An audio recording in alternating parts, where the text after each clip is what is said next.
Good morning. This is just an audio test out there into the interwebs. Someone can confirm they can hear me and see me. I'd really appreciate it. We can hear and see you. Thank you so much. Cheers.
Good morning, all. Just testing whether you can hear and see me okay.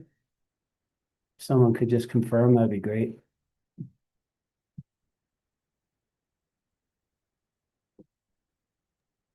Yeah, Patrick, confirming. Thank you.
Good morning. My name is Eric Blank. Today is Tuesday, January 20th. We're back on the record in 25A-0220G, Public Service Company in Colorado Gas Infrastructure Plan. Mr. Mansholt, any preliminary matters, or are we, well, I'll ask you or anybody else, preliminary matters? Are we ready to jump back in? Mr. Murphy, Ms. Looks Lowry. like Well, good. Mr. Mancho. we have one preliminary, but I'm happy to defer to other council first. No, go ahead. We've got one preliminary dealing with some stipulated agreements to allow some discovery into the record. We think it'd be most efficient to just do it now as opposed to walking it through some witnesses, if that's acceptable. That'd be great. They're in box.com. The first one in box.com is hearing exhibit 122, and that is the DR response to UCA 22-15.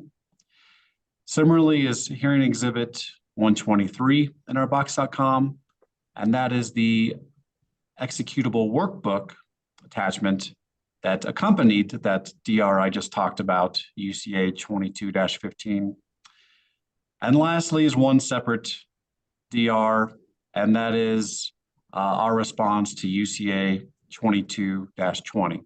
So in all, just for a recap, that's 3 hearing exhibits, 122, 123, and 124 from our box.com that the parties had no opposition to admitting to the record.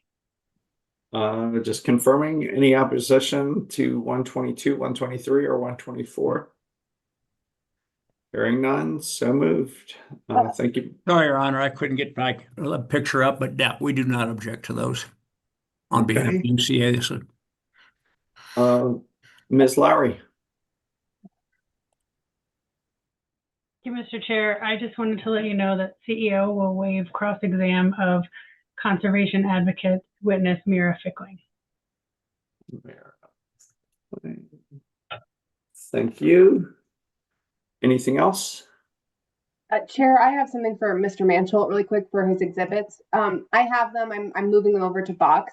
We will need a PDF version of the executable, though. Just letting you know. Okay, for 123, we'll also make a PDF version of that. We'll do that concurrently now. Thank you. Thank you. Thanks, Mr. Dennison. Good morning.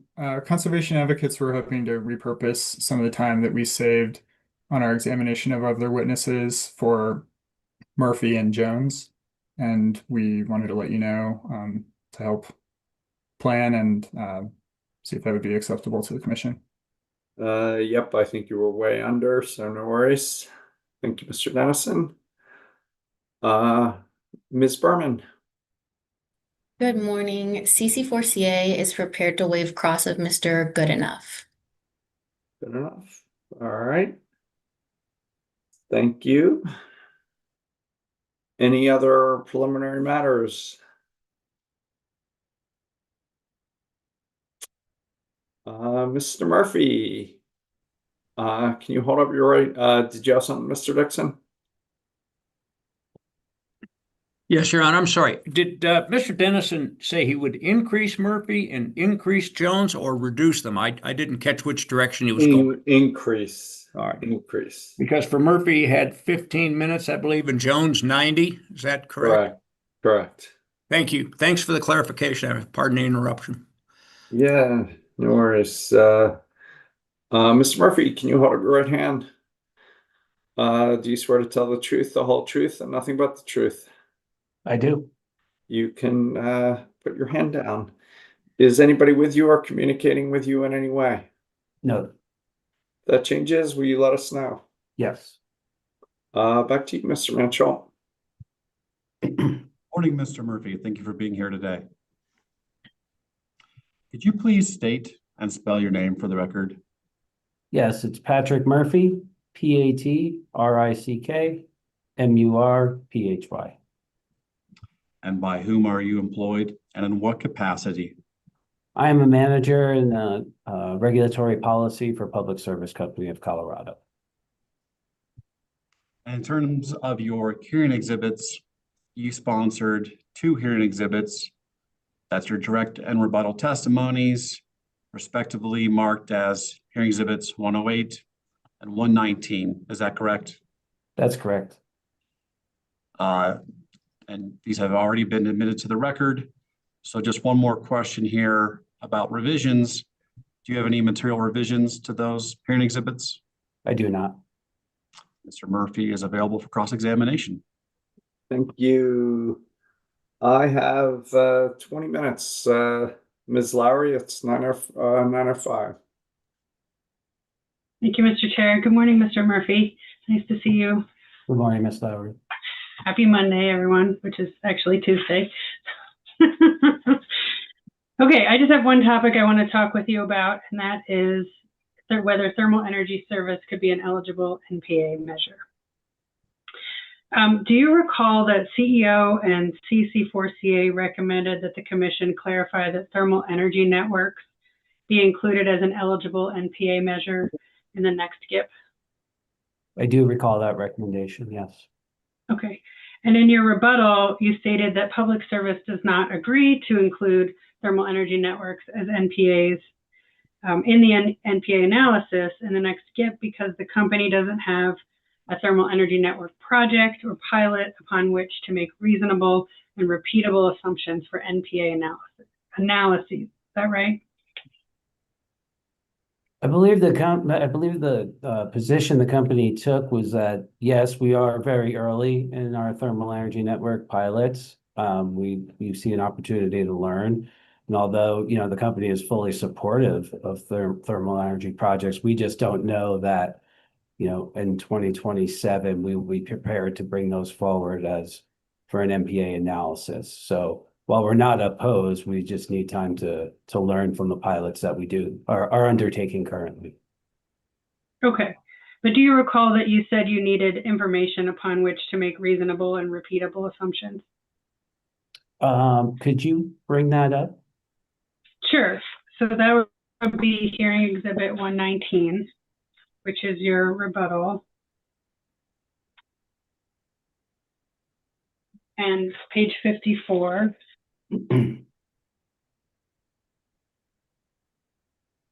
We're looking at lines 10 to 12.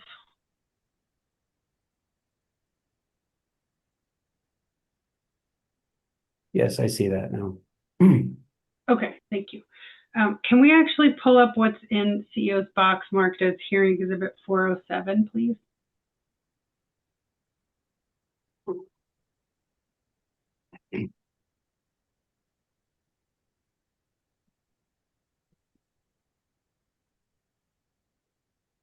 Thank you. So this is Public Services response to Discovery Request CEO 5-3. And can you scroll to the bottom, please? Okay, Mr. Murphy, do you see that you are the sponsor of this? Yes, I do. Okay, and do you remember sponsoring this exhibit? Yes, I remember sponsoring this. Okay, I would move for admission of hearing exhibit 407. Any objections? Hearing none, so moved. Great, thank you. In question 5-3A, CEO asked what specific information the company needs to make these reasonable and repeatable assumptions for including thermal energy networks in the company's NPA analysis. And you responded that the company needs additional information about the cost and operation of thermal energy networks, the cost to construct and operate thermal energy networks, insights into the time needed to fully implement thermal energy networks, and a better understanding of the necessary engagement and actual customer interest in thermal energy networks. Is that correct? That seems like an appropriate summary of the response, yes. Okay. Is there any other information that the company needs? I think we just need to, as these projects are still only in the early design phases, and we plan on later this year bringing forward our phase 2 filing with the commission, there's opportunities to learn all along those, throughout that process. We'll both learn about the design and engagement strategies that we have. So, I think, again, as the response says, this is an entirely new endeavor for the company, and we fully support it. But since it is entirely new, we need to make some proper learnings along the way, some of which have been outlined here. Other things we may learn as we continue to go down the path of implementing these pilots. Great, thank you. Can you explain how engagement and actual customer interest would factor into an NPA analysis? I think we just need to understand what level of engagement is needed with our communities to understand, these thermal energy networks that we'll be putting forward. So, okay, but that wouldn't necessarily be related to costs, right? There is cost associated with community engagement, absolutely. But the community engagement and the customer interest wouldn't affect the cost of the NPA itself, right? Well, again, there are costs associated with performing that community engagement. So I don't know if they would be, to your point, I don't know if they would be directly considered in the NPA analysis. But there are costs that are incurred by, engaging with our communities, explaining the technology, having them be fully supportive of such a technology switch. Okay, thank you. I want to keep this up for just a minute, but going back to your rebuttal, you said that it's possible, although not definite, the Public Service's next GIP in 2027 might be the right opportunity to include thermal energy networks and NPAs, right? Can we pull that up, please? Sure. Okay, so back to hearing exhibit 119, page 54. And that would be lines 16 to 17. Yes, I see that. And I think Okay. Sorry, go ahead, I'm sorry. Okay, now going back to the hearing exhibit 407.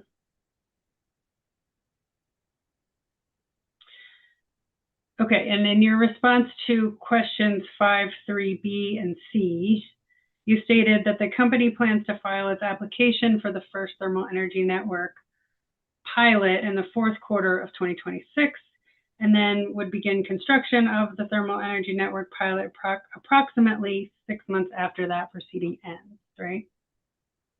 That is what the response says, and that's the current estimated timeline. Okay, so that would mean beginning construction around sometime in 2028, approximately.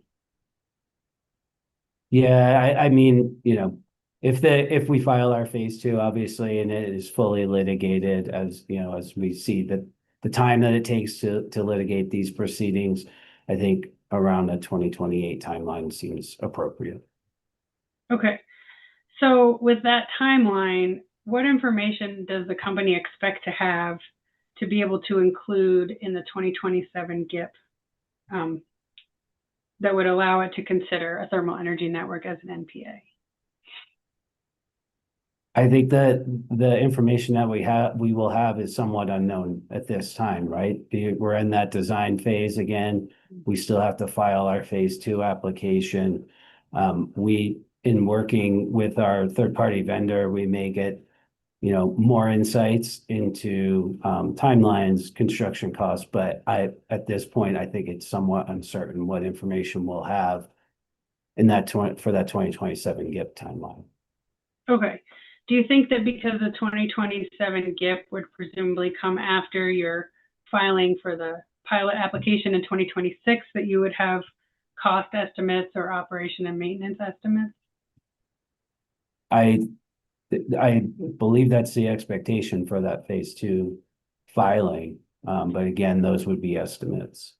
Okay, great. Thank you. And we can take down this exhibit. Do you recall, or were you listening on Friday when I talked with Mr. Piquet about CEO's suggestion Mr. Hayes' cross-answer testimony that the company could include a thermal service in its service line NPA program. And thermal service being distinguished from thermal energy network, and that thermal service would be each customer having their own ground source heat pump, as opposed to a thermal energy network where all the ground source heat pumps are connected. And the customers would take thermal service from the company, so they would stay in the gas rate base as opposed to leaving the system completely. I remember that discussion. I can't say that I remember all the specifics as I sit here. Okay. Okay, great. So my last question is just to confirm whether the company would oppose including thermal service or thermal energy networks in future NPA analyses. I think we would need to, refine the details of such an offering before we can commit to incorporating those into a future GIP. We need, again, the company is supportive of these technologies and wants to see, especially the pilots for thermal energy networks that we have underway, be successful. But these are new endeavors, and we just need to really learn more about costs and operational specifics, but certainly open to engaging with CEO on this topic more. Great. Thank you, Mr. Murphy. Those are all the questions I have. Thank you, Ms. Lowry. CC4CA, I have 20 minutes, Ms. Berman, and it's 9:17. Thank you. Good morning, Mr. Murphy. For the record, I'm Sarah Berman representing CC4CA, and I'd first like to focus some questions on the collection of end-use data. Sure. So did you hear your colleagues refer questions regarding collecting customer end-use data and the Mountain Energy project to you? I did, yes. And are you familiar with the Commission's decision in the Mountain Energy project directing the company to gather data related to snowmelt and also to consider piloting a small number of interval gas meters to identify usage patterns? Yes, I've reviewed the Mountain Energy decision, and I'm familiar with that specific point. Has the company begun gathering snowmelt or any other end-use data? Company began, well, I guess first I would start with, we only received the decision in Mountain Energy approximately 2 months ago. But the company has hit the ground running in the Mountain Energy area.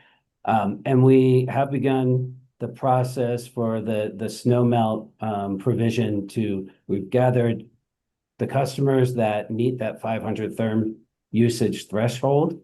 We are now in the process of determining the appropriate methodology to correlate that usage with potential snowmelt customers so that we could conduct outreach to those customers directly. Thank you. And can you share any additional information about the timing or process for gathering this data? It's actively underway. I don't have any other timelines associated with that. Okay, thank you. Does the company plan to pilot a small number of interval gas meters to identify usage patterns of snowmelt? I think that is a discussion that's currently underway and under consideration with the Customer Energy and Transportation Solutions team, along with our gas operations team. What, if any, other plans does the company have to develop and track end-use data? We have agreed to add an additional question to our builder's call line process. So as a reminder, the company began asking customers whether they're interested in electrification in June of last year. Through my rebuttal testimony, we've agreed to some additional questions in that process. One being when customers signal that they're not interested in electrification, we'll ask a question trying to understand exactly why they may not be interested in such offerings. And then a second question that will try to determine the end use, whether it be for space heating, if they determine to go with gas, whether it be for space heating or water conditioning or some other end use. Thank you. So can the company commit to collecting end use data in a way that would allow it to be used in developing a cost of service study? I don't know that for certain right now. We're going to begin collecting the data as we committed to in my rebuttal testimony and build that data set. But having not begun that process yet, it's still somewhat uncertain. Thank you. So turning now to electrification first. Your rebuttal testimony stated that the Electrification First initiative was launched in earnest in mid-June of 2025, correct? That's correct, yes. Could you please elaborate on what you mean in your testimony by launched in earnest?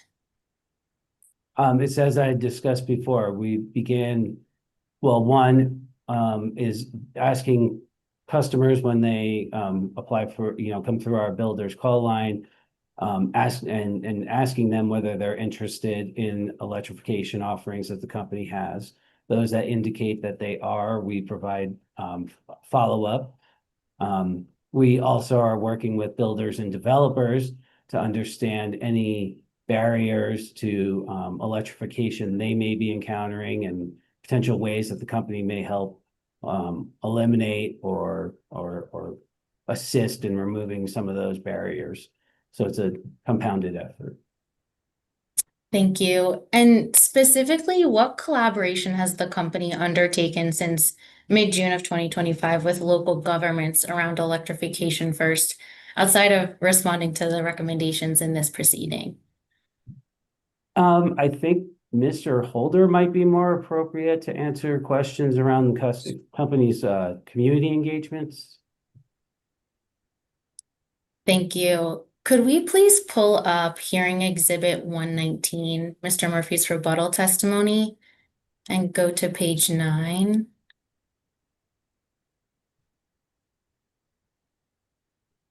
Thank you. So lines 9 through 14 state that work is also being done to identify additional touch points with developers and builders earlier in their development process, such as in the zoning and planning stage. Aside from what you just discussed about the builder's call line, could you please elaborate a bit about what these touch points specifically entail? Yes, as part of our all-electric new construction project and the vertical 2 of the clean heat plan, we are working with our local builders and developers, again, to understand their processes, understand appropriate times to engage with them where electrification may make more sense for them rather than moving forward with a gas project. So really engaging developers and builders earlier in the process and understanding how they approach developments, timing, things like that, and barriers they may be experiencing. But again, this is also being done through our community relations organization. So some of those questions may be more appropriate for Mr. Holden. Understood. If we could please move to page 60 of this hearing exhibit, looking at lines 10 through 13. You refer to the company's data showing that 94% of recent customers have retained gas service after they have adopted heat pumps. And Mr. Piquet's testimony seems to reference a similar figure for which he gives 96%. Can you clarify if you and Mr. Piquet are referring to the same figure, and we can bring up Mr. Piquet's testimony if needed? Yeah, that would be helpful, please. Sure, that's hearing exhibit 116.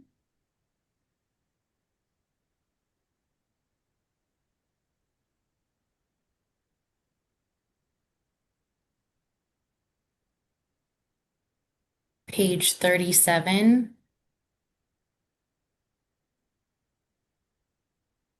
Lines 20 to 21.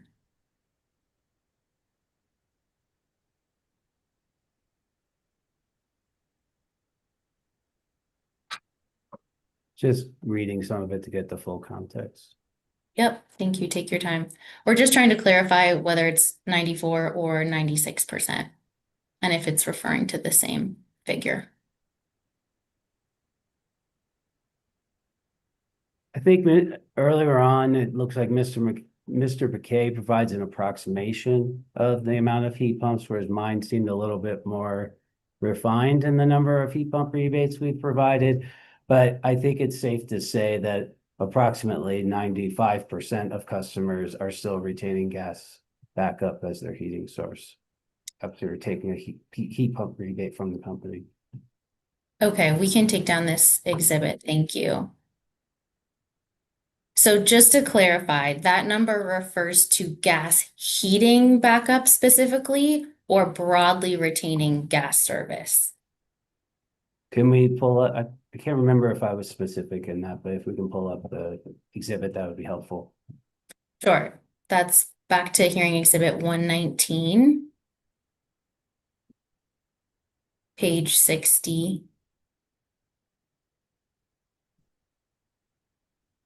So lines 10 through 13 and your testimony Yes, and in this testimony, it says heating. specifically says gas backup heating. Okay. Thank you. We can take down this exhibit. Did the company verify that the approximately 95% of the customers who actually continued to excuse me, let me start over. Did the company verify that the 95% of these customers actually continued to consume gas at their residence or business? I don't know that analysis has been done to my knowledge, but they do maintain that service as their backup heating source. And did the company ask the customers directly if they would be retaining that gas for heat backup? I believe, subject to check, I believe that is a question on our, excuse me, on our rebate forms, is what their backup service will be. Thank you. Has the company quantified how much gas these customers continue to use? No, I mean, these are numbers as of the end of October, if I'm recalling the testimony correctly. I don't believe that analysis of those customers that have received heat pumps this early in the heating season and how much gas backup they're using. Did the company inform those customers about things like induction cooking and heat pump water heating options and collect any responses about that type of use? No, again, I think that, and Ms. Jones is better situated to answer this question, but I think on some of our applications for gas service, there may be some questions around that. But again, as far as the process for, on a program side, I think we're agreeing to do that going forward to more fully understand the end use of the customer's residence. Thank you. So in the absence of documented customer reasoning to the contrary, does the company acknowledge that customers may be retaining gas furnaces and gas service due to their other yet to be electrified end uses or to their choice of gas backup or retaining the legacy furnace possibly as advised by their contractor? I'm sorry, can you repeat the question? I got lost a little bit. Sure. Apologies. Sure. So in the absence of documented customer reasoning to the contrary, does the company acknowledge that customers may be retaining gas service due to other yet to be electrified end uses or their choice of gas backup, which is possibly advised by their contractor? I don't know that we can say with certainty, but I would say that, what's reflected in my testimony is that those customers are retaining the gas backup specifically for heating purposes. Does the company acknowledge that customers might retain gas furnaces and gas service for reasons other than a preference for gas? I think we have acknowledged that, and I believe that's why we'll be asking that question going forward on the BCL to understand more fully the uses that our customers are intended to use gas for. Great, thank you. No further questions. Thank you. Denver, I have 10 minutes and it's 9:30.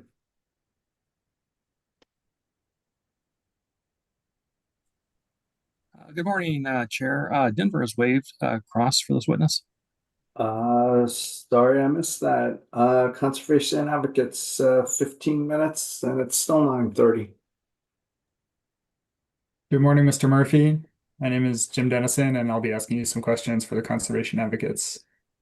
My questions will focus on the discussion of NPA cost recovery in your rebuttal testimony. We can pull that up as needed, but let's start at a high level. Conservation Advocates witness Michael Kenny recommends that all costs of electrification incentives that are provided through NPA programs be recovered from gas customers. And you disagree with that recommendation, correct? That's correct. But just to clarify, the company does not propose to recover the costs of any gas DSM measures that are used in NPAs from electric customers, correct? Company has proposed to, appropriately allocate the cost to the appropriate DSMCA, whether that be gas or electric. Okay, and in the case of gas DSM measures, that would be exclusively through the gas DSMCA, right? That is my understanding, yes. Okay.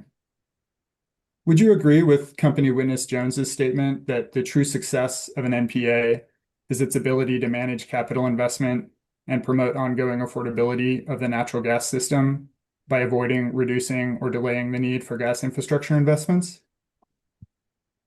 Ms. Jones has entered a lot of testimony in this proceeding. I'm not familiar with all of it. Can we pull that up, please? Sure. It's Exhibit 118, Revision 1, at page 74. Sorry, you said 118? Correct. Can you tell me what witness that's? Oh, never mind. Ms. Jones. Found it.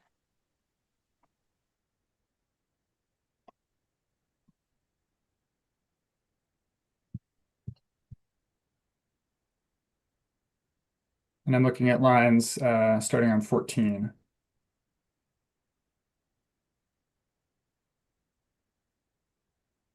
Thank you. Yes.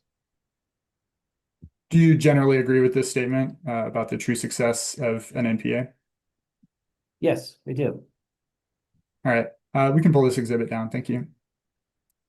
So this is a different measure of success than is applied in a clean heat plan aimed at meeting emission reduction targets, correct?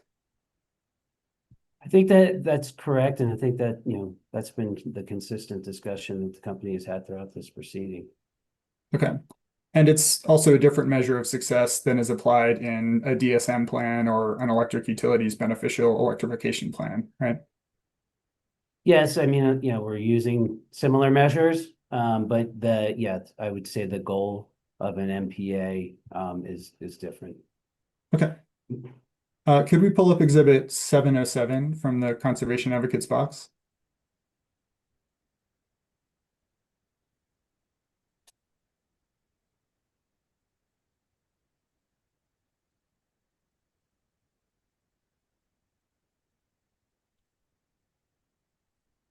So this is a discovery response, and if we scroll to the bottom, you're listed as a sponsor there. Are you familiar with this response, Mr. Murphy? I'm just reading it.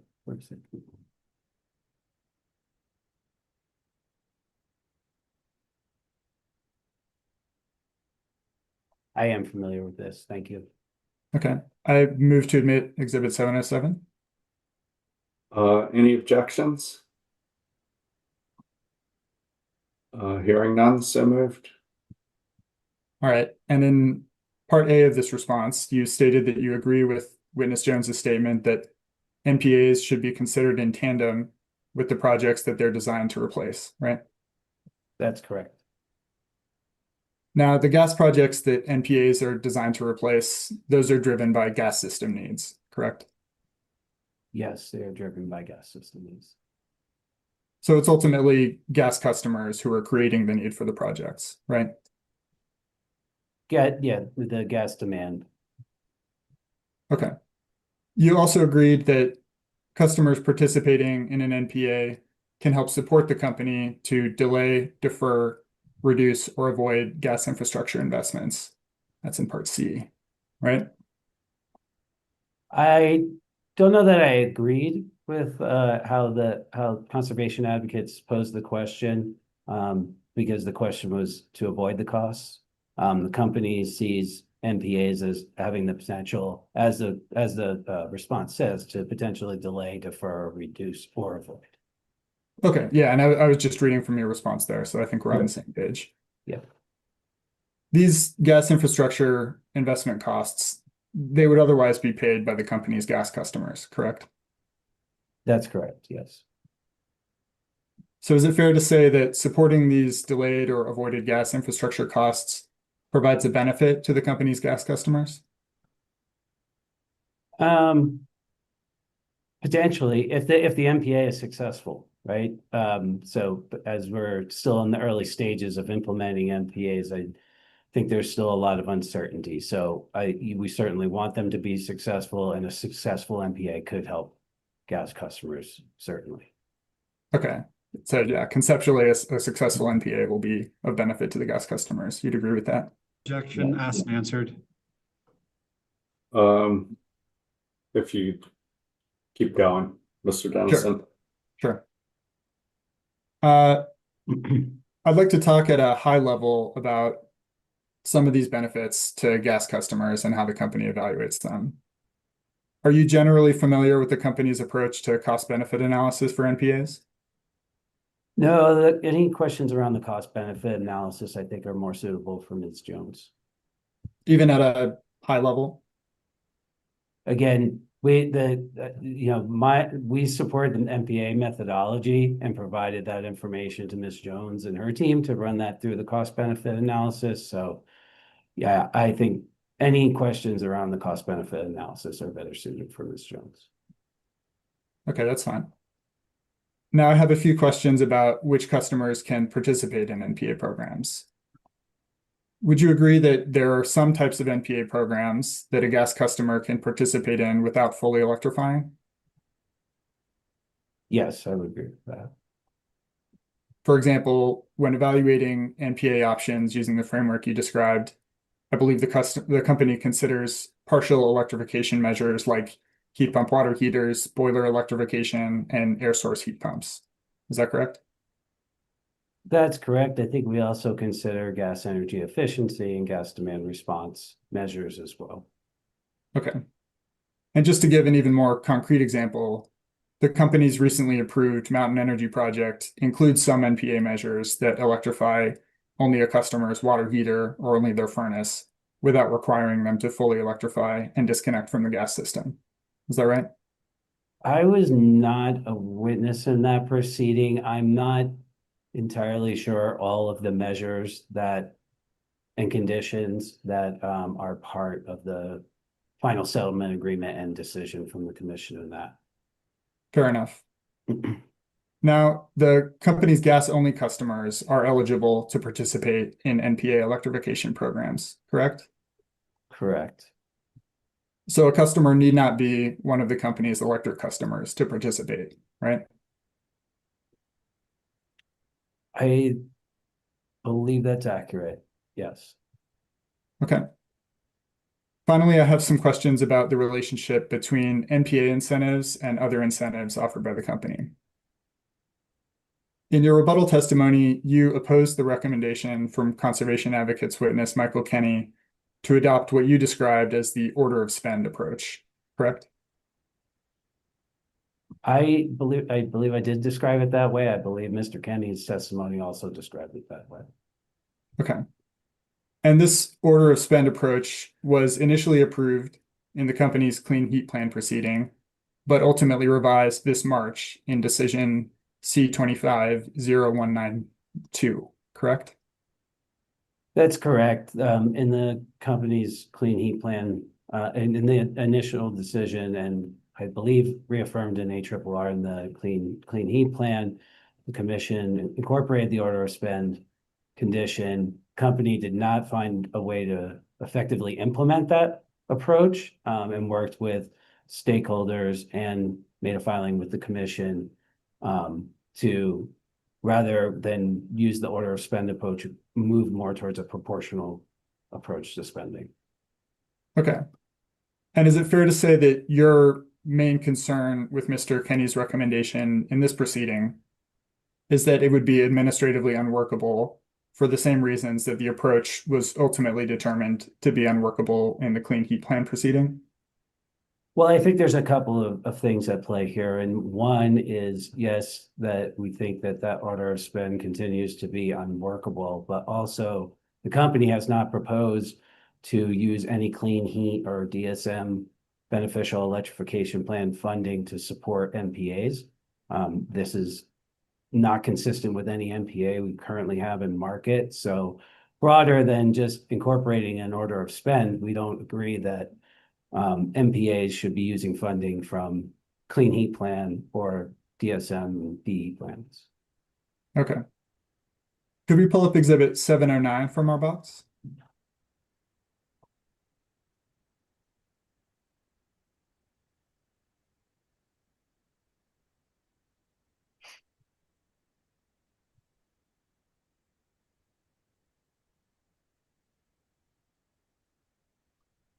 Thank you.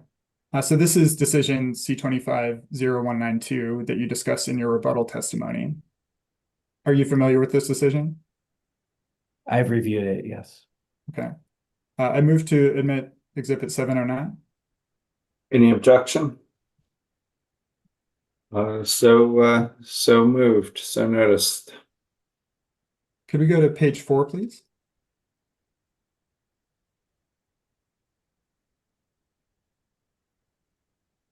Thank you.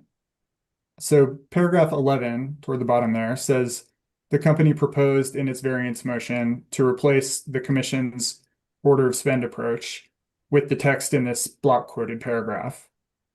And the first sentence of that paragraph reads, strategic issues and clean heat plan funds should be spent in a concurrent manner, with the company allocating on a proportional basis the DSM BE plan energy savings for measures incentivized using both clean heat and DSM BE plan funding based on the relative incentive amount used. Did I read that right, Mr. Murphy? Yes, that's what it says. Okay. And I think you referenced earlier a proportional approach. This is the proportional approach you had in mind, is that right? Yes, and that's captured earlier in this decision point. Could we go to page 5?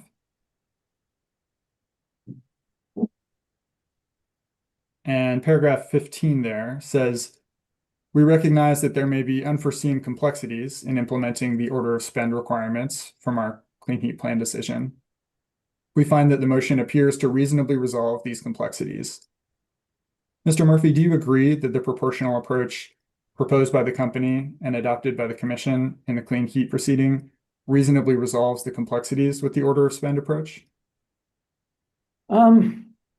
Having been close to the implementation of Clean Heat for the last year, I would say that it certainly has provided more certainty to the company since we did not know how to approach the order of spend requirement, but I will say that there are still additional complexities that come with the proportional approach to spending as well. I imagine there would be some amount of complexities under any approach to coordinating different incentive programs. Is that fair? Yes, yeah, we have to set the internal structures up to be able to charge appropriately and track spend appropriately. So, I guess how it's currently constructed, it certainly has a level of complexity that requires a lot of administrative work on the back end of the company to make sure that we're tracking accurately the spend and attributing savings appropriately to either the Clean Heat Plan or DSM BE plan. Okay.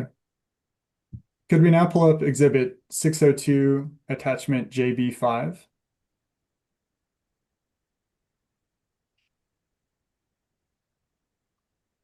This is my last exhibit.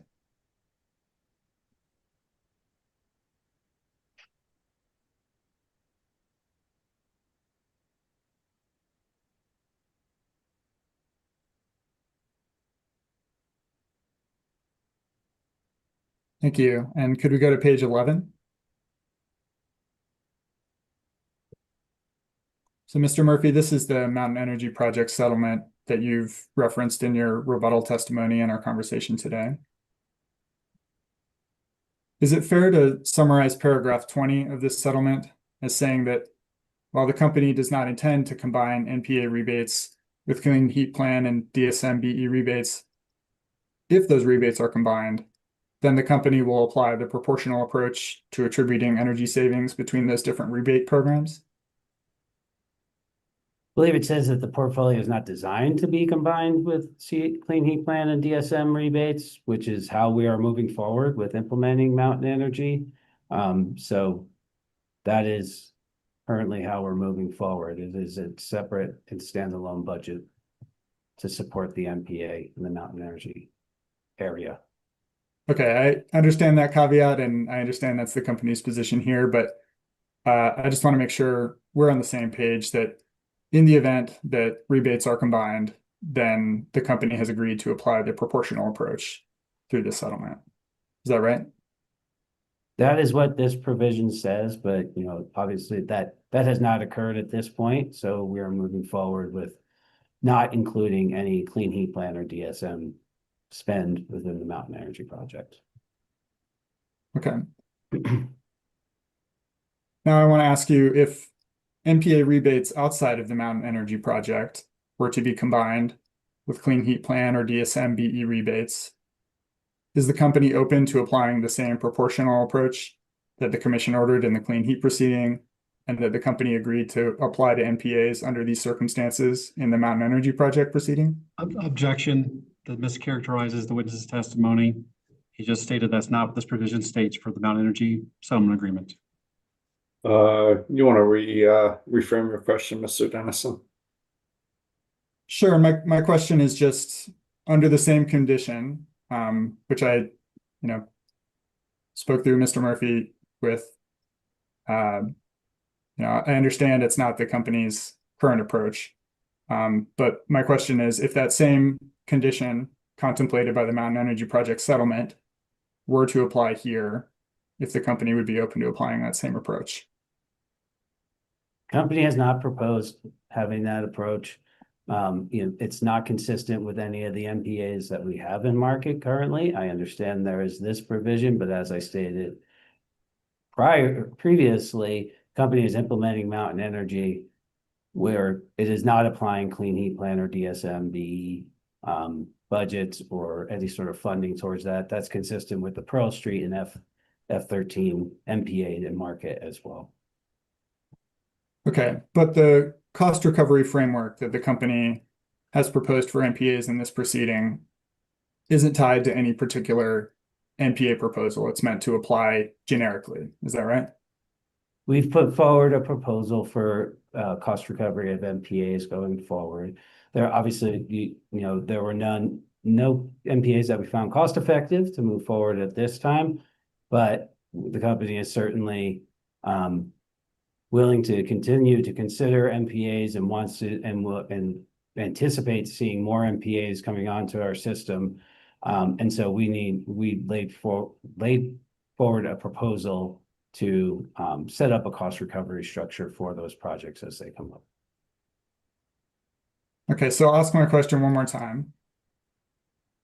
If in some future circumstance, NPA rebates are combined with rebates from Clean Heat or DSM-BE plans, is the company open to applying the proportionate approach? Again, the company has not proposed that here. If that situation comes up in a future proceeding, which I can't really speak to at this time, the company would have to consider its positions in that proceeding. But the company is asking the commission in this proceeding to approve an NPA framework that would apply on a going forward basis without addressing that circumstance. Is that your testimony? Again, yeah, we have not suggested that Clean Heat funding or DSM-BE funding should be included in supporting MPAs. All right, thank you, Mr. Murphy. That's all my questions. Thank you, UCA. I have 30 minutes and it's 9:50. 30 minutes, 9:50.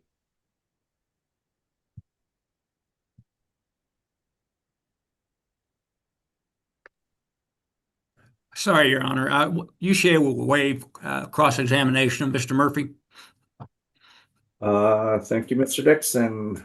Staff, I have 30 minutes and it's still 9:50. And moving things along, Mr. Chairman, staff is also going to waive cross-examination of Mr. Murphy. Thank you, Mr. Crakes.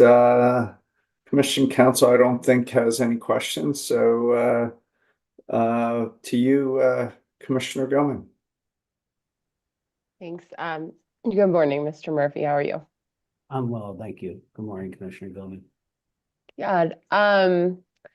Couple questions for you, kind of regarding the company's electrification first. I don't know, initiative, I guess.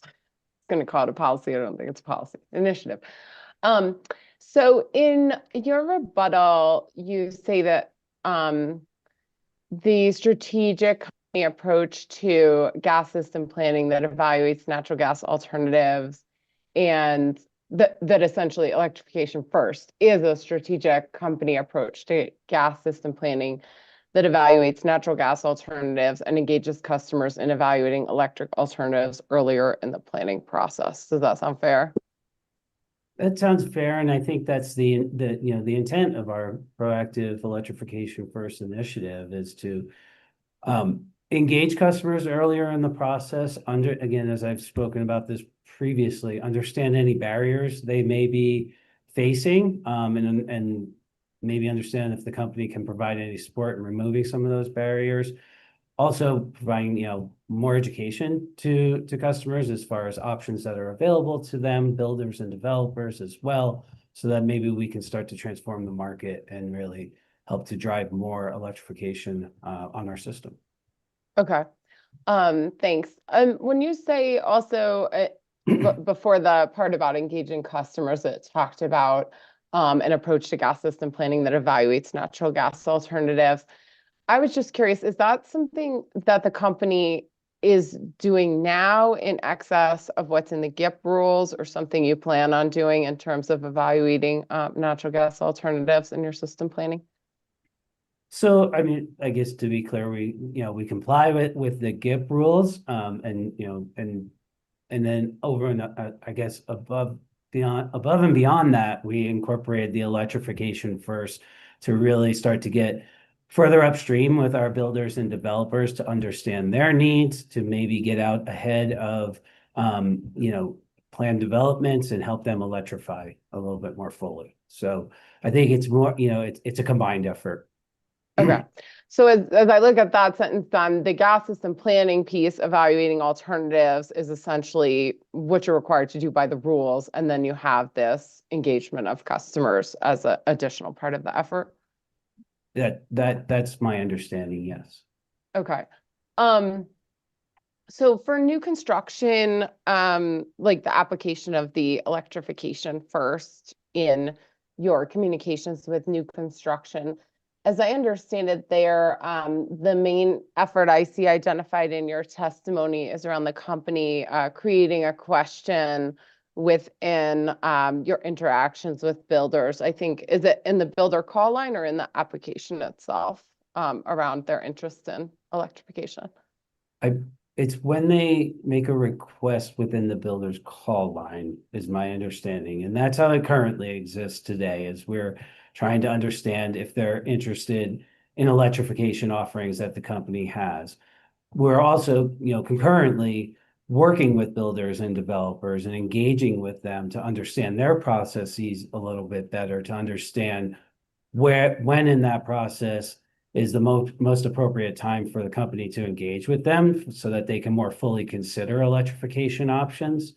And as I've talked about earlier, we've also agreed through helpful party input, honestly, in this proceeding to consider 2 additional questions in that process, where we're trying to understand if customers are not interested in electrification, why not? But also as this has come up many times, the end uses, when customers still continue or still move forward with the gas request, more fully understanding what the end use of that gas may be.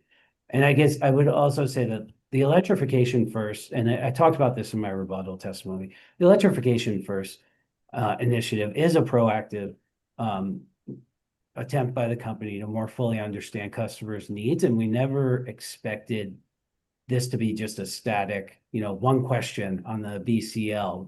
We thought, that was how we initiated this process, along with engaging with our builders and developers. But this is a process that will continue to be refined over time, both as the company continues to learn from its experiences, but also as we've seen in this proceeding based upon helpful input from parties. Okay, thanks. And when you asked that initial question, at least as it stands today in the current version of this effort, do you indicate that there are incentives and the potential levels of those, or that's information that's only provided if the customer answers in the affirmative about their interest?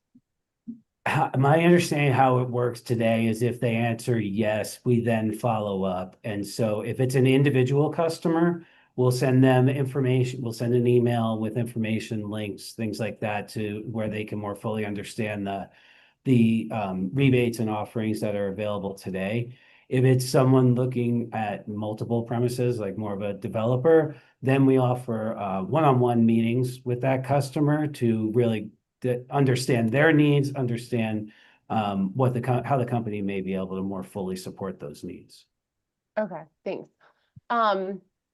And then you mentioned the company's creating a database to track those communications and responses around the electrification outreach, especially through kind of this whole builder call line area. Do you know the timeline on the creation of that database and tracking of that information? As of I think early November, before we submitted rebuttal, it was still underway. It was still a manual process of how we were tracking it. I don't have an update on the timeline for the full build out of that database right now. Okay. Would it be intended that you have the database there and have actual kind of trendable data available in your preparation for the next gas infrastructure plan to be filed in 2027? I think we would that would certainly be the company's desire, is to have that so it could be more fully inform the discussion in the next GIP. Okay. And is this effort, does this effort include all new business, or is this only kind of larger or more production build type situations? As far as who the question currently stands, it's any customer that's coming into the builder's call line. So again, as I just stated, if it's an individual residence, then we will provide a follow-up email with the rebates and incentives they may be able to qualify for. Whereas if it's a larger development, that's in that instance, we're providing one-on-one or an offering for a one-on-one meeting to more fully understand the developer's needs and how we might be able to support them. Okay. And at what point in kind of the building design process do you understand normally a project to be reaching out to the builder call line? Like, how mature is the planning, especially for them to understand their actual request to you to be quantified? I don't know if I'm not close with the BCL process. I think Mr. Holder might be a better witness to answer that, as he's engaging with these developers a little bit more closely. So he might understand a little bit more when they're actually coming forward to the builder's call line. Okay. And does your initiative already include, or it's planned to include, more proactive outreach to the building and designing community independent of specific builder call line requests? We're already engaging with our builders and developers, and so I would see it as a part of this electrification first initiative. Obviously, again, this is also a process that'll continue to grow and evolve and be refined over time. But yeah, we are already engaging with our builders and developers and trying to understand their needs. Okay. So are you kind of actively augmenting that existing outreach to incorporate the electrification first initiative? Well, it's part of the electrification first initiative, that this proactive engagement with builders and developers. That's how I would Okay, got it. categorized.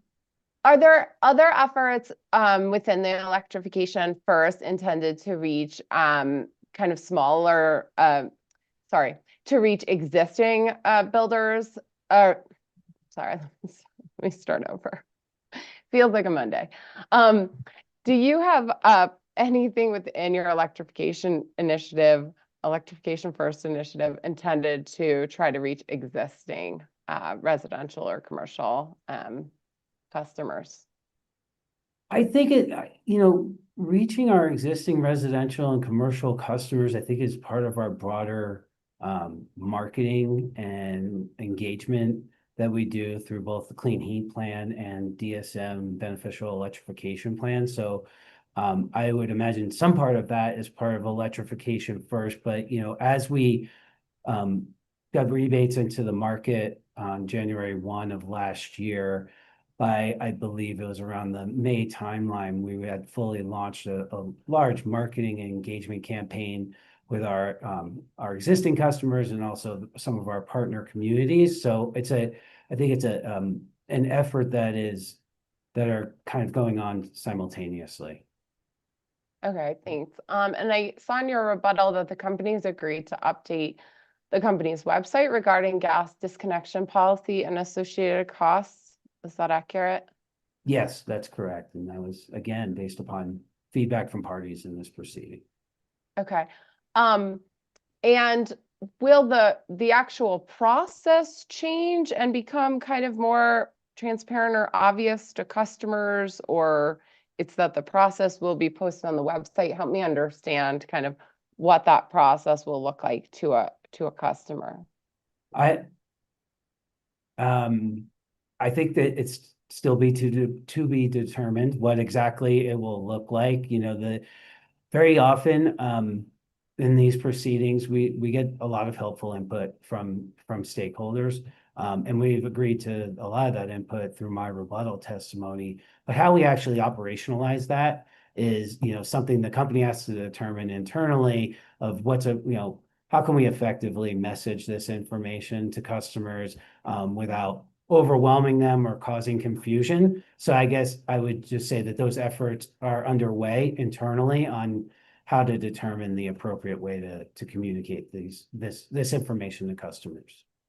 Okay. And do you have any intended timeline for that process or the website updates that would be associated?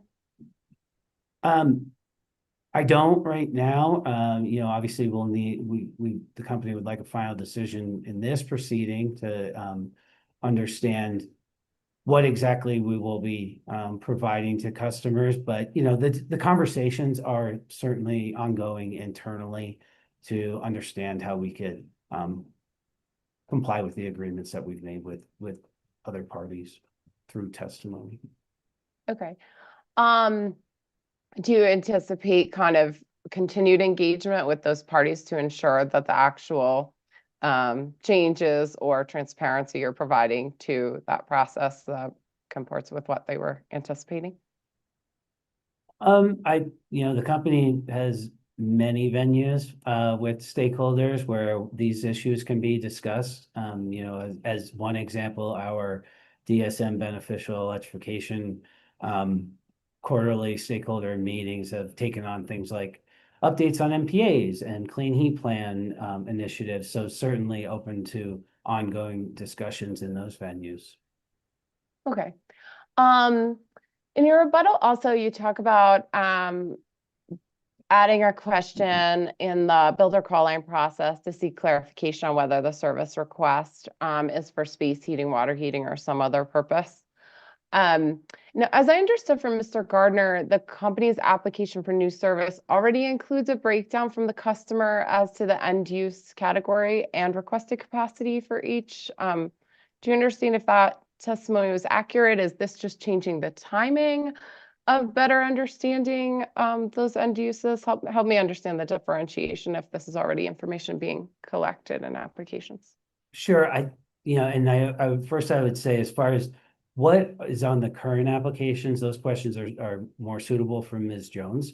But it is my understanding that there is some there are some questions that address these types of things in the current applications, but again, that would be more suitable for Ms. Jones to answer. She's closer to Gotcha. those application processes. Okay. And then just curious, I guess at a high level, perhaps this is more appropriate for you. If you're gaining that information either newly or through some different venue or time in the process, is there something internally that the company envisions doing with this information to ensure it's as useful as possible in these processes going forward? Well, I guess, and this is certainly something more suitable for Ms. Jones, but my understanding is there are some assumptions currently that are that inform planning processes, but Ms. Jones can certainly talk to that much better than I can. But as far as what the company is committed to through my rebuttal testimony, I think the initial thought is let's start building this data set and understand, what customer usage is looking like, and then determine the best ways that we can use that data going forward to help inform. That could be programmatic offerings or whatever it may be going forward. But I think initially the first step is to start building that data set. Okay. You also mentioned that the company would like to bring forward a calculator tool inclusive of the rebate offerings from the Clean Heat Plan DSM-BE as part of the July 2026 filing. Does that sound accurate? Yeah, I think, well, if I'm remembering correctly, I think we've agreed to evaluate such a tool. We've certainly heard it in several different proceedings, including on-bill financing, where there was such a desire. And I think in that proceeding, we also agreed to evaluate such a tool. We certainly are committed to bring forward something in this July 2026 proceeding. We just, currently the company doesn't have any insight into the costs of such a tool, the capabilities, the timeline to develop it, and whether it's more appropriate for the company to develop such a tool or potentially a third-party vendor. So as we're developing that July filing currently, we are certainly evaluating those options, and we will be bringing something forward in that filing. Okay. And just looking at obviously the inputs to such a tool in terms of assumptions about operations and costs of different measures will likely significantly influence the outcomes that the tool produces. And I will say in this proceeding as well as previous, we've seen some significant differences in opinion about the appropriate modeling, especially of different electrification technologies and efficiencies between the company and several stakeholders.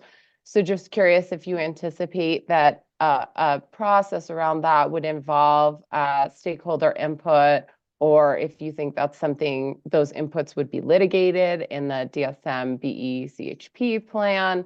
How do we go from having the concept of a tool to inputs that are not highly objectionable to a lot of the interveners? Sure. Again, the company has ongoing stakeholder engagement with many or all of these parties that they're certainly welcome to take part in. We have quarterly stakeholder meetings for our DSM, beneficial electrification and clean heat plan, where these issues can be more fully discussed as we continue to develop such a tool or identify a vendor that may be able to help us develop such a tool. I can't say that we'll have 100% agreement as we go into the July 2026 filing, but the company is certainly open to discussing the development with stakeholders as we move through these early months and prior to the July filing. Okay, I'm trying to frame that with considering the multiple proceedings that we've had thus far, where we've had discussions on the efficiency and anticipated operation of a lot of this equipment. You've got the stakeholder group already ongoing. We've had all of these proceedings, and I'm trying to figure out if the company has adjusted assumptions in light of all of those opportunities and feedback received thus far. My understanding is we have people from both the integrated system planning team and the customer energy and transportation solutions teams that are actually beginning to go through the data that we've collected from implementing the augmented rebates from 2025. So I think that actual data that we've received is going to be helpful to inform, things like our clean heat plan modeling going forward. Do you anticipate that data will be provided as part of the Clean Heat Plan filing and transportation electrification if they were combined filing in 2026? I don't know what that, where that data sits right now and, and in what, how it is. I'm not close enough to it, but it's certainly going to inform our modeling. We will also, as in compliance with the Clean Heat Plan decision, will be debuting our updated modeling with stakeholders prior to filing. So there will be some engagement. I just don't know that we've determined all the filing materials at this time for what is going to be an incredibly large and complex filing. Okay. Question on coils, customer-owned yard lines. CEO had indicated an interest in electrification information being included in every communication you have with a coil owner. I believe your rebuttal was a one-time providing that information. So I'm curious, in context for this discussion, how often do you proactively communicate with coil owners?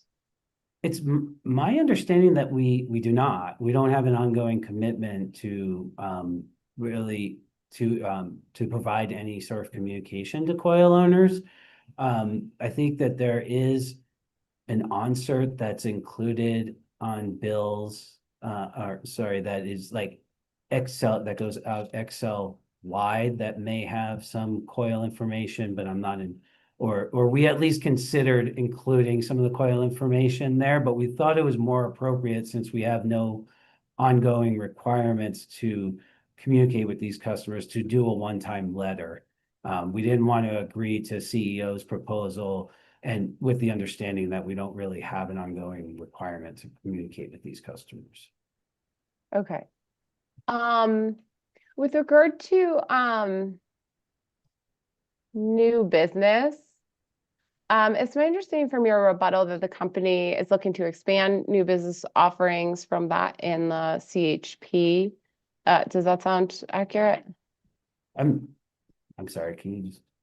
No, I don't have a citation for it, so never mind. Probably get hung up on that. And so you object to Mr. Kenny's suggestion that NPA costs be recovered by only the gas system, correct? That's correct. And it's just, go ahead. No, Sorry. I think I mean, I understand your reasoning. You went over this with some of the attorneys prior.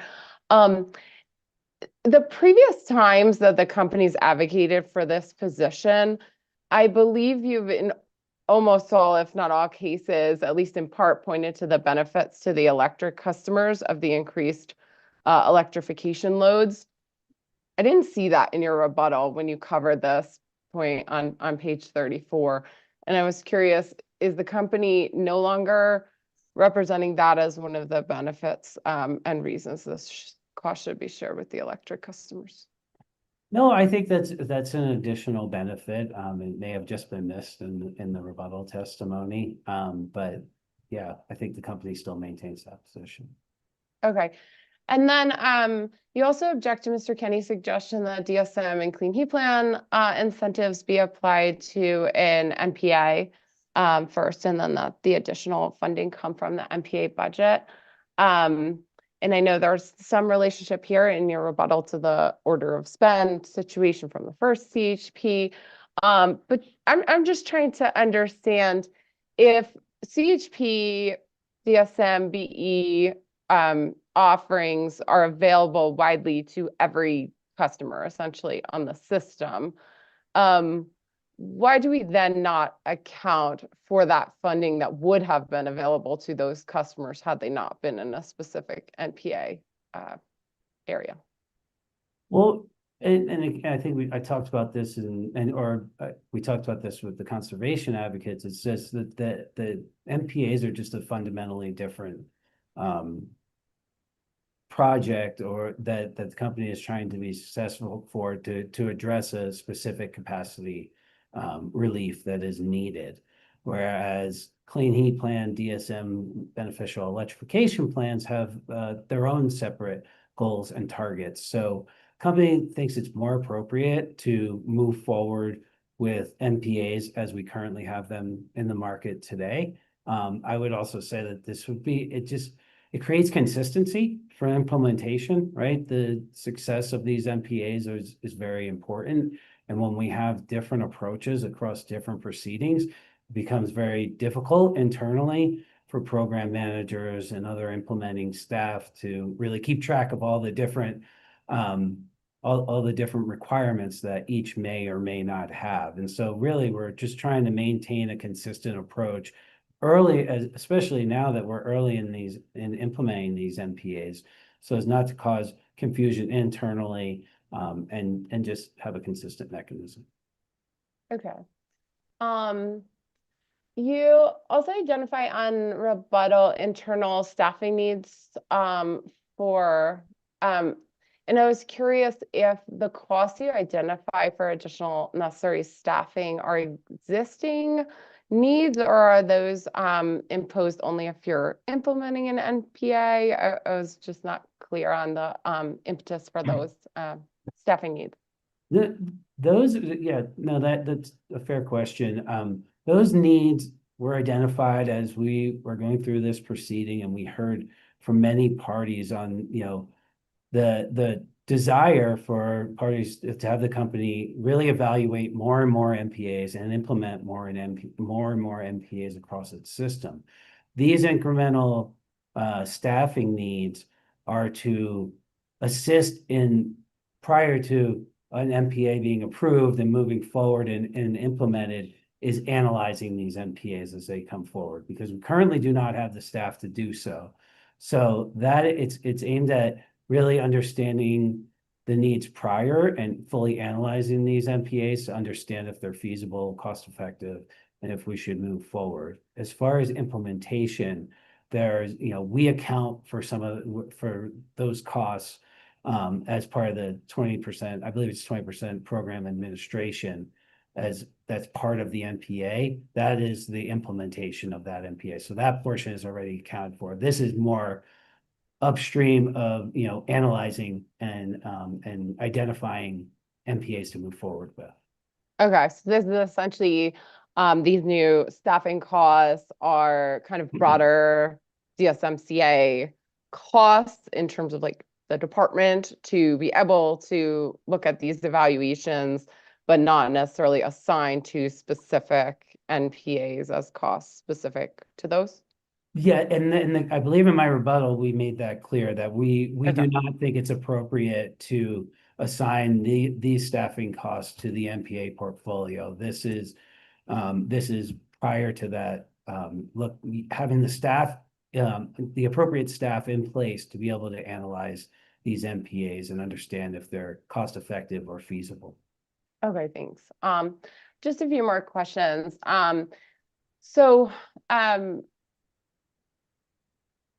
You had indicated as part of, I think it's as part of the electrification first, that one of the ways the company is engaging with well, maybe it's not as part of the electrification first. You tell me. One of the ways the company is engaging with customers is through behavioral demand response to encourage customers to reduce energy consumption during peak events. Is that accurate? Yes, I believe that's accurate. Yeah. Okay. And here you're referring basically to the behavioral demand response in energy insights, where you alert customers to energy action days, hoping they'll voluntarily reduce on those days given the company's alert. Yes, I believe, but we were speaking to Home Energy Insights, which offers a number of different programmatic options. Okay, thank you. Yeah, thanks for clarifying. As I read my own question, I realized what program I was referring to. So your attachment PJM5 seems to indicate there's no measurable anticipated savings associated with just the conservation messaging. And that report appears to have been completed prior to the company adding this program in 2024. So I'm just curious kind of what the company is seeing and hoping for or planning for this as the main demand response offering when your attachment shows a kind of lack of likelihood that it has a measurable result. And just to be clear, Commissioner Gilman, that's the Winter Storm Uri report that you're PJM 5, let me see. I think it was a third-party report on Lume. maybe it was in response to Winter Storm Uri. Yeah. I can't tell you what timeframe was studied off the top of my Yeah. head. Well, I would just say that I don't think we're saying that conservation messaging is the main. You know, we have several programmatic offerings like home energy reporting, conservation messaging being included them, high bill alerts, high gas bill alerts that can be energy action days that can be communicated to customers. I think what that report was saying that is as a standalone item, it's uncertain how effective conservation messaging may or may not be. And so what we think is we fully support conservation messaging, but it has to be used in combination with other programmatic offerings to more fully inform customers. Okay. Yeah, and I think you had indicated that much in your testimony that the company continues to evaluate how to best use the conservation messaging as one of the many demand response tools available in the broader DSMBE plan. So I was curious, what are the other demand response tools that the company is studying or intends to further put forth in upcoming planning to augment this from a demand response standpoint on the gas system? Well, I think I named a few of them that are included in that home energy insights. You know, there's the home energy reporting. These are programs that we currently have in place, right? Home energy and home energy reporting, energy action days, high bill alerts, things of that nature. But the company is also looking at its demand response offerings that we currently have and seeing how we may be able to enhance those. We've certainly heard from the commission a desire to do so, and the company is currently evaluating that for our July filing. Okay, and are those informed by the company's previous gas demand response pilot or some other information? Is that the gas demand response that I believe Commissioner Plant had a question about that on Friday? Is the one that was approved? I believe there was an RFP that was supposed to be conducted or was conducted in 2024. Is that the one you're responding or referencing? There was one prior to that, so I honestly can't recall the names off the top of my head. I think they were both brought up in the Mountain Energy filing. There was one that utilized third-party meters looking at reductions, which I believe was just a few dozen customers, if I'm right. And then there was a new one that was started, but that vendor closed up and it didn't really get off the ground. So I'm at least aware of those two, and apologies for no names. No, that's helpful. Actually, I think you're referring to the heat savers gas demand response. That sounds, it was like a thermostatic Yes. controlled. Mm-hmm. Yes. And so the company provided results of that final study to stakeholders in August of 2025. We then moved forward with a 60-day notice to bring that forward as an offering for customers, either in areas where an MPA is being implemented or in the event that we identify a constraint on the system. We could also have an early marketing effort to get customers to take part in heat savers there as well. So kind of like targeted areas. Okay, so is that an offering already available? It's currently in contracting. So I believe that the 60-day notice was issued in November of last year. We did not receive any comments from stakeholders. So I think it was early December, we were able to move forward with it. And that the last update I received is we are moving forward with contracting with the vendor. Okay, thank you. Those are my only questions. Thanks, Mr. Murphy. Thank you.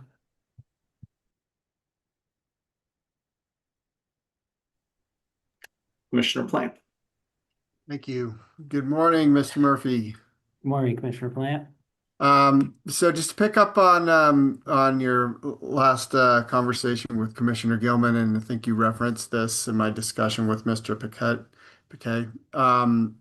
The RFP that was released in 2024, um, that's hearing exhibit 1202. I don't know if we need to pull that up. Um, but on page 3 of that RFP, it says that it came out of I think it was the DSM-SI filing, it's 22A-0315EG. And then on page 10, it describes the proposed time frame for the RFP, and that was really to evaluate the heating season 24 to 25. And we did get a status report from the DSM in April of 2025, but all that status report said about this RFP was that there had been a RFP issued in January of 24, but it didn't give any update on the status of it, what happened with the RFP. So I was wondering if you could fill us in on what happened with that program. Sure, yeah, so the RFP was issued in January of 2024. We awarded, it was awarded to Copper Labs in April of 2024. We finalized contracting, I believe, in June, and started, working with Copper Labs to understand their equipment and their portal. There were 2 communities identified, Winter, I believe, out near Winter Park, and one in Aurora. Copper Labs also had equipment deployed in Sterling Ranch, which could also were additional customers that could take part in the pilot. And we began training more fully on the portal in November of 2024. Soon after that, we were informed that Copper Labs was facing some financial uncertainty. And then early in December of 2024, we found out that Copper Labs was going out of business. So we could not move forward with that pilot since it was Copper Labs equipment. There was no other vendor that was suitable to really move forward with it as it was designed. And we filed a notice in the strategic issues proceeding in I believe the middle of February, I think February 12th of 2025, we filed a notice to inform the commission of the status and the ending of that pilot. Okay. And so has anything come of the equipment from Copper Labs, or has there been a buyer, or did they get taken over by anybody else, or they just went out of business? My understanding is they just went out of business. I have not, heard any additional updates as far as, anyone purchasing the equipment or being able to move forward. It was their own proprietary portal as well, is my understanding. I wasn't terribly close to the implementation side, but just talking with staff that was working on it, it was kind of proprietary equipment and portal. And was the target of the gas, you can take down this exhibit, was the target of the DR program, was it large customers, large commercial, all residential, or combination, or? I believe it was primarily residential. Okay. I don't know for certain whether commercial were considered, but it was largely residential customers. Okay. And are you familiar with some of the gas demand response pilot programs in Massachusetts and New York focusing on gas DR? I am not. Okay. One of the things that they're focusing on are, these large commercial, large users, so that they can, do reductions at times when they need that within the system. Does the company have any plans to pursue similar programs to that? We can certainly consider such programs. I can take that feedback back to the program teams as they're thinking about what we will be putting forward in July. Okay. Yeah, I think in Appendix 12, the company states that gas DR is the most impactful measure to address design day peak hour gas demand at the least expensive cost, which is sort of makes me very interested in us pursuing that kind of thing. Yeah, and I think the company is fully supportive of that, Commissioner.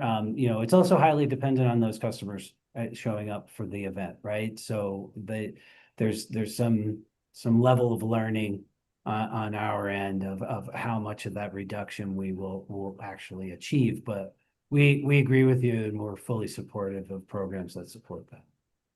So, moving on, you're looking in your testimony, you're looking for sort of pre-authorization of projects, MPA projects based on an ex ante process where you evaluate the MPA through a cost effectiveness criteria and various different things. Are those MPA criteria for approval clear enough in your view? Have they all been basically established and predictable and clear process for determining what gets approved and what doesn't?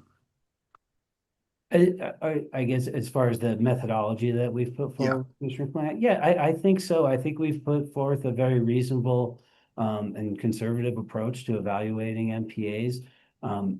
Again, we want these projects to be successful, and the company is fully supportive of them, but they have to be evaluated. And for those smaller projects, the company wants to be able to move rather quickly on those. And that's why we've promoted this 60-day notice process to be able to move forward on those projects. Something else that I think would add is by putting this methodology forward, we think that we've created a much more efficient model than fully litigating all of these projects all of the time. And we think that we can move more swiftly to evaluate projects and then try and get out into to that area and start addressing that constraint as soon as practical. And is there stakeholder alignment on these dispositive components of the determination of whether an MPA would move forward or not at this point? I don't know that we've heard much pushback on the methodology itself. I'm not recalling much. We've had some input where we can refine things. I think the company is certainly open to that. Again, we're very early in the MPAs that we have in market and implementation. So there's always opportunities to learn and refine over time. And, those refinements can be, evaluated through future proceedings like a future GIP. But we've put forward a proposal that we think is reasonable. We haven't heard much pushback from parties. We think it's a really good starting point, and we're certainly open to refining it over time. I think I'd be interested in having a process. If we're going to sort of assume pre-approval based on the process, then that process, should be pretty well, agreed upon so that we don't run into the 60-90 day of a process being a continually litigated system. If everybody's on board with what constitutes an MPA that should move forward, then that would be easier. And what are generally around MPAs, what are sort of your measurable performance criteria that would reflect success of those MPAs in your view? I think, achieving the participation levels that we need to achieve, we've made those very clear in both in each of the project packets that we've put together for this proceeding, showing the increasing participation that we need to address the capacity constraint and provide the relief necessary. But I think moving forward with any of these MPAs, and there's some level of uncertainty. We all know that, right? And they're relatively new. We'll continue to learn and refine our approaches with customers as well as we continue to implement more of these MPAs. But I think any relief on the system has to be considered some level of success. But the company is certainly looking to address the full relief necessary in order to have a successful MPA. So you could basically identify what the capacity reduction, that is due to the MPA as it performs on the system, or the infrastructure deferral, investment deferral as a component of that MPA. Yes, I believe that's accurate. Yeah. So if we were to look at some of the sort of the upfront approval through the process that you've identified here for an MPA, but then have a performance triggered recovery. So for example, I think that what the company has proposed is that the entire recovery for the project come through the DSMCA concurrent with the expenditure. But if we were to hold back a portion of that to be then allotted after the fact for demonstration that you've achieved the objectives of those MPAs. Do you have any view on how something like that might be structured? Should it be based on a percentage of overall payment? A certain percentage is upfront and a certain percentage is held back for after demonstration of performance of the success criteria, or should it be something like you've got your recovery at whack for achieving the objectives, exceeding the objectives, you get something above whack, not achieving the objectives, you get something below whack?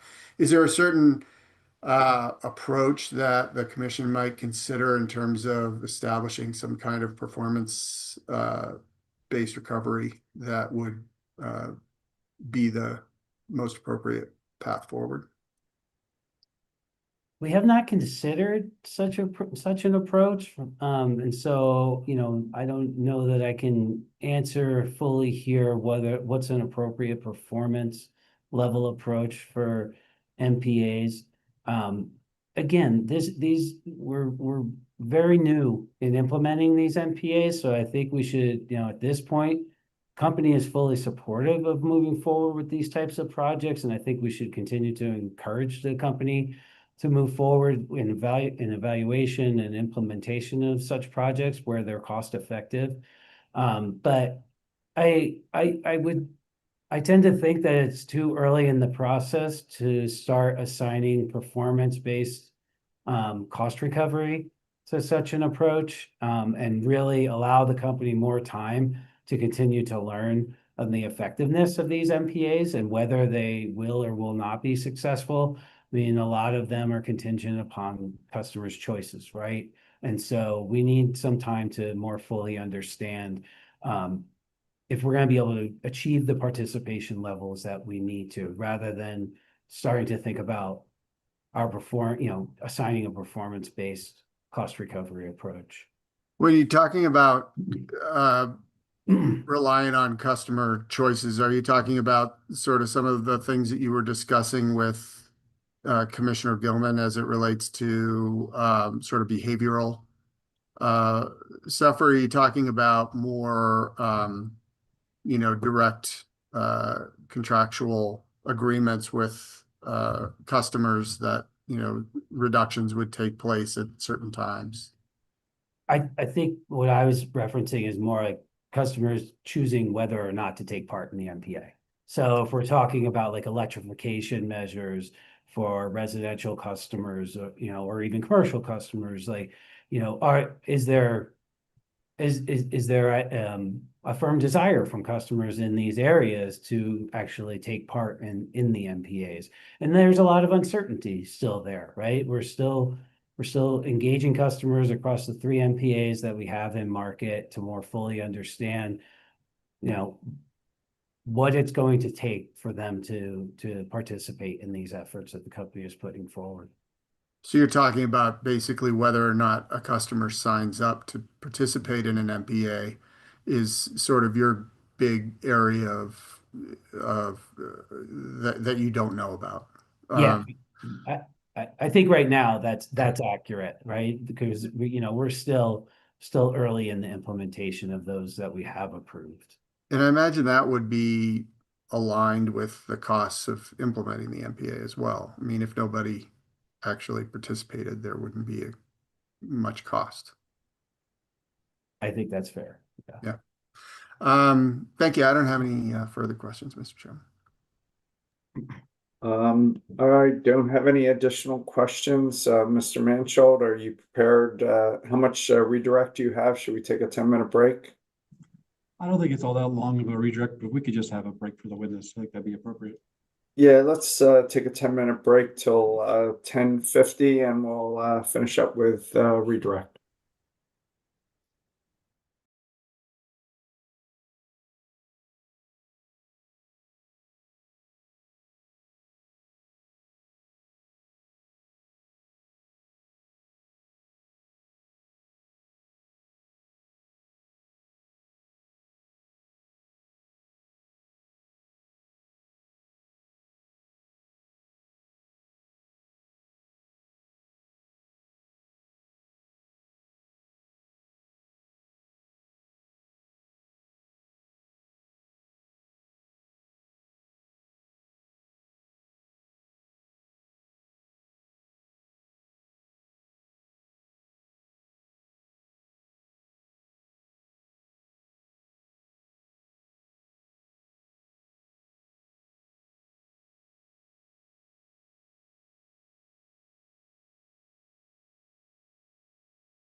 Mr. Manchell, redirect.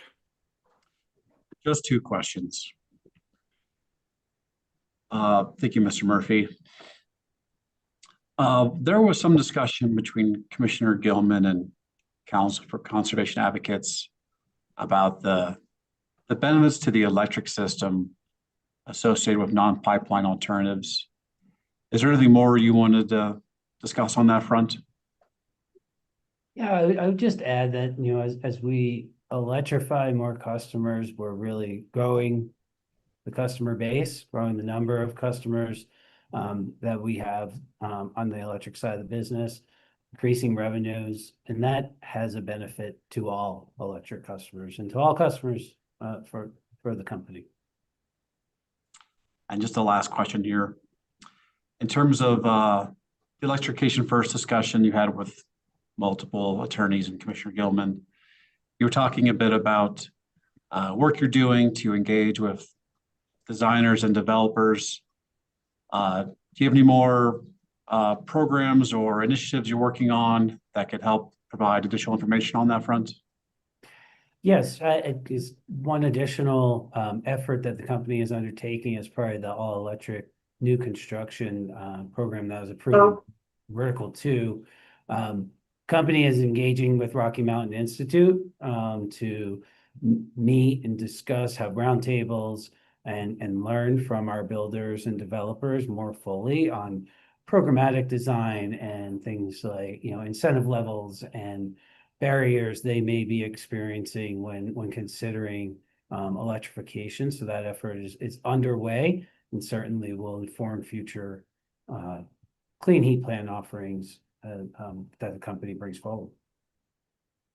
Thank you for your time. No further questions.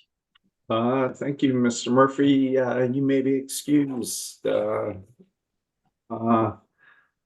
Ms. Brahma, I have Roberts next. One moment, please. Okay, can you hear me okay? We can. Ms. Roberts, I believe, was waived. And so at this time, I believe we're actually on to Ms. Jones. Commissioner Gilman, did you have questions for Roberts, or did you, my notes say you did, but maybe you changed your mind? No, I did not retain Roberts. Okay. Ms. Jones, can you hold up your right hand? Do you swear to tell the truth, the whole truth, and nothing but the truth? Yes, I do. You can put down your hand. Is anybody with you or communicating with you in any way? No. If that changes, will you let us know? Yes, I will. Back to you, Ms. Brahma. Thank you, Chair Blank. Good morning, Ms. Jones. To me, you are very quiet. So if you maybe could speak up a little bit, that would be great. But would you mind please stating your full name and spelling it for the record?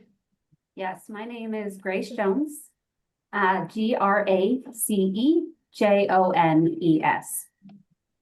And what is your position and for who do you work, Ms. Jones? I am employed by Excel Energy Services as the Manager of Gas Strategic Planning. Okay. And did you cause to be submitted into this record hearing exhibit 105, your direct testimony, and hearing exhibit 118, your rebuttal testimony? That is correct. Did you also support in this record certain portions of the gas infrastructure plan itself? Yes. And do you have any corrections today to your testimony or the sections of the GIP that you support? Yes, I do. I have a correction, please, to Appendix 4 in the GIP plan. Okay, if we could please pull up from box.com, it would be hearing exhibit 101, attachment JJP1, Appendix 4. There's also an Appendix 4C document in box. I'm not going to pull that up because that is just the confidential version of Appendix 4.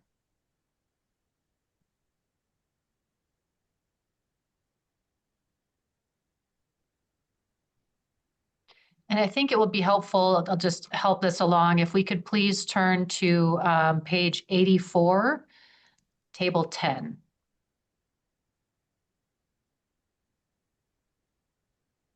Ms. Jones, could you please identify the correction here?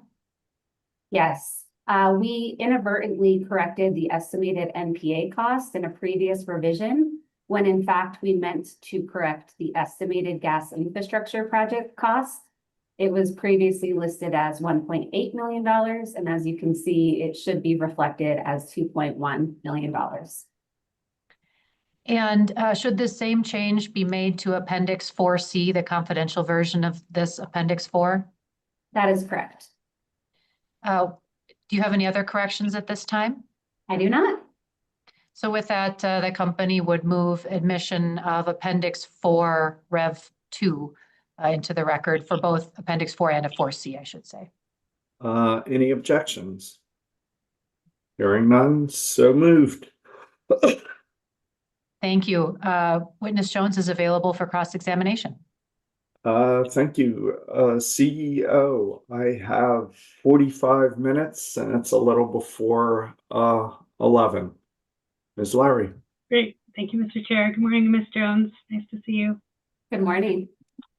I have 3 topics to discuss with you today. Information reporting related to the Spear Canal project, integrated system planning, and addressing forecasting for peak demand in the GIP rulemaking. So starting with information reporting on the Spear Canal project, recognizing that as we informed parties and the commission, CEO no longer opposes the Spear Canal project, these questions are aimed at discussing ways to improve forecasting for future gas projects. Are you familiar with the final decision in the Mountain Energy Plan proceeding? I am. Okay, great. Are you generally aware that in that decision, the commission noted that the planning risk of under and over sizing the gas system? I don't recall the exact language. Could we possibly pull up that decision, please? Sure, yes. This would be Hearing Exhibit 603, Attachment AS21.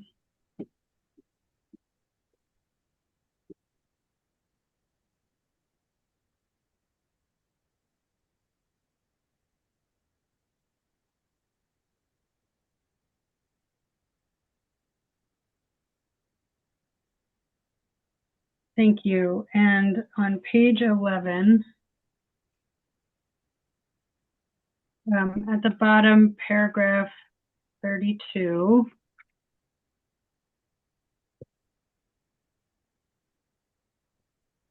and actually, we're going to start on the top of the next page.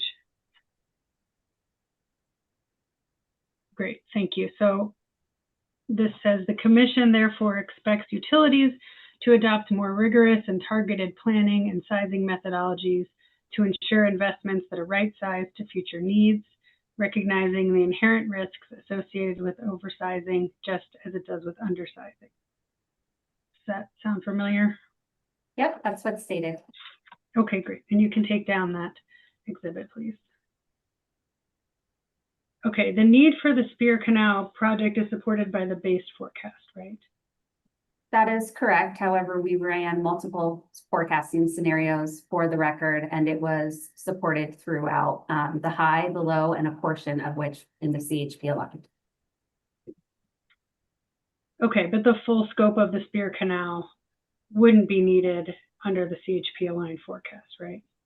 Potentially, as indicated in my rebuttal testimony, under the CHP aligned forecast, the company could potentially limit the Spear Canal Interconnects project to the project components that address supply point A, as well as the electric incremental generation needs. In the rebuttal testimony of Mr. Goodenough, and also in your rebuttal testimony, the company explains that the electrification levels have not kept pace with the expectations in the CHP aligned forecast, right? Yes, as discussed by both myself and Goodenough, the electrification levels in regards to how many people are choosing beneficial electrification, as well as of those, how many are choosing full electrification, do not align with the company's CHP aligned forecast. In the forthcoming GIPs, will the company commit to providing information about how the forecasted peak gas usage that justified the Spear Canal project compares to the actual peak gas usage for each heating season, starting with 2026 to 2027? And just so I make sure I understand your question, you're asking for us to report out on the design day peak hour gas demand that is existing and forecasted in regards to the Spear Canal project? I didn't quite hear the last thing you said. We're looking for just the actual peak usage compared to the forecasted peak usage. I think that's what we have not contemplated whether or not that data would be helpful. However, we will have that information. And so I don't think that we would outright oppose providing such information at this time. Great. Do you think the company could include an analysis of what drove the changes in gas usage between the forecasted and the actual use? I think that would be challenging. With our current tools and mechanisms, it's difficult to identify exactly what the driver is associated with the design day peak hour gas demand. And so I wouldn't be comfortable committing to an in-depth analysis, but rather being able to show the differences that we're forecasting versus what we're seeing today. Okay. Do you think the company could look at that difference and use that to inform gas planning or forecasting strategy going forward? I think our forecasting strategy would remain the same. So in the gas infrastructure planning rules, we are required to look at a high base and a low forecast. What we choose as the inherent assumptions in those forecasts, we are hoping to approve and, align closer with actual, participation that we're seeing in the field. But the goal of using, a broad range of forecasts is in order to make sure that we're looking at a bookend analysis to ensure that our projects are needed and required under various different scenarios. Okay, and the last question under this category is, would the company also provide information about when supply point A closes, if it does close? Yes, I think that's a reasonable request. Great, thank you. Okay, now I'd like to turn to the integrated system planning questions. And these are largely deferred from Mr. Piquet on Friday. So following up from my conversation with him about integrated system planning tools, I wanted to point you to a section of Mr. Martz's answer testimony that you adopted. And so if we could please bring up hearing exhibit 102.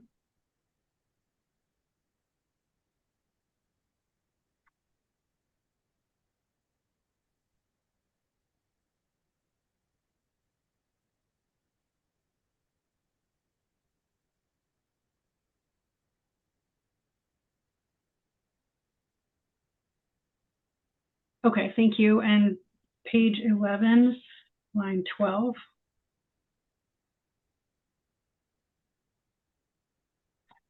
Thank you. So this says, specifically, the company understood the increasing importance of coordinating planning across the organization, including not just the larger areas of generation, transmission, electric distribution, and gas, but also future opportunities such as thermal energy networks.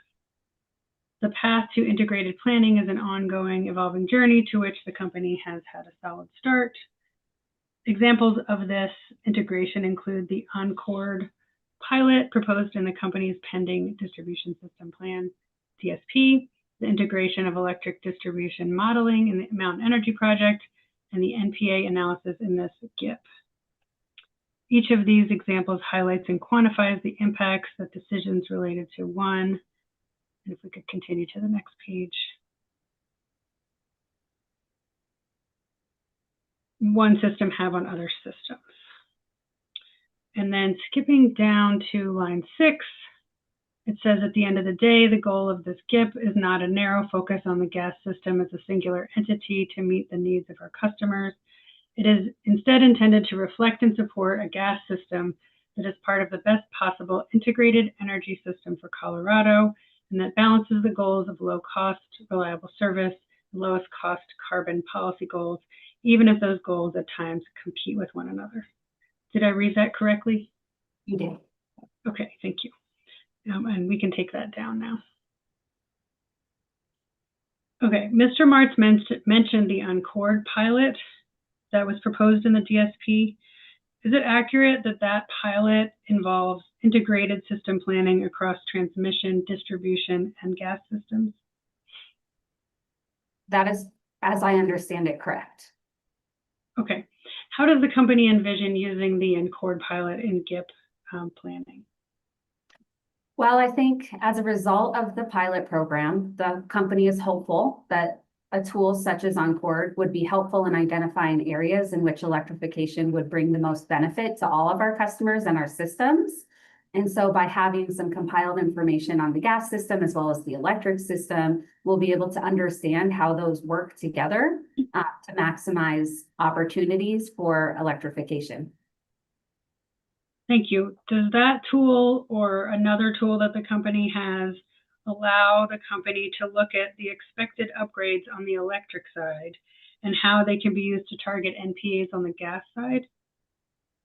I'm not entirely sure if the Encord tool will allow us to do so. So please excuse me for that. Happy to find more information on that. But in regards to other tools that we have, since the Integrated System Planning Department was founded or organized, the company is really focused on developing processes and procedures for information sharing outside of just the tools themselves. So while we are investigating tools that will simplify the work, we've also developed a lot of processes to make sure that we are capable of information sharing between our gas system planners, our electric system planners, in order to identify opportunities for electrification where it might be best suited. Great. And then kind of on the flip side, does the Encord tool, or does the company have another tool that would allow them to show the capacity of existing electric infrastructure areas where there are aged pipes or gas capacity constraints, which would allow the company to identify areas to target NPAs? I would say yes. So on the electric system side, and I'm not an electric system planner, so bear with me a little bit. We have a tool called LoadSeer that allows us to identify at the distribution level where capacity may exist.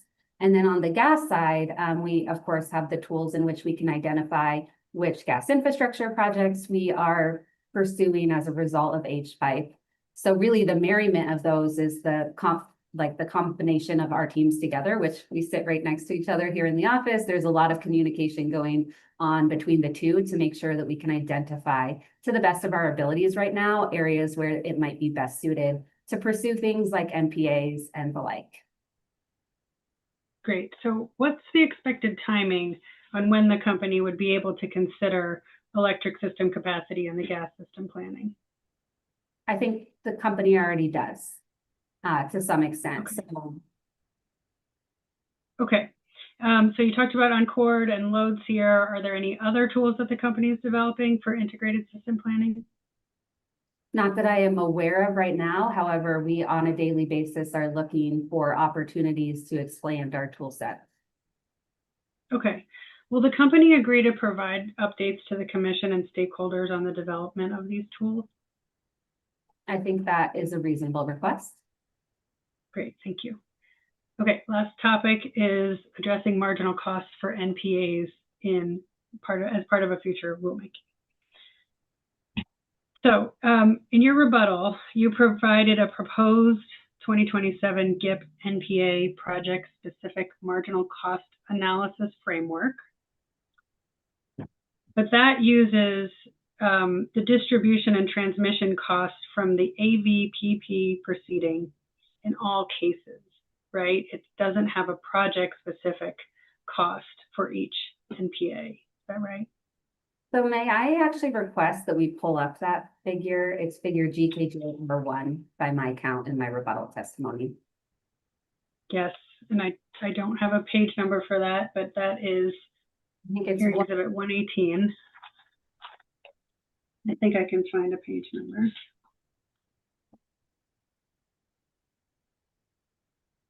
I think it's 115, if that's helpful. Thank you, Ms. Jones. Thank you. You're ready. I knew that one. Yes. So Okay. AVPP, we are proposing that as the marginal capacity cost for distribution and transmission. I think your question asked about all three, and for generation, I want to clarify that we are proposing that we use the marginal capacity cost in alignment with the encompassing modeling results that are included as part of the ERP filing. So what I'm trying to get at is whether there would be like a standard marginal cost that you would use for each NPA, or whether you would use a project-specific marginal cost for each NPA. So as it stands right now, we are proposing that we use one marginal cost that's not project-specific. However, the AVPP, we do think, given the amount of work that we've done to develop those numbers, are a really good, accurate way to estimate what the marginal cost might be associated with distribution and transmission. That said, if there is a planned project in that area and that planned project would be able to accommodate the incremental electric demand from the NPA, the company is proposing that we would use a marginal capacity cost of 0 for both transmission and distribution. Okay, thank you. And would the company be open to addressing these types of issues in the upcoming GIP rulemaking? We have to discuss with Mr. Paquet whether it would be the pre-rulemaking or the rulemaking, but I think the company has always been, open to our stakeholders' feedbacks on the cost-benefit analysis. We have a proven track record of continuing to improve upon our CBA methodology, and so are not opposed to continuing to refine and amend our assumptions as reasonable. Great, thank you, Ms. Jones. That's all the questions I have. Thank you. Thank you, Ms. Lowry. CC4CA, I have 30 minutes and it's 11:12. Ms. Berman. Thank you. Good morning, Ms. Jones. For the record, I'm Sarah Berman representing CC4CA, and this will be brief. I am first going to ask you a few questions about weather zones. Can you please tell me the total geographic area covered by each of the company's weather zones? I'm not sure I understand your question when you say total geographic area. That's okay. Let's go ahead and pull up Hearing Exhibit 101, please. Attachment JJP1.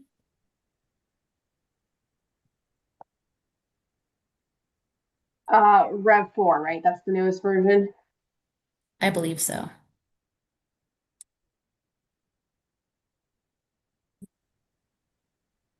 Page 105. Thank you. Okay, so looking at this map of the company's weather zones, let's focus a bit on Denver. So when you refer to Denver as a weather zone, that covers more than just the legal boundary of the city and county of Denver, correct? That is correct.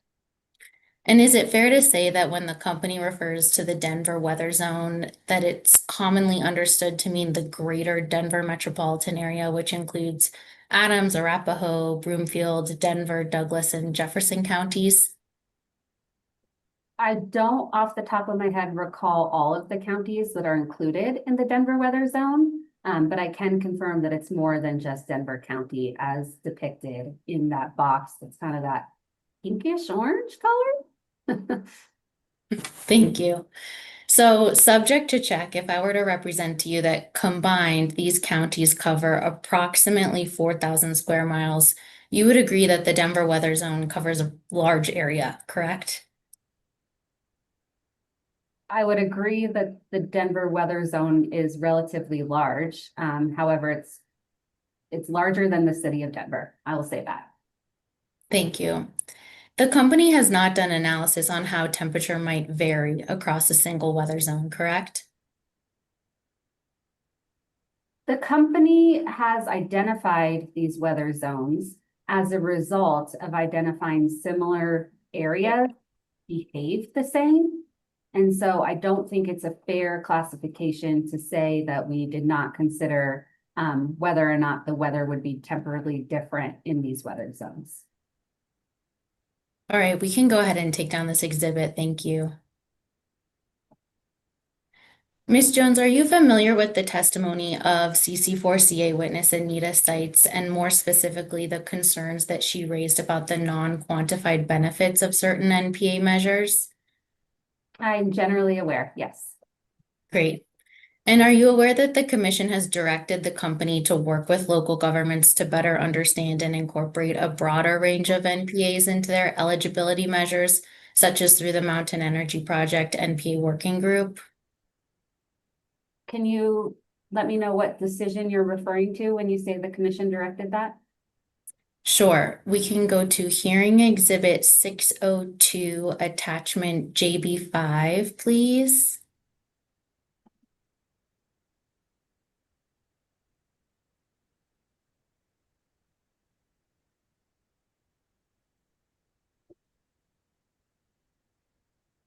And this is the comprehensive settlement agreement that was approved in the Mountain Energy Project. And if we could go to page 16, please. Paragraph 39A discusses the NPA working group. And are you familiar with this working group, Ms. Jones? I am. Thank you. Do you believe that local governments can help the company learn about NPA opportunities that might be particularly well suited for their jurisdictions? I do, which is why the company was not only agreeable to founding the Mountain Energy Project NPA working group, but also we are underway with gas planning pilot communities for a similar level of effort to identify potential opportunities for NPA projects. Thank you. We can take down this exhibit, please. Ms. Jones, have you conducted any workshops with local governments to try to develop better quantifiable criteria for NPAs as related to the GIP? Can you be specific by better quantifiable criteria? Sure, we can talk about it more broadly. Have you conducted any workshops with local governments to discuss or develop any quantifiable criteria for NPAs as related to the GIP? Yes, so the miscellaneous docket that preceded the GIP docket here in 2025 was a subject of conversation regarding the cost benefit analysis tool, which is one of the tools used when we identify whether an NPA project is cost effective. There were several communities that were able to participate in that, and from that we gained feedback from them as well. Thank you. And since the M docket, similarly, have you conducted any workshops with local governments or economic development agencies to determine if there are any other benefits that can and should be quantified and considered for NPA analysis? The company has not performed any additional analyses, though we're looking forward to partnering with folks through the gas planning pilot community effort. Thank you. No further questions. Thank you, Ms. Berman. Conservation advocates, I have 90 minutes and it's 11:18. So Ms. Coleman. Morning, Chair.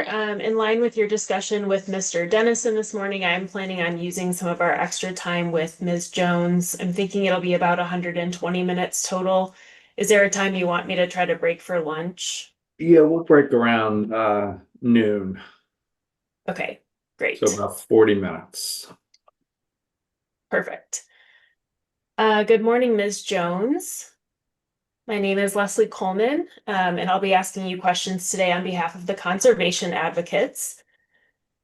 And I have 4 topics to discuss today. We'll start with NPAs and then go to design day modeling, new business, and the Spear Canal project.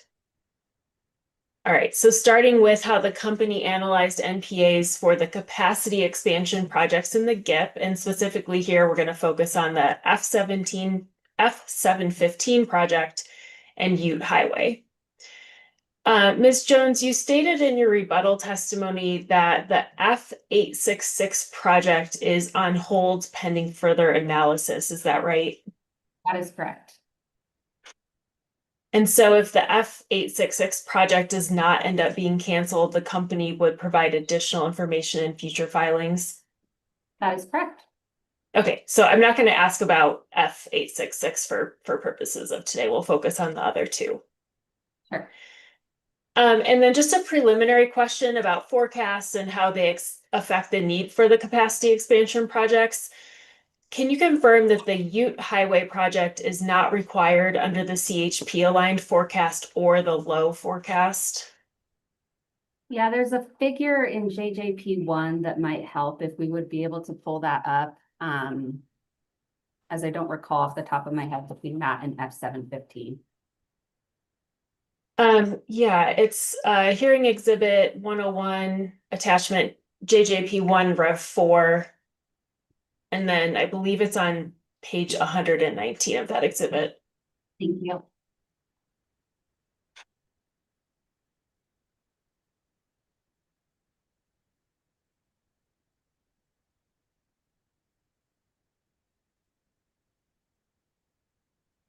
Is this the table you were looking for, table 27?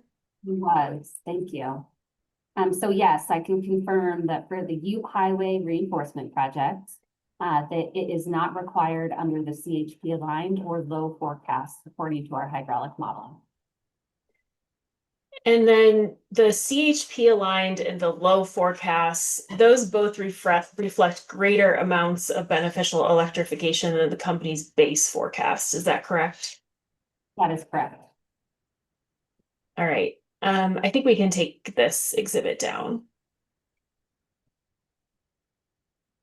And then not asking to go into detail at this point, but just to kind of set the stage, the company does not plan to implement NPAs for the F715 and the Ute Highway projects. Is that right? So the F715 and the Ute Highway projects are both in the informational period. And based on the NPA analysis conducted, it was determined that the NPA would not be cost effective. So no, the company is not recommending that we pursue an NPA portfolio at this time. However, the company is also not requesting a presumption of prudence on those projects and is recommending that we wait until the 2027 gas infrastructure plan in order to provide more information on whether or not there is still a need for those projects. And then just in terms of the timing, I think for both the Ute Highway and the F715, I can't remember which is which, but those were going to start in around 2029 and 2030. Does that timing sound right to you? It generally sounds correct. It's in the informational period, so somewhere between 2028 and 2030. Okay, so that would leave about 2 to 3 years to do an NPA if the company waits until 2027. That's assuming that the project need remains the exact same and the in-service date is the same.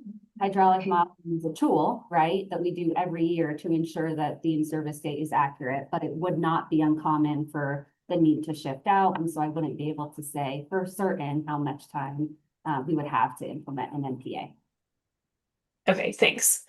And then again, just for context, do you recall that conservation advocates witness Mira Fickling modified the company's cost benefit analysis in line with her recommendations, and she concluded that the NPAs for Ute Highway and F715 would be cost effective? You generally recall that, yes. Okay, so we're going to go into some more detail about the company's cost benefit analysis for those two NPAs. And the company used two tests in its CBAs. That was the EMTRC and the ERIM. Is that correct? Correct. The EMTRC is the primary test. The ERIM is meant to be a secondary test just in order to provide more information when making the decision on whether an NPA project should be pursued. Okay, and then I think that the questions I'm going to ask you today are generally applicable to both of those tests, but if that's not the case, just please feel free to flag that. Does that sound all right to you? Works for me. Okay. So starting with electric system costs, the company included generation, transmission, and distribution capacity costs in the CBA. Is that right? That is correct, in alignment with the company's DSM-BE plan. And you agreed at the technical conference in October that electric capacity costs are a major driver of why the F715 and Ute Highway NPAs were not cost effective. I do not recall that. Do you have a transcript or something of that nature to confirm? I don't have a transcript of the technical conference, unfortunately, but if we could pull up hearing exhibit 703.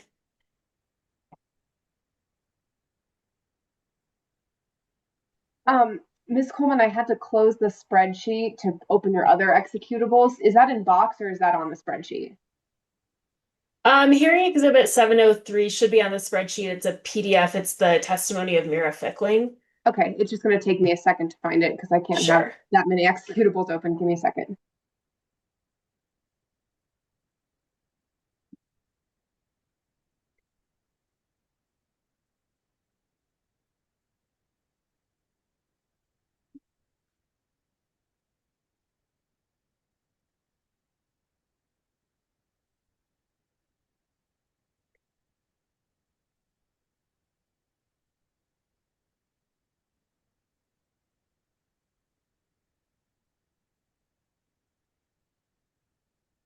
And then if we could go to page 19, please.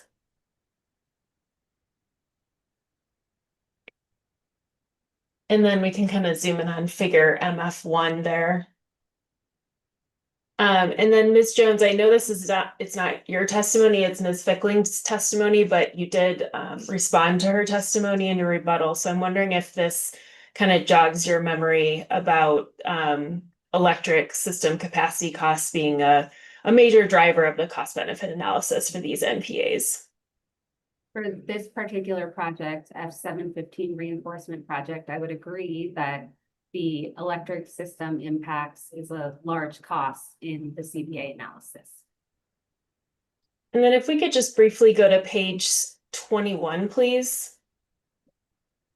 And there should be, yeah, so looking at figure MF3, this is for the Ute Highway Reinforcement Project. And would you reach that same agreement for the Ute Highway project?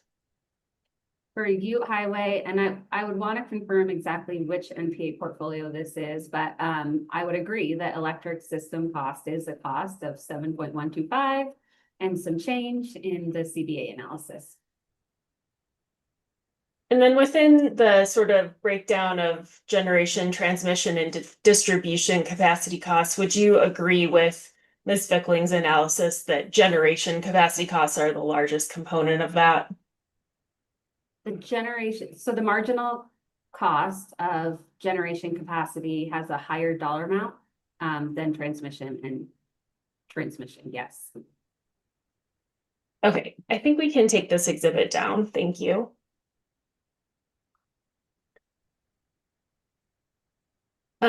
So design day conditions occur in the winter, right? Yes. They occur at daily temperature, yes. And the company's bulk electric system is currently summer peaking. I don't know if that across the board is true, but I think generally speaking, the electric system is summer peaking.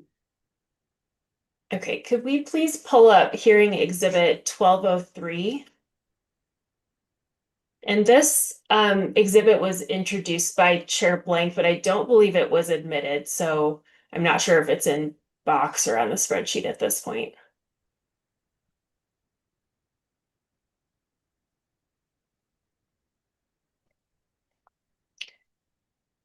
And as you can see from the cover here, this is the technical appendix to the company's 2024 Just Transition Solicitation application. And so at this point, I'll move for the admission of hearing exhibit 1203 that was introduced earlier by Chair Blank. Any objections? I think we do have an objection at this time, Chair Blank, particularly to the extent it's being used to ask questions of Ms. Jones, who was not a witness in the Just Transition docket or with respect to this document, to my knowledge. Additionally, this is not a document that has been verified in this proceeding. Was Mr. Paquet, but Mr. Paquet was a witness in the JTS, wasn't he? And he verified it, didn't he? He was not a witness in that docket. He did his best to answer the questions that were asked in relation to what was in the skip, but neither of them are witnesses in that docket.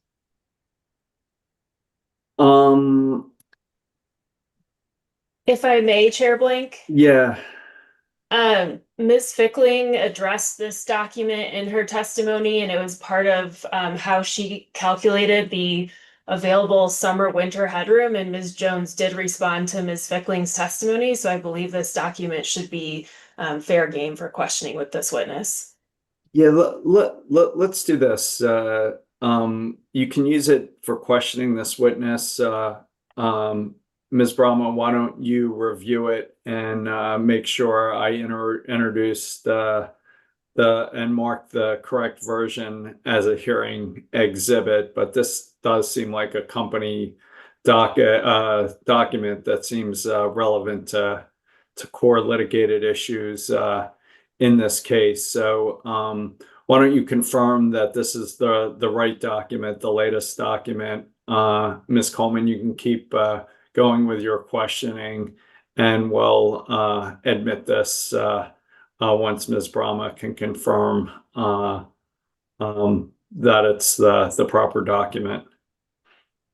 Thank you, Chair. Could we please have page 39?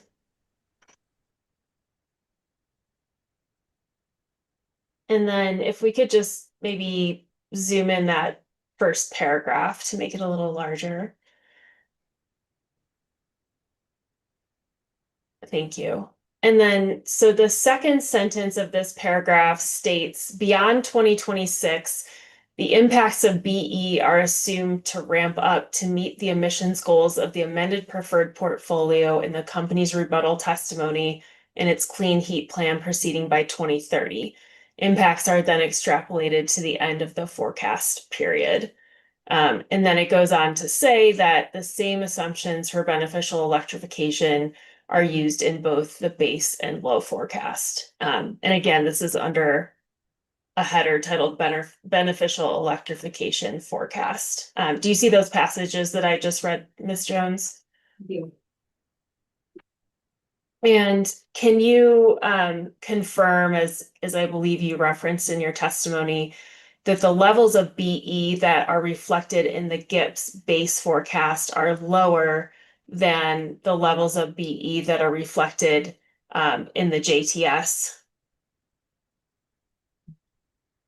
So for detailed questions regarding the level of BE in the company's forecast, I would defer you to company witness Good Enough. But to the best of my understanding, the base, I'm trying to read this to make sure I totally understand. And to Ms. Brahma's point, I hadn't seen this before, so please bear with me.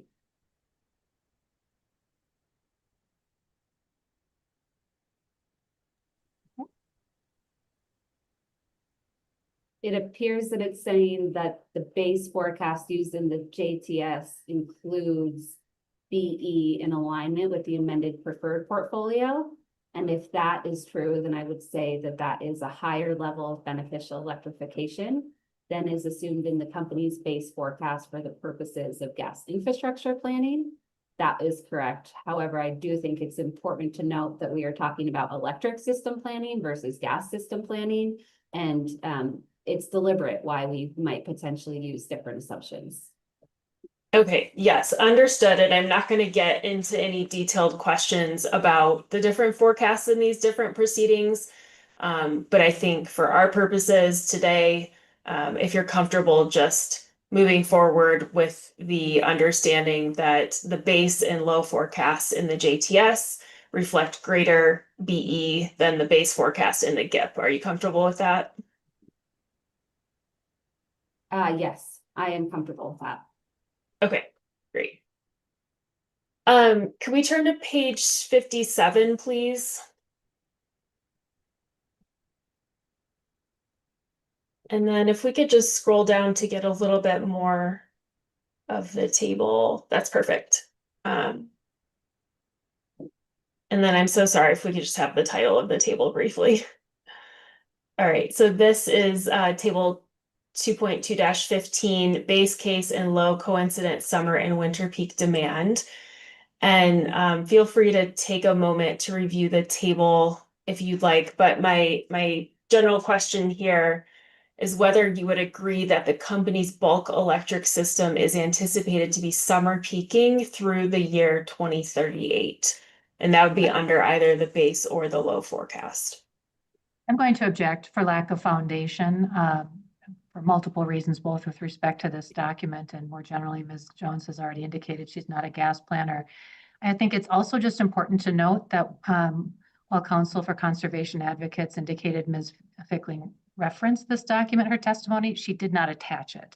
And it's a sizable document. So that also contributes to our foundation objection. May I Ms. respond, Coleman? Chair? Yeah. Yeah, so one of Ms. Fickling's main points was about the summer winter peaking issue and the amount of capacity that would be available on the company's system. And Ms. Jones did respond to her testimony, so I would maintain that this is a fair line of questioning. I'm gonna overrule the objection and allow this to continue. Ms. Coleman. Thank you, Chair. Let's see. I'm trying, I don't know if that question was answered, so let me just ask it again. My question, Ms. Jones, is whether you would agree that the company's bulk electric system is anticipated to be summer peaking through 2038, according to this table here. Just maintaining the same objection. May I please request that we scroll up to the passage before this table to give me a little bit more grounding? Programs like that really complement what we all do at states that allow us. Maybe it would be after. I apologize. We'll present additional information again. So it's unclear to me, based on just the heading alone, if this is for the bulk system, exactly what it is referring to, because it just says coincident summer and winter peak demand, and so I'm not entirely sure of what system it's referring to. All I could respond in regard to your question here is that it does appear that in 2039, under the base case and the low case, the coincident summer peak demand is lower than the coincident winter peak demand, which would be higher in 2039. So that's all I can really say on this document without further investigation. Okay, yeah, and I guess for purposes of my questioning here, we can just refer to the numbers in this table and you can cabin your answers to what's being shown in the table here on page 57. So looking at the base case for the year 2030 as shown in this table, would you agree that it shows there will be 760 megawatts of summer winter headroom? Can you restate that question, please? Sure, and maybe it would just be easier to walk through the numbers here. So for the year 2030, the base case is showing summer demand of 8,992. And then for winter demand, it's showing 8,232 megawatts. So just doing the math of subtracting that out, that would be 760 megawatts of summer winter headroom. Would you agree with that math? Roughly correct. Okay. And then just kind of a context question here.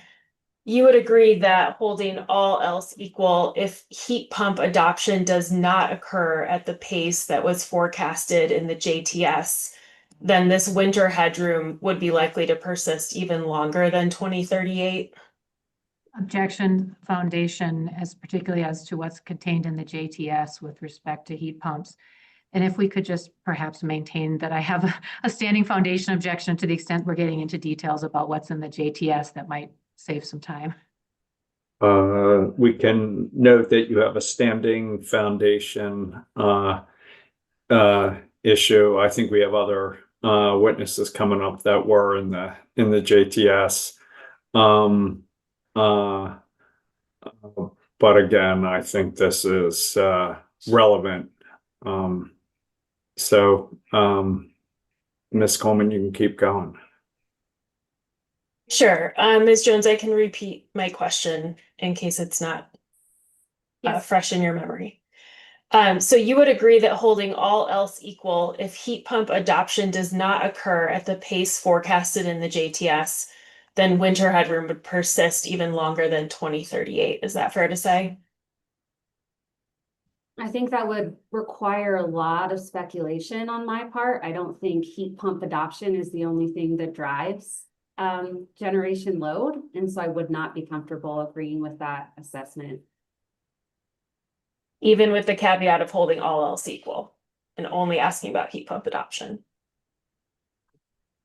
Which I don't necessarily agree with the premise of the question, because it's not reasonable to hold all else equal. And I'm not entirely sure what was the driver behind this table. And so I would generally agree that heat pumps are a driver for electric load, but wouldn't be able to say that that would necessarily mean that we would not be summer peaking or winter peaking in a certain year. Okay, we can take down this exhibit, please. Now, I know we were just talking about available winter headroom in 2030, which was over 700 megawatts. And just to confirm, the F715 project is scheduled for construction in 2029. Is that right? That is correct. And then the Ute Highway project is scheduled for construction in 2030. I don't think so. I thought it was 2028 by the table that we were looking at earlier. Okay, if we could please go to hearing exhibit 101, attachment JJP1, appendix 4, revision 1. And this is the one you wanted, the executable, correct? No, I do not need the executable for this. Just the regular PDF is fine. Okay, give me a second. I'm actually, okay. You said appendix 4? Correct.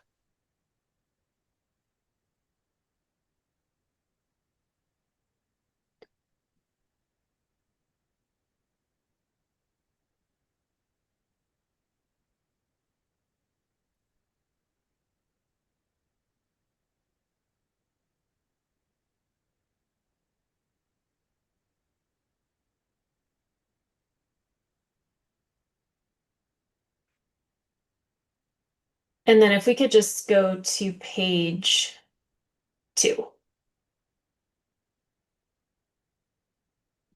Although I'm actually realizing that's the wrong one. So this is the F715 pipeline reinforcement. And then I'm seeing project costs, initial project spend year 2030. So I guess, is the F715 project scheduled for construction in 2030 or 2029? The F715 pipeline reinforcement, it will be scheduled for construction in 2030 as it stands right now.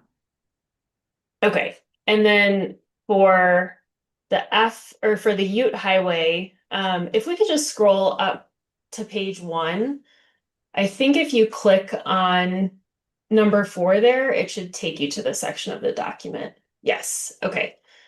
And then if we could zoom in under project cost.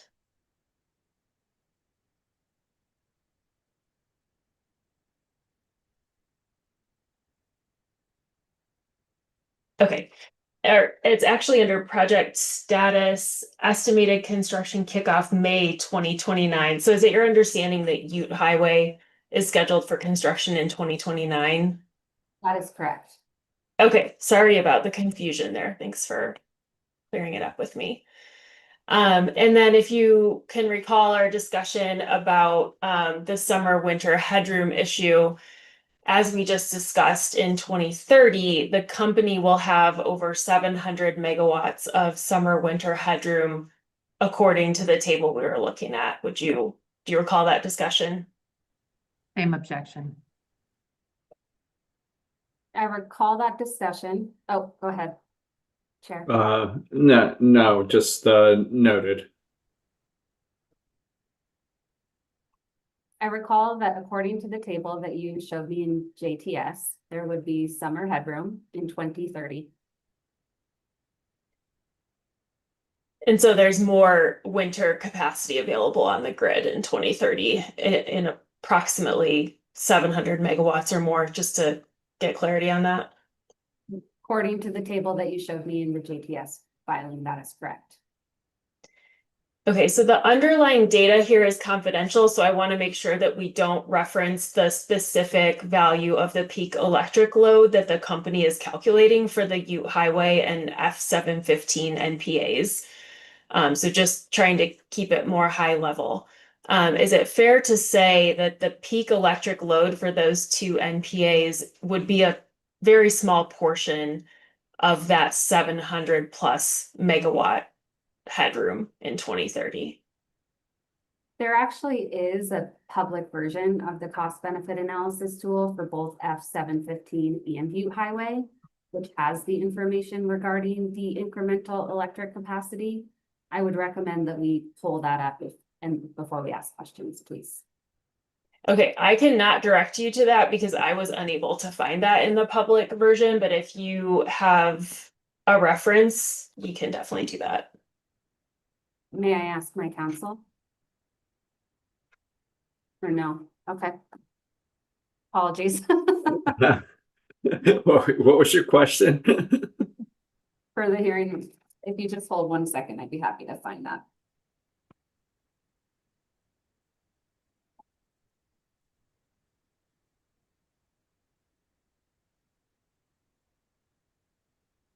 Okay.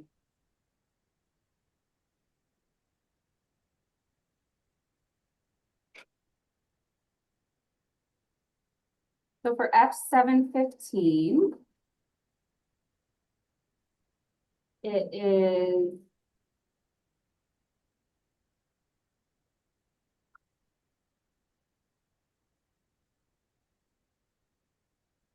hearing exhibit 101, attachment JJP1, appendix 4.1. There should be a public version. Okay, give me a second. Thank you.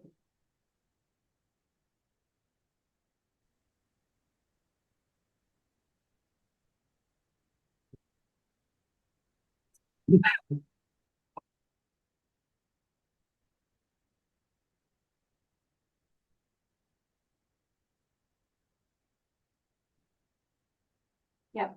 And then if you scroll down, I think it's page 3 or 4.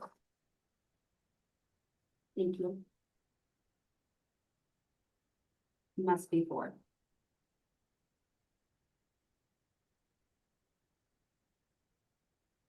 Yeah. And then keep going to 5. Apologies.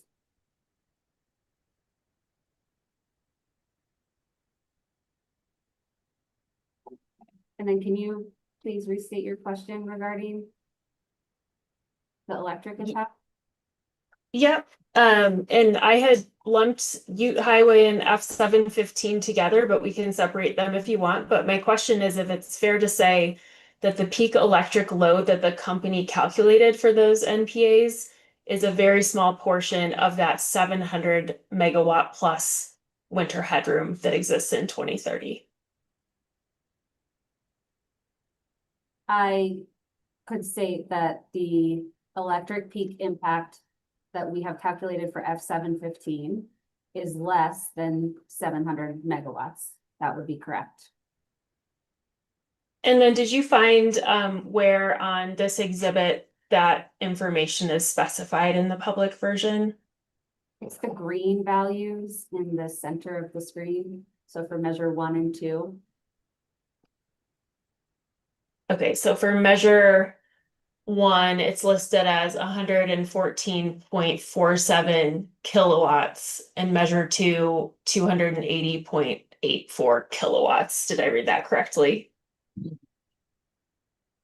Okay, and then is the Ute Highway numbers also in this exhibit? No, Ute Highway.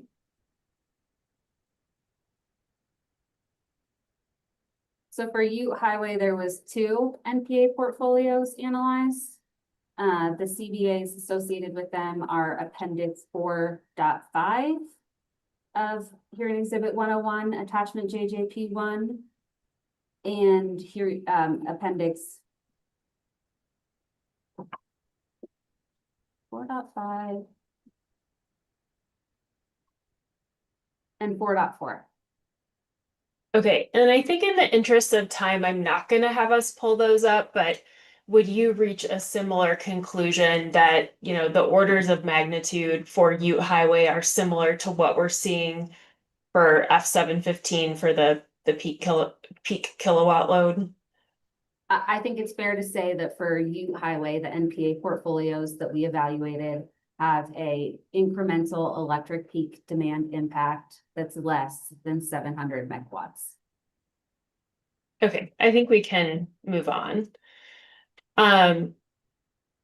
So Ms. Jones, despite the existence of summer winter headroom through 2038, as we discussed with the table in the JTS exhibit, the company is including generation capacity costs in its CBA for the Ute Highway and F715 projects. Is that your understanding? That is correct. So the company's CBA methodology includes the marginal cost of generation, which is applied to the electric peak demand impact for all years that the NPA portfolio is inactive. That said, we have put together a counter proposal that could potentially be more suitable for the 2027 gas infrastructure plan, which would rethink some of those assumptions. Okay, we can take this down. Thank you, Ms. Federico. All right, so if we could shift to a related issue, you would agree that the company will be investing billions of dollars in its electric system over the coming years, wouldn't you? I have a general understanding that we will be investing in the electric grid, correct? And some of that investment is expected to occur through the JTS and the distribution system plan, for example? For example, yes. And would you agree that the need to support increased beneficial electrification is one of the drivers of those investments? I would agree that one of the drivers of those investments is widespread adoption of beneficial electrification. However, I would not necessarily agree that if the NPA portfolio was not determined to be cost effective, that it will accommodate a targeted increase in beneficial electrification. Okay, so for the Ute Highway and F715 projects, the company did not analyze whether those two NPAs would cause a need for additional electric system capacity beyond the investments that are already contemplated in the JTS and the DSP, did it? The company did not. I have a couple of questions about heat pump efficiency assumptions. And again, we're still talking about the cost benefit analysis for F715 and Ute Highway NPAs. So the company assumed that the measures installed would be heat pumps. Is that right? I would have to refer to the specific measure that you're talking about because none of the NPAs have just one singular measure, as I understand it. Right. I think some of the NPAs did have some like home efficiency measures. Is that your recollection? But when the company assumed installation of electric heating equipment, it did assume that those would be heat pumps. So for the purposes of developing the NPA portfolio and the measures that were included in the NPA portfolio, that was actually provided by our customer energy and transportation system folks, which is sponsored by company Witness Murphy in this case. And so I wouldn't be able to provide a lot of detail regarding exactly what the assumptions were regarding individual measures. Okay, if we could please pull up hearing exhibit 703 attachment MF4.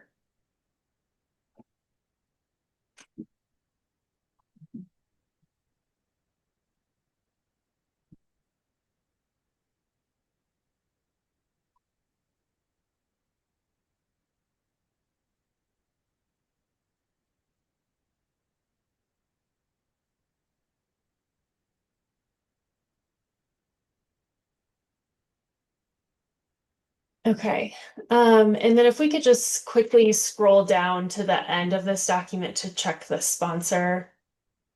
All right, so this looks like it was sponsored by Mr. Murphy, but if we could just scroll back up and get a little bit of clarity.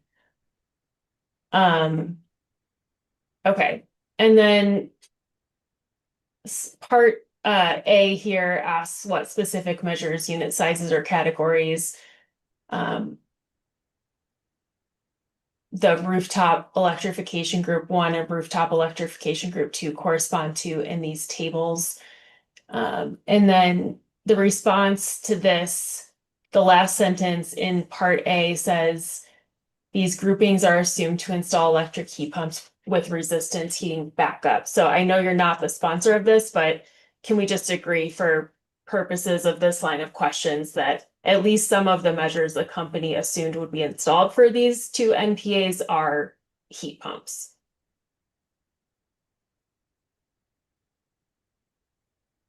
I can't testify on behalf of Mr. Murphy, but I would be able to say that, you know, if we're referring strictly to Appendix 4 at 20, tables 1 and 11, the question does state, and the answer, that some of the measures considered were assumed to install electric heat pumps with resistant heating backup.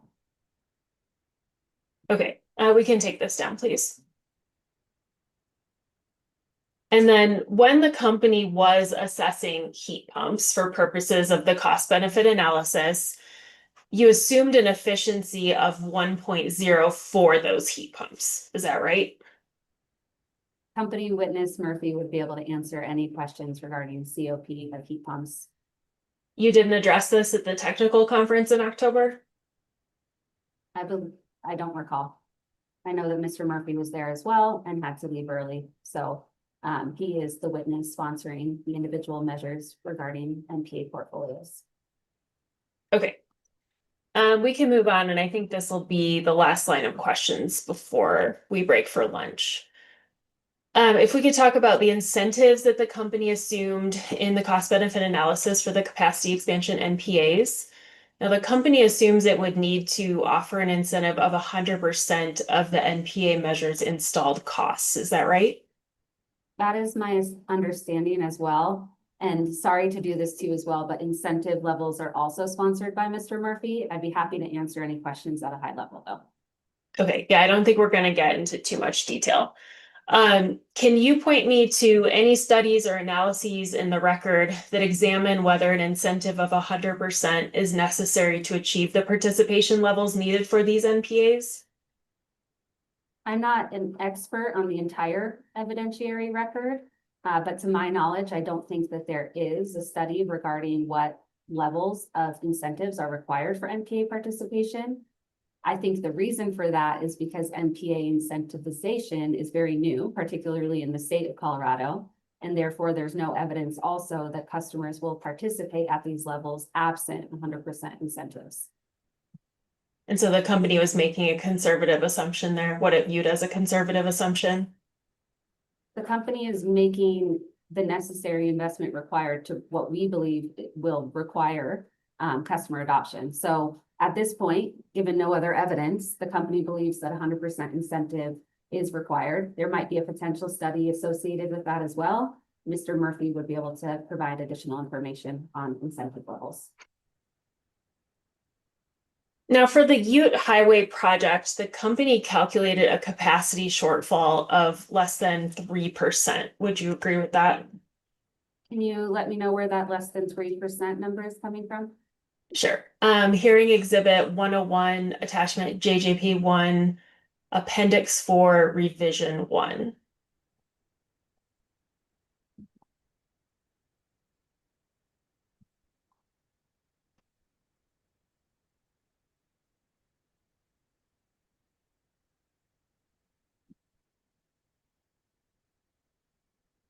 And then this will be page 83.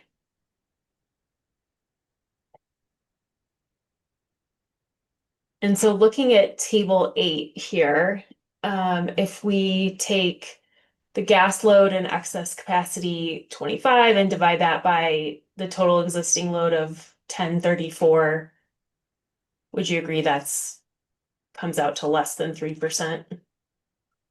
Yes, I would agree. And so if the company began implementing an NPA for Ute Highway this year, if you took that assumption, it would have about 4 years to deploy the measures needed to reduce capacity by that less than 3%. That is correct. And then just quick last question about incentives. In calculating the cost of incentives for the NPAs, the company did not subtract out any other incentives that are available from the state or localities, did it? The company did not, and Mr. Murphy would be a better witness to discuss the reasoning behind that. Okay, thank you. And I think, Chair, this is probably a good time to break. Okay, let's come back at 12:45. And if you could take this down, Ms. Brahma, can you work with the legal assistants to make sure we have the proper version of the technical appendix in the record? I mean, I do think it's relevant, and I think in other contexts it's been heavily litigated, and that document is the basis really for billions of dollars of company spending elsewhere. But I am worried about version control since I picked it up and was not intending to introduce it in the evidence. So if you can help us make sure we have the right version, that would be greatly appreciated. And we may not admit it with this I don't know if we'll admit it with this witness, but if you could at least make sure we're looking at the proper version, that would be greatly appreciated. So I don't know if you want to recast your objection or If it's acceptable, Chair Blank, why don't we take a look at it? I do have concerns about, obviously, our primary concern is asking certain witnesses questions about it that they've not had a chance to look at. It's in a very extensive document, and if they weren't witnesses, we'll take a look at the version and then perhaps clarify where we're at after the break, if that works. All right. But as I understand it, Ms. Jones is responsible for integrating electric and gas. Am I right about that from your direct testimony? It seemed like the job description is across both gas and electric. Or am I wrong about that? So it might be helpful for Ms. Jones to clarify a little bit, because integrated system planning doesn't necessarily mean all things for all people. And the JTS covers a lot of territory. And so maybe it would be helpful for her to just clarify the scope of what her role is within that organization. I think that'd be useful. I am looking at your direct testimony, but if you could clarify in your own words, I think that would be helpful as sort of I prepare my own questions and as we rule on these objections. So, Ms. Jones. Yeah, happy to do so. So as stated in my direct testimony, I am the manager of gas strategic planning. I am in the integrated system planning department, but I specialize specifically on gas related issues and ways to make sure that we are integrating gas issues into electric planning and the reverse. That does not mean by any means that I am an electric system planner, nor do I necessarily participate in the day-to-day planning as it relates to distribution, generation, or transmission, but rather looking really at how the impacts of the gas system may interrelate into the electric system. Okay. All right. With that, maybe say 12:50, we'll come back for lunch and we'll take it from there. So 12:50, and we'll resume with Ms. Coleman and Ms. Jones. Thanks. Thank you.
Welcome back. It's 12:50. We're back in the record on the GES infrastructure plan.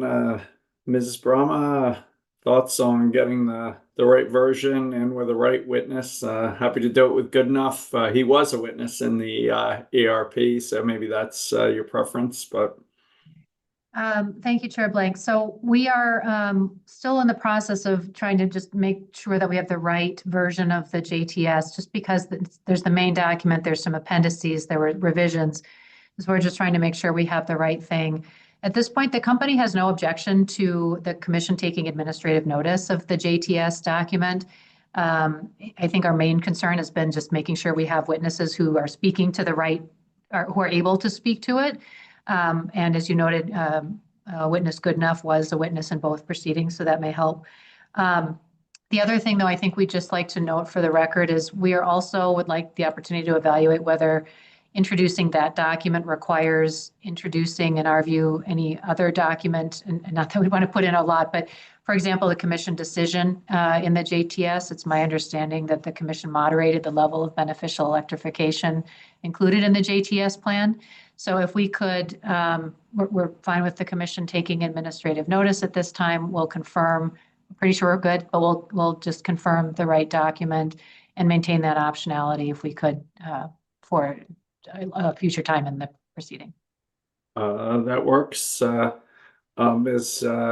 Coleman, I have about an hour, 60 minutes left for you. You're welcome to continue asking questions on version 1202 if you'd like. And then I don't know if staff in UCA are going to use their full time on UCA on Ms. Jones, but if so, I may ask if Commissioner Gilman can go ahead of you, given her conflicts tomorrow. So, Mr. Dixon, any guidance you can give us? No objection. It depends. I have questions my questions will take 10 minutes. It's the answers that give me problems. So I would not, I think it'll take the full 60, but I'm hoping less. Mr. Crakes? Yeah, I can tell you, Mr. Chairman, staff is not going to use its full time. Right now, we're leaning toward waiving all of it, but we may generate a few questions depending on the testimony that we hear between now and then.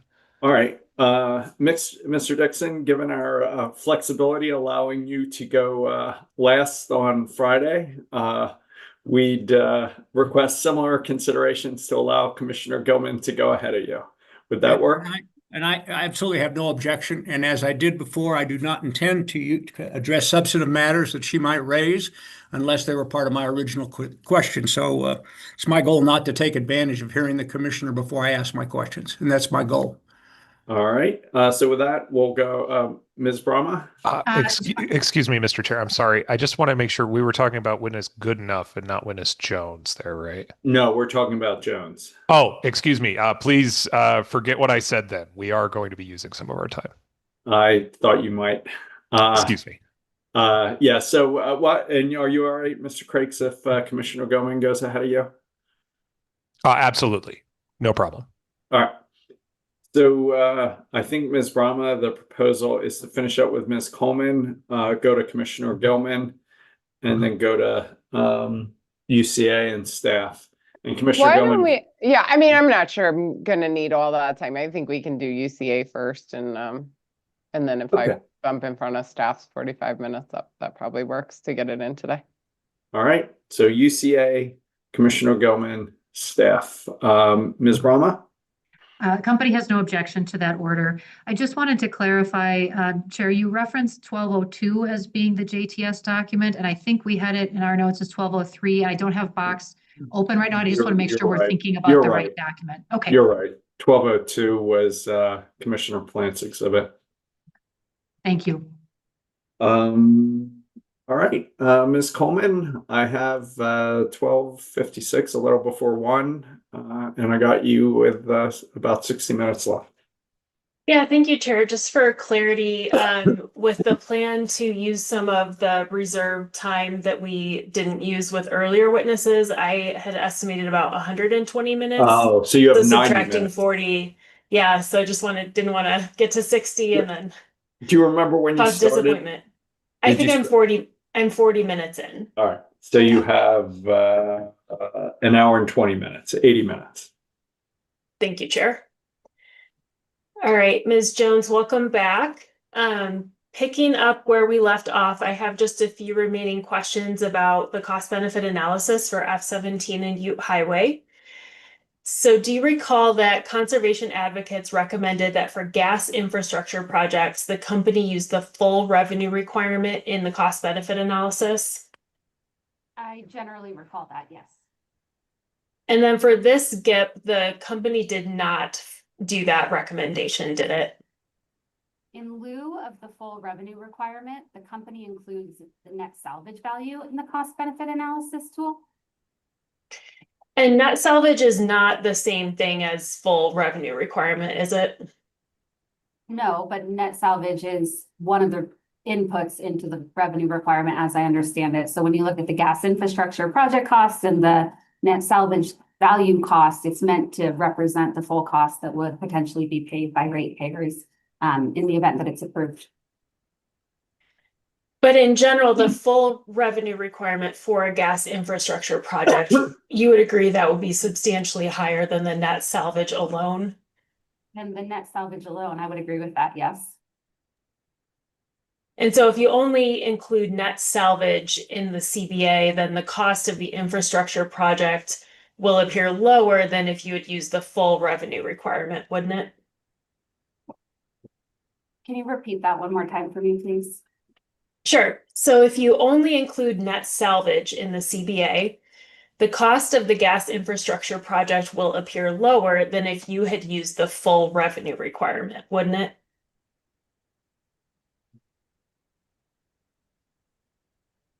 I generally, I actually don't know that off the top of my head, and I apologize for that. Okay. So moving on to another aspect of cost benefit analysis. For NPAs, the company did not quantify the benefit that participants would receive from offsetting the eventual cost of replacing their existing gas appliances. Is that right? In the CBA, we have a potential benefit, which is the end of life replacement benefit, which is currently included but not quantified. However, in my rebuttal testimony, after review of answer testimony and some interveners' recommendations on potential ways that we could quantify that moving forward, the company has agreed to investigate those quantification methods and report back in the 2027 gas infrastructure plan.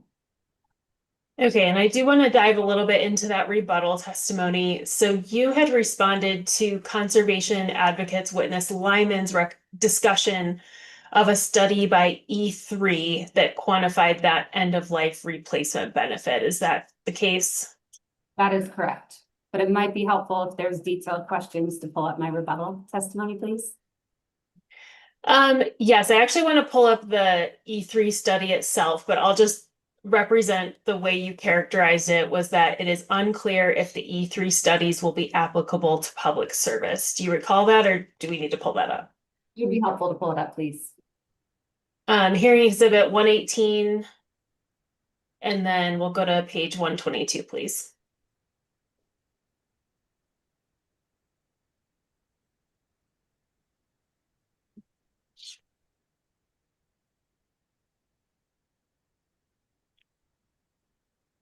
And then if we could just scroll down a little bit. Okay, so here with this Q&A, do you see your discussion of witness Lyman's testimony? And then on line 19, you state it is unclear if the E3 studies will be applicable to public service. Did I characterize that correctly? That is what it states, correct. All right. And then if we could go ahead and pull up hearing exhibit 710 from the box account.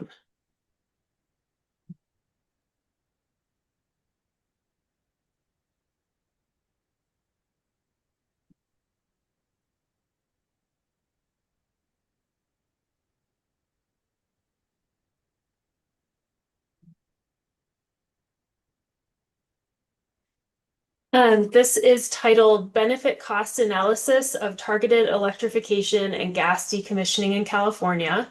And I'll represent that this is the E3 study that was cited in witness Lyman's testimony. And this is the study that you discussed in your rebuttal. Is that right? That is correct. Chair, I'll move for the admission of hearing exhibit 710, please. Any objection? No objection. So moved. And then if we can go to page 74. And then if we can scroll down to the section titled Avoided End of Life Equipment Replacement, and then spilling on to the top of the next page, that's great. And then this paragraph states that avoided end of life equipment replacement costs are a major benefit category. These capital costs were calculated for each device for each customer, including localized labor costs, fixed costs, and size-based equipment costs using the same methodology and data sources as the electrified equipment costs. We assume that electrification is occurring halfway through the existing equipment's useful life of 18 years. Do you see that passage, Ms. Jones? So it'd be fair to say that this E3 study followed a methodology for quantifying the end of life replacement benefit, wouldn't it? It would be fair to say that they have discussed their methodology, correct? And then for the company's own cost benefit analysis, the company used a methodology and data sources to calculate the costs of electric equipment that would be installed through NPAs, didn't it? For the cost of the NPA measures that will be incentivized through the NPA program, it's my understanding that the company relies on the historical cost of the equipment that we've previously incentivized. However, witness Murphy could provide more details on that matter. All right. And then in your rebuttal testimony, you did not identify any specific barriers to using the company's methodology and data sources on electric equipment costs to estimate avoided gas equipment replacement costs, did you? I'm not sure I'm following. Can you state that again? Sure. So I believe you just said that the company did follow a process to estimate electric equipment costs that were used in the cost benefit analysis for NPAs. And I'm asking, in your rebuttal testimony, did you identify any barriers to using that same methodology to estimate avoided gas equipment replacement costs?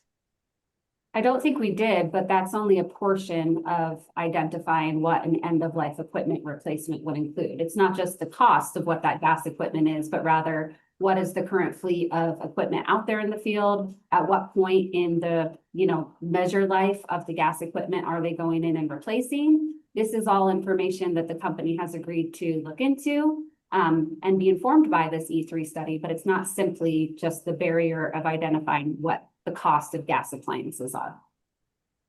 Understood. And so one key assumption in the E3 study is that on average, electrification occurs halfway through existing equipment's useful life.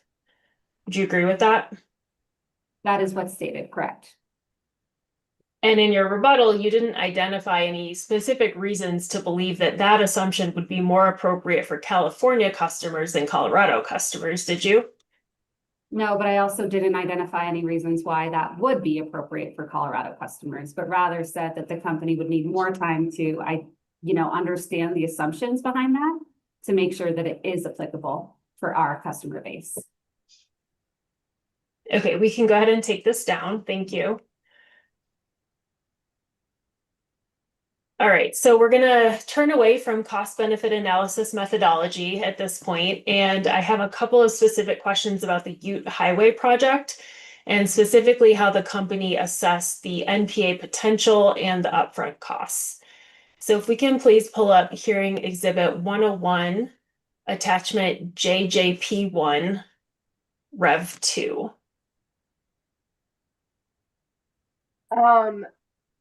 So we're on Rev 4, I think, and the spreadsheet only has a Rev 3. So if you're wanting a Rev 2.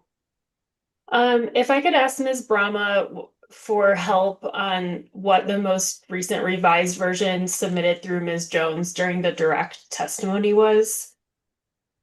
Is the question regarding the primary GIP plan? No, this is Appendix 4 with the correction that Ms. Jones made in her testimony, her direct testimony, and then I believe it was moved into evidence. I'm sorry, Ms. Coleman, I didn't hear you say Appendix 4. I have that Oh, one okay. revision too. I didn't hear the Appendix Okay, 4. thank you. Sorry, no, I may not have said it.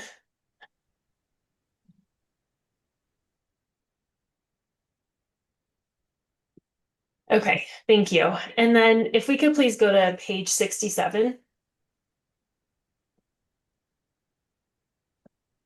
Okay, and here we have the Ute Highway Pipeline Replacement Project, and may need to zoom in a little bit, but under project cost, the infrastructure project is estimated to cost $2.1 million. Does that sound right? That is correct. Yep. And that cost estimate is plus or minus 100% uncertainty. That is what's stated, correct. And for the NPA analysis, the company considered both feasible potential and achievable potential. Technical, feasible, and achievable potential. However, as I stated earlier, the NPA analysis is a joint partnership between Gas Strategy and our customer solutions team. And company witness Murphy was the one who developed the potential analysis. Okay, I'm going to ask you about a specific section of your rebuttal testimony responding to Conservation Advocates Brown's testimony. So hopefully my understanding is you'll be able to answer these questions. Okay, so if we could please go to page 83.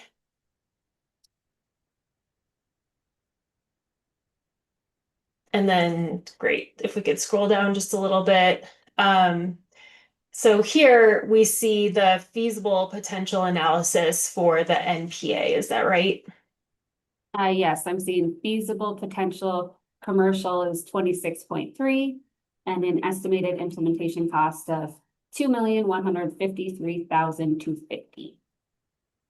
Okay, and so the estimated cost of this NPA in terms of upfront cost, would you agree that's only about $53,000 more than the estimated cost of the infrastructure project?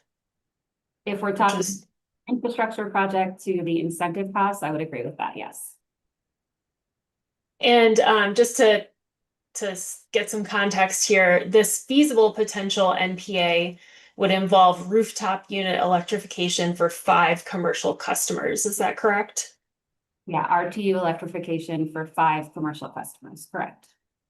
And that measure would in fact achieve the necessary gas load reduction, wouldn't it?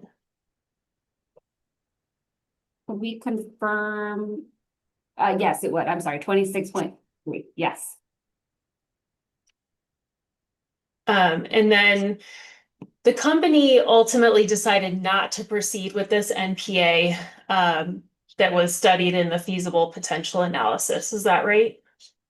The company determined that the Ute Highway NPA portfolio was not cost effective as compared to the traditional gas infrastructure project. Okay, so I understand that's the case for both feasible and achievable, but I guess the company didn't actually conduct a full cost benefit analysis for this feasible potential NPA, did it? It only conducted a full cost benefit analysis for the achievable potential NPA? I don't think that there's a difference. So if you talk about the NPA process, it's a sequential steps. So first, the company identifies the need, which is discussed earlier above, and then the customer solutions team goes through 3 steps. The technical potential, the feasible potential, and then finally the achievable potential. The achievable potential represents the actual NPA portfolio that, if determined to be cost effective, would be pursued by the company. So the feasible potential is just a step in between and isn't a standalone NPA portfolio. Okay, I think what I'm trying to confirm is that at some point, this feasible potential NPA that would have involved electrification of 5 commercial customers was knocked out from the company's consideration. Do you agree with that? I believe that it was determined to be not cost effective, but we did determine the achievable potential for it. Okay, if we could please go to page 84 and then scroll down to the last full paragraph on that page. Can you please read this paragraph and then let me know when you're finished? You can just read it to yourself. The last paragraph? The last full paragraph starting Ute Highway featured.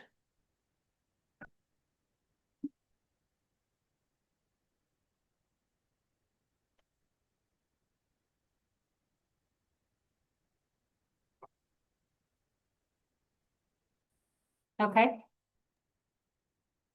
And in summary, this paragraph explains the company's view that one of the 5 large customers essentially skewed the feasible potential NPA analysis, and the company could not assume that that one customer would electrify their space heating load without discussion first. Would you agree with that, or do you want to characterize it in a different way?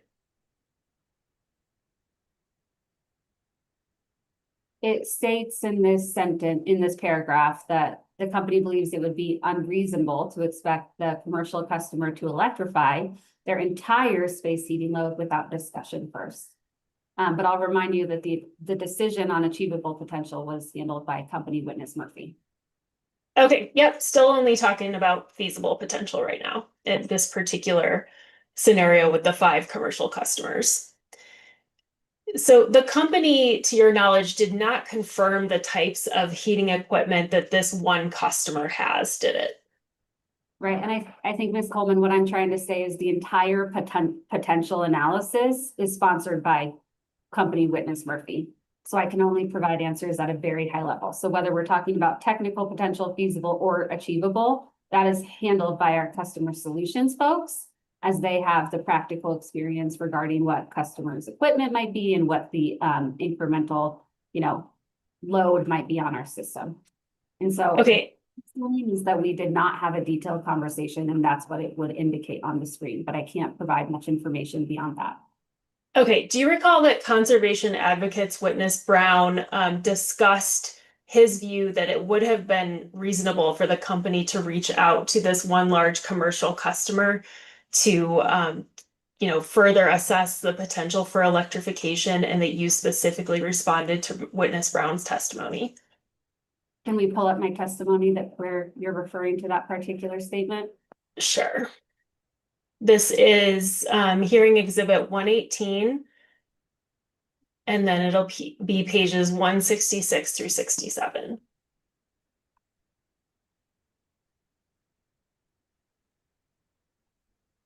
And then if we could maybe just scroll through that and allow the witness to review that testimony. So if we may, actually starting on 165, I think there's a precursor question in which I discuss what portion of answer testimony for Mr. Brown that I'm responding to. And I am not specifically responding to the suggestion that we could have done customer outreach.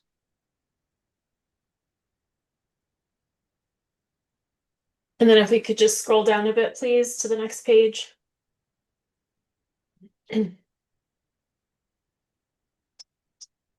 Okay, so here you state, witness Brown, beginning at line 8, also suggests that for the Ute Highway Reinforcement Project, and I'm going to represent that the achievable potential should say the feasible potential. That was a mistake in Mr. Brown's testimony, but the achievable potential is highly dependent on the willingness of a single large customer to electrify, but rather than attempting to resolve the uncertainty, the company chose to prematurely abandon an NPA, and then you respond to that. So what I'm trying to get at here is whether what the extent of the company's efforts to discuss the NPA with this commercial customer are.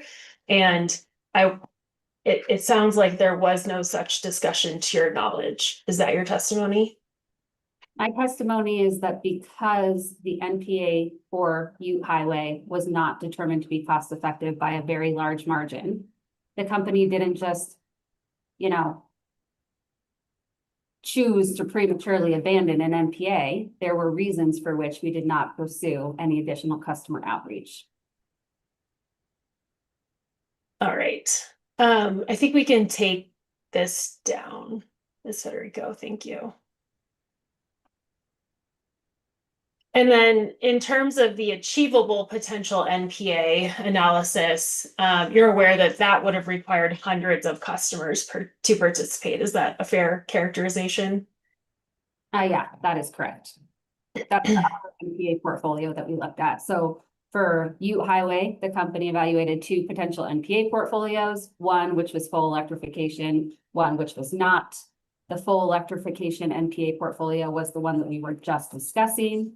The one I think you're asking about right now is the not full electrification option.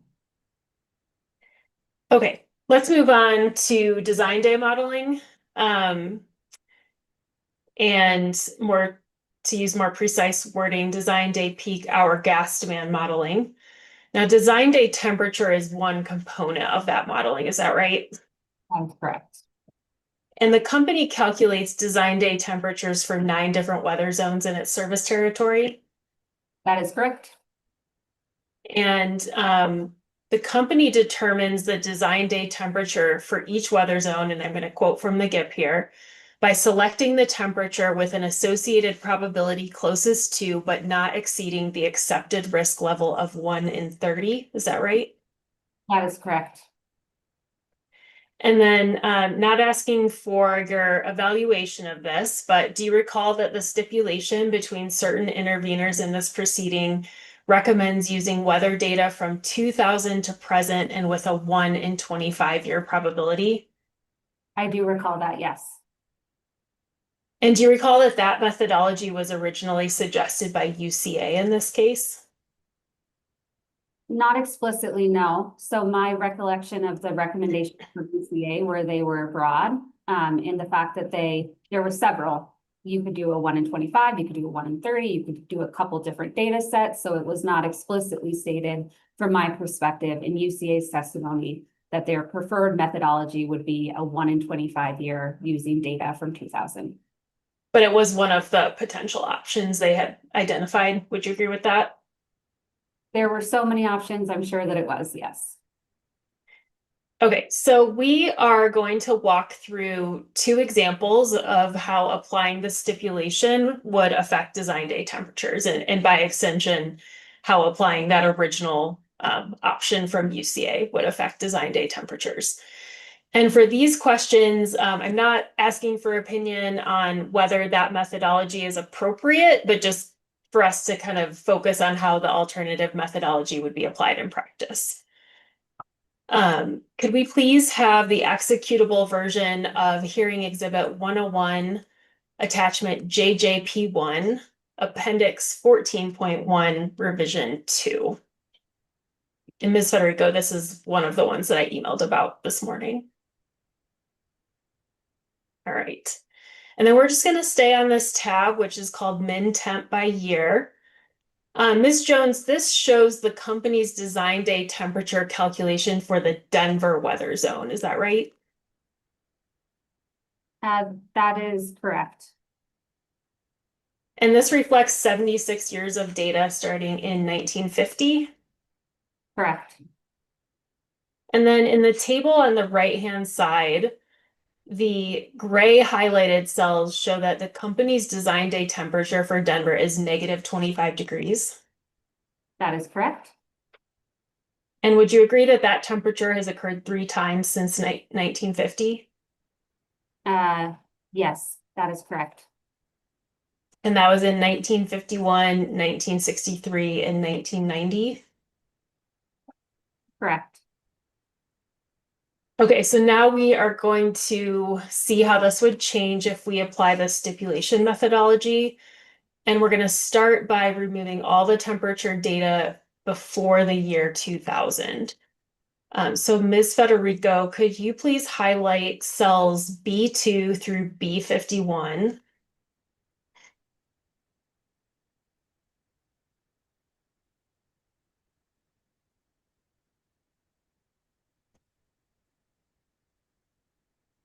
And then, so yep, so that's all of the weather data before the year 2000. And then Ms. Federico, if you could just press the delete key.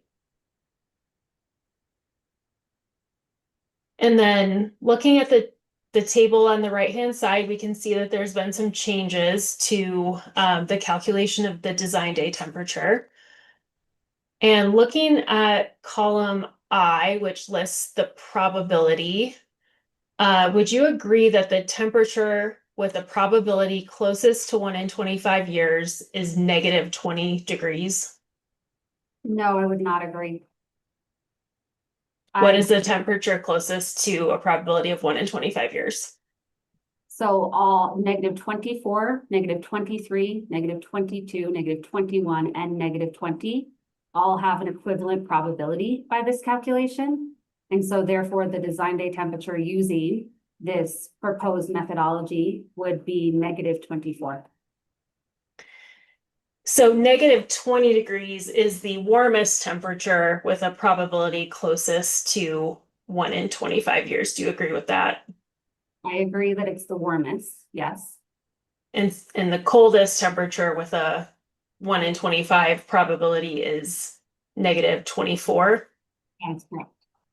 Okay, and so, and I believe this was referenced in a discovery response that you sponsored, but the company's position is that for Denver, the appropriate 1 in 25 year, or not the appropriate, but the 1 in 25 year probability would lead to a design day temperature of negative 24. Do I understand that correctly? Yes, using the proposed methodology and the stipulation, the company would assert that the design day temperature in Denver should be negative 24. And so when the company calculates its design day temperature using its own preferred methodology, and it has a range of temperatures, all of which share the exact same probability, how does the company treat that? Does it decide that the warmest temperature is design day or that the coldest temperature in that range is design day? I'll share that this rarely happens using the company's design day methodology. And the reason why is because we're doing a true statistical analysis by looking at such a long data set. When you have only 26 years of data and you're looking at a 1 in 25, it's barely a probability at that. You're really looking at the coldest temperature ever. But hypothetically, if it were to occur, then the company would select the coldest temperature that is nearest but not to exceed 0.033. And so that would result in the design day temperature being negative 24. Okay, can we please, and we can take down this exhibit, Ms. Federico, thank you. Could we please pull up hearing exhibit 101, attachment JJP1, appendix 14.2, revision 1. And for this one, the PDF is fine, so we don't need the executable.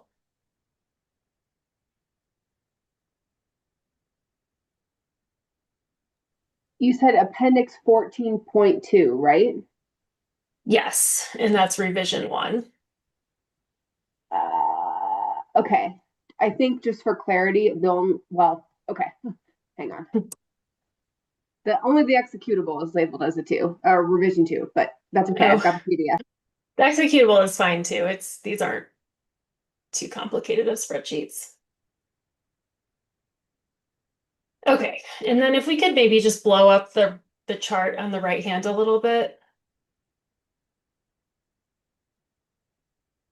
And this is the company's appendix with the design day temperature for the foothills weather zone. I guess, I don't know if we could scroll it maybe just to the header to confirm that. Yeah, do you agree with that, Ms. Jones? Yes, I believe this is for the foothills weather zone, correct. Okay, and so in the chart, do you see that the temperatures negative 31 through negative 34 all share the same 1 in 33 probability? Yes. And I'm assuming that that gray highlighted cell in the chart indicates that the company has determined that the design day temperature for foothills is negative 31. I need to object. We're using an earlier version of this appendix. There is a Rev 1, I believe. And I don't think we have the right version here. So we just want to make sure before we proceed. Okay. Yes, I do now see that the Rev 1 is not there. This is the version from the spreadsheet. So, and I don't believe this one has been updated throughout the hearing. So I'm not, there's a revision 2 for the executable only, not the PDF. Maybe Ms. Federico, if we could pull up the executable version and see if that will work.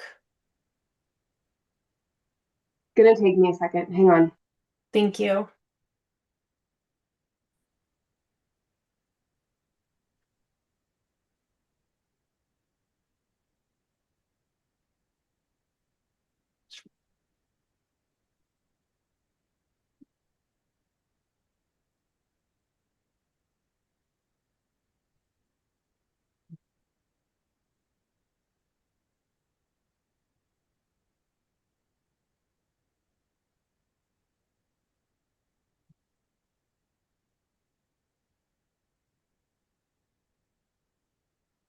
All right, and then if I'm seeing revision 1 at the top here, so Ms. Jones, does this look like the correct version of the exhibit for the Foothills design day temperature to you? Yes, it looks correct. Okay, and then if we could please zoom in on the table again.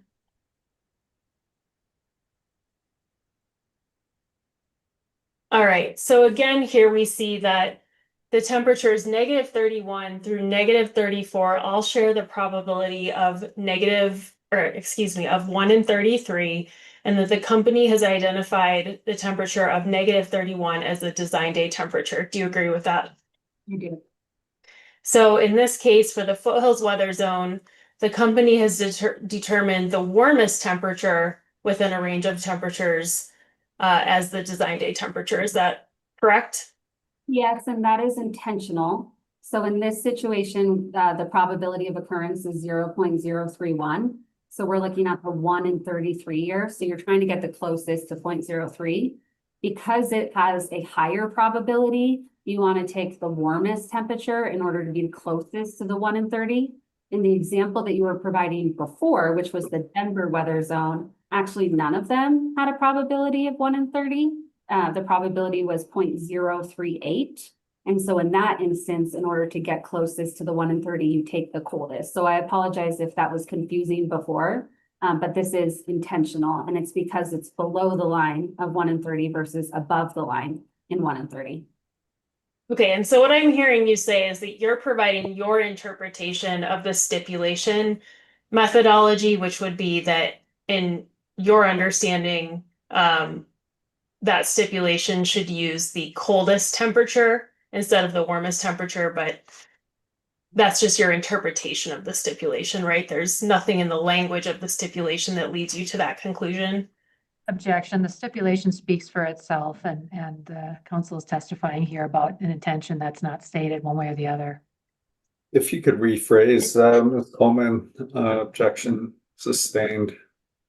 Sure. So just trying to clarify that it's your interpretation. Well, you know, you just testified that -24 would be the design day temperature under the stipulation methodology. So I just want to confirm that in your view, the stipulation methodology would require you to take the coldest temperature within a range of temperatures.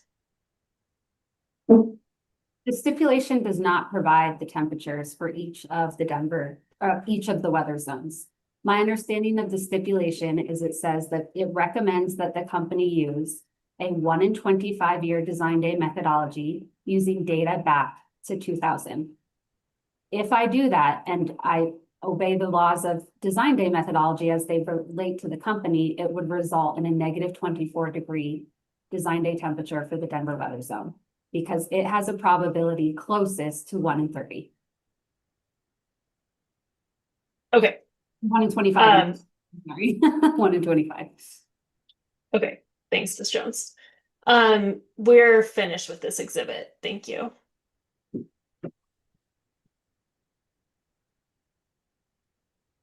All right, and then we're going to do one more exercise for the northern weather zone. And if we could please have the executable version of hearing exhibit 401, attachment NJH6.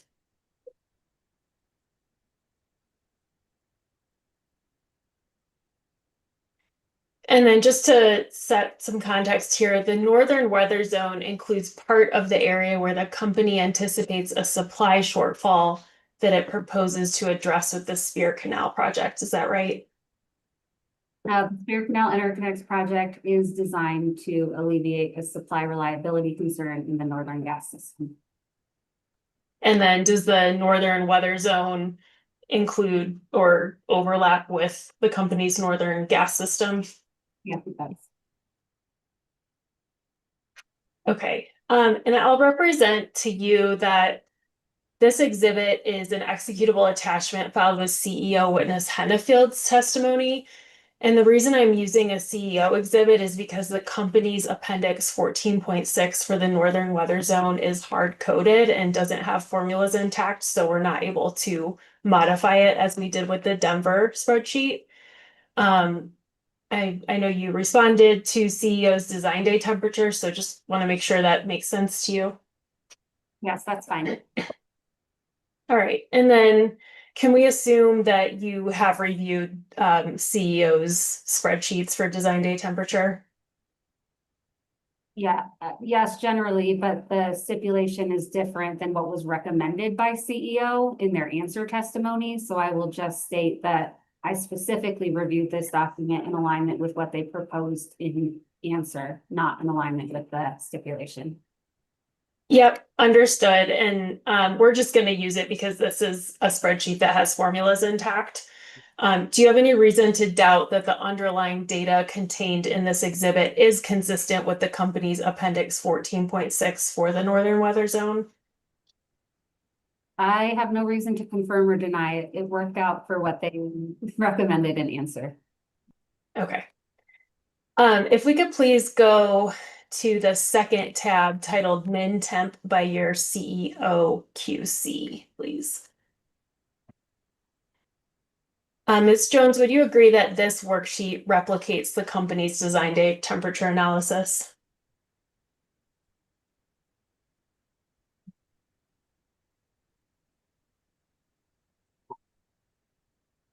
I would need time with this exact worksheet in order to confirm that definitively, but generally it looks the same.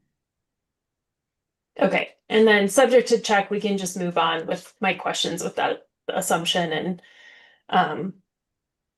you know, determine or flag later on if there's any concerns with that. So this worksheet reflects weather data starting in 1950.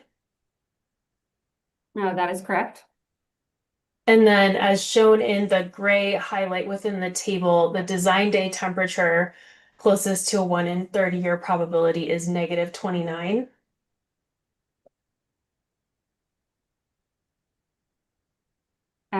That is correct. And do you recall that -29 is indeed the company's design day temperature for the northern weather zone? Correct. And there are 2 occurrences for a temperature at least as cold as -29? Correct. And those were in 1951 and 1962? I would need to scroll, if you could scroll down for me, please. 19. I just can see that the last occurrence was in 1962. I'm not able to reoccurrence without looking at that column B. Yeah, I think it's highlighted in the red square up at the top as -41. Can we scroll down, please, so I can see the full data? We confirm.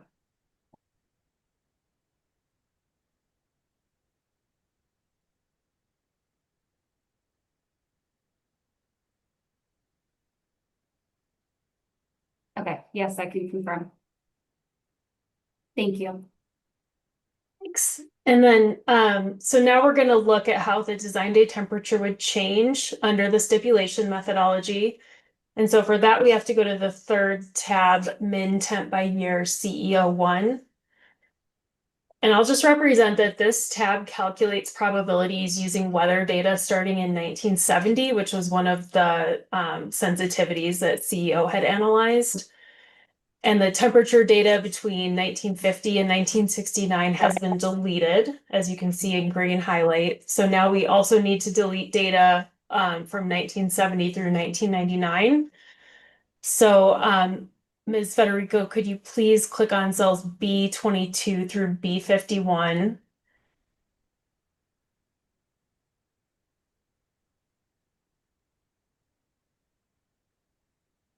And then go ahead and hit the delete key, please.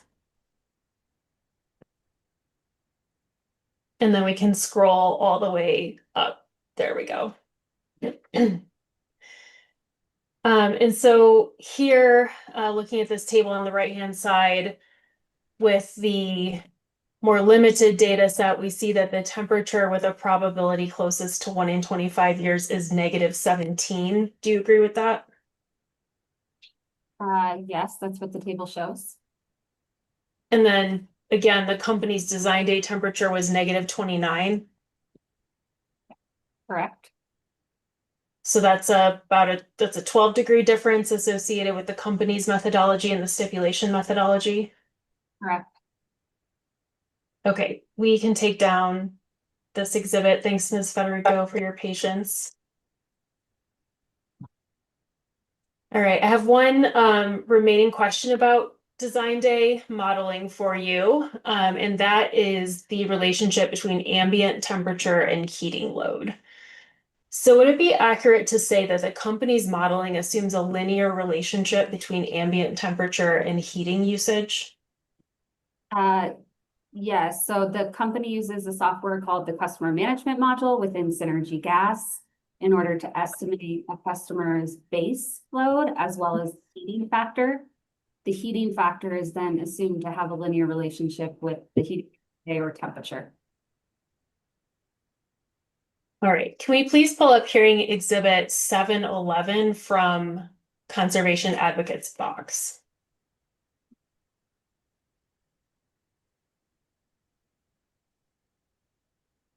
And this is Piesco's response to Conservation Advocates Discovery Request 10-4. And then can we scroll down to the bottom of page 2, please? And Ms. Jones, can you see that you're the sponsor of this response? I am. Okay, I'll move for the admission of hearing exhibit 711. Any objection? So No moved. objection. All Thanks. right, and thank you. Sorry to make you keep scrolling, Ms. Federico, but if we could go up to part C on page 1. And here, this request asks the company to admit that a building's gas demand for space heating loads at low temperatures is limited by the size of the building's heating system. And then if we could scroll down to page 2 and look at the response in part C. Here you give some qualifications, and then you say, with this caveat, the company recognizes that this limitation will occur at some point on a premise by premise basis. Did you see that? I do, and I do think those qualifications are important as well. So based on observed pressure and flow versus temperature data that the company has access to across its system, while yes, it's true that there will be a point in which it will levelize, the company's never seen this occur on its system, even at extreme low temperatures. And then just to clarify something there, the company doesn't have premise level meters that provide data on an hourly basis, does it? The company does not, but the company has other meters or pressure points throughout the system in which we monitor flow versus temperature. And those are indicative of what's happening downstream. And so, for example, at a regulator station, you might see that it's continuing to pull demand even though while temperature is lowering. And that can be a proxy to understand that the customer's demand is still increasing as a function of temperature. All right, thank you. We can take this down. Okay, so we're going to transition to my third area of questioning, which is how the company approaches new business on its system. And I want to talk specifically about the new business project category. So if we can pull up I believe it's hearing exhibit 101, attachment JJP 1, revision, I think we're on 4.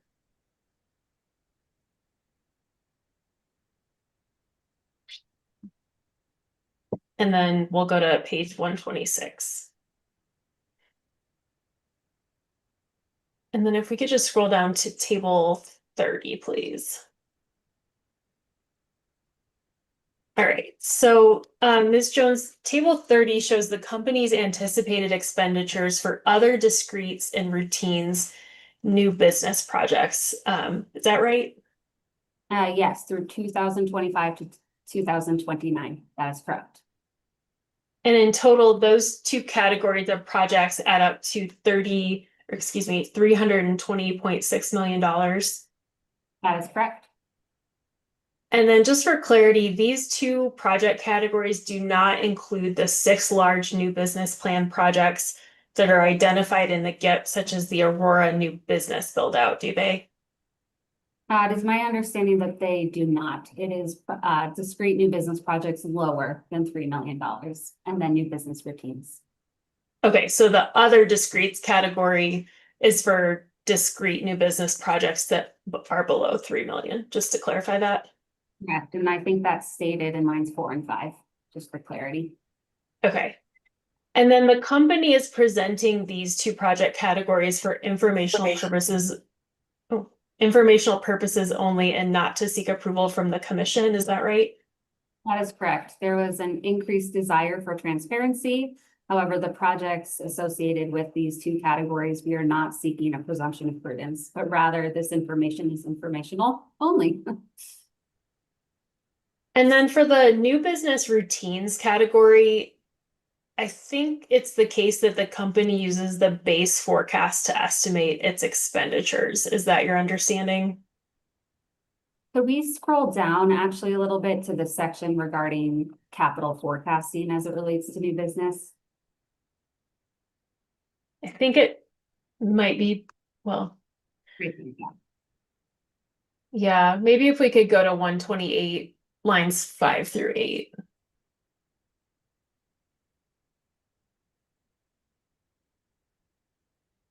So yes, in this case, we relied on the base forecast. Okay, we can take this down. Thank you.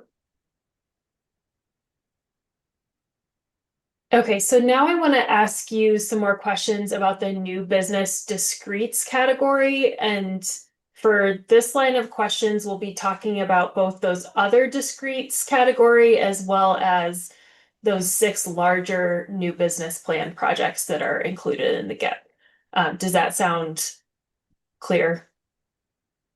I know there's a lot of terminology floating around.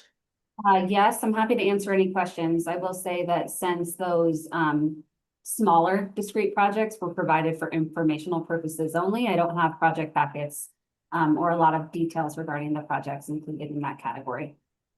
Okay.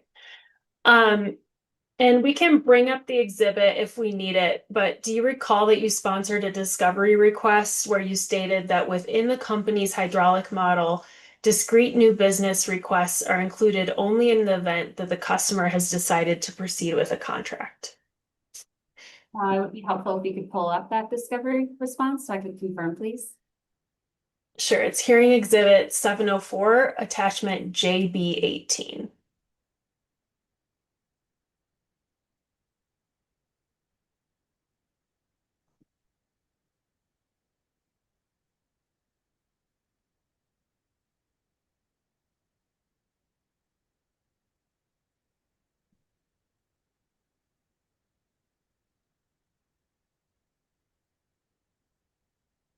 Okay, and then specifically, it is CA 59C.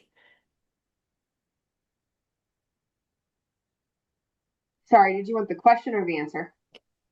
Maybe just we can have Ms. Jones review the question first, and then we can scroll down to the answer.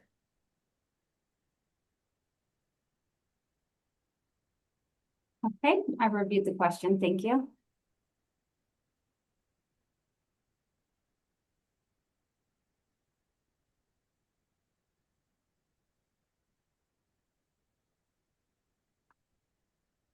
And I've reviewed the response as well.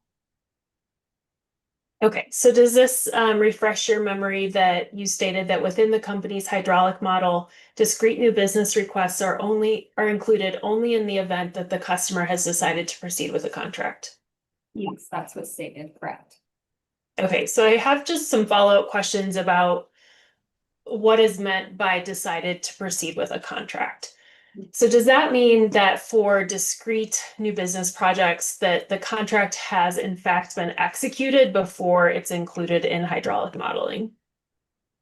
Yeah, that is correct. So after the company receives a request from the builder's call line, we then proceed in communication with the customer with a cost estimate, and they have 90 days, to approve the contract with us. Once that happens, then it would be included as part of our hydraulic model for the purposes of design date planning. And does the customer have to submit payment before a project is included in the hydraulic modeling? That's a good question that I actually don't have the answer to. I know that they have to sign the contract, but whether or not that contract requires payment right away, I'm not aware. That might be a better question for company witness Piquet. And are you aware if there's any financial penalty if the developer later decides not to take gas service or to change its level of service? I am not aware. If they wanted to change their level of service, meaning they wanted to request more, then it would be a new request through the builder's call line, and it would go through the process again. All right. And I just want to try and get some clarity here. Is it your position that there are no new business projects reflected in the company's hydraulic model that have not signed a contract? So normal process would be that there are no new business requests included in the hydraulic model for the purposes of design day planning unless they have proceeded with a contract. There will always be minor exceptions to that. And the one exception that I will state is that for the Aurora new business project, we do have load in there for which a contract has not been signed. In order to ensure that if we do move forward with the Spear Canal Interconnects project, knowing their intent to apply and sign the contract, we have done so, designed the project accordingly so that we don't have to go back and replace any of those assets.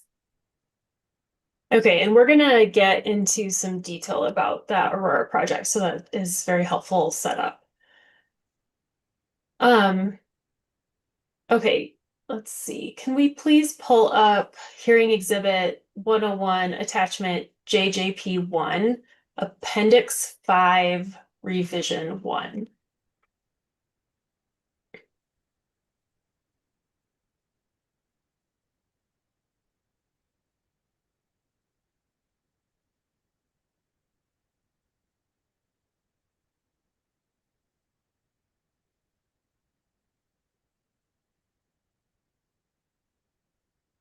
All right, and then if we could please go to page 2.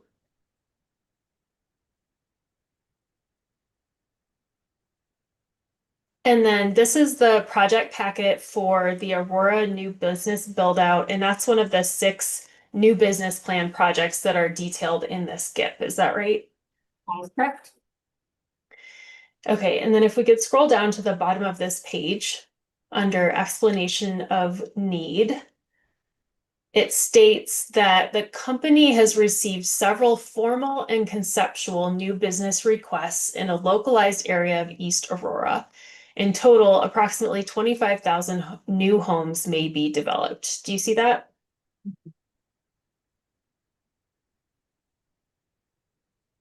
All right, so a formal request means that the customer has requested service through the builder's call line. Is that your understanding? And what is a conceptual request? In this case, a conceptual request is one in which we've just talked to the developers in order to understand their full build-out plan and for which they have an intent to apply, but they have not formally applied. Okay, and then could we please go to page 7? And we're gonna look at the table in the middle of that page.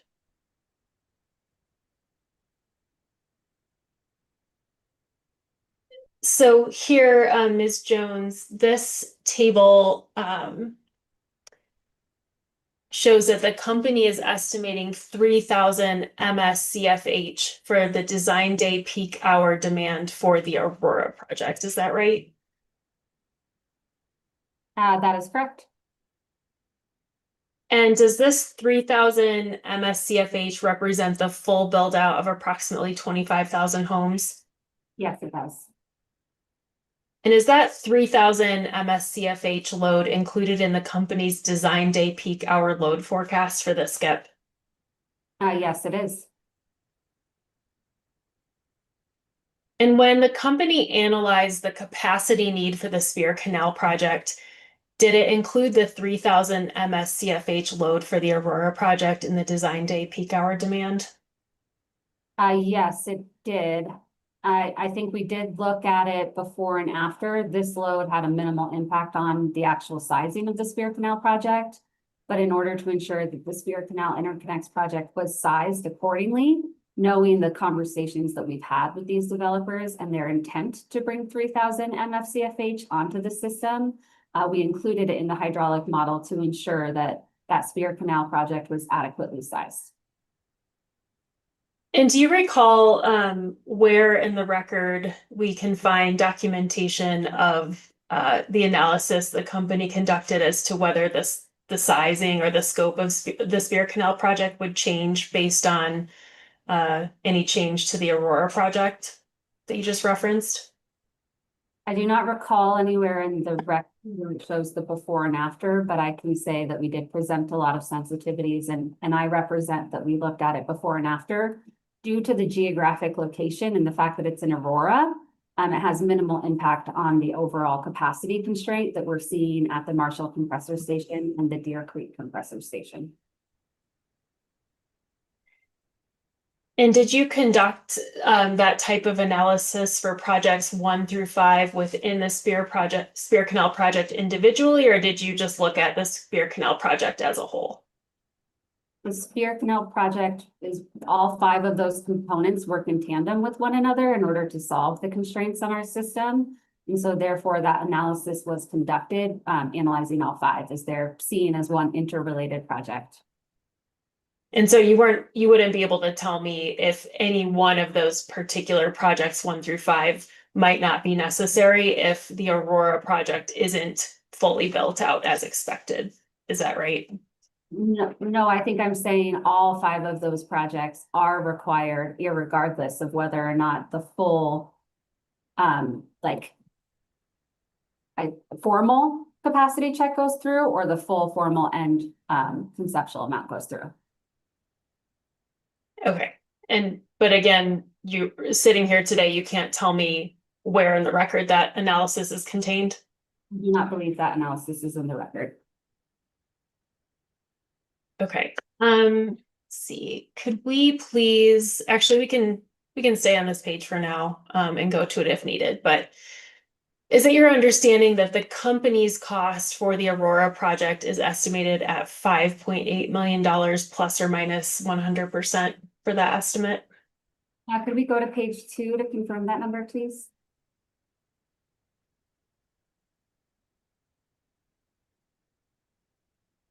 Yes, I can confirm that the current projection is that the Excel energy contribution will be 5.8, and that's a class 6 estimate at this time. And does it sound right that the depreciable life for the major components of the Aurora project range between 50 and 72 years? I think depreciable life is a little bit outside my expertise. I wouldn't be able to say that definitively. Okay, can we go to page 7, please?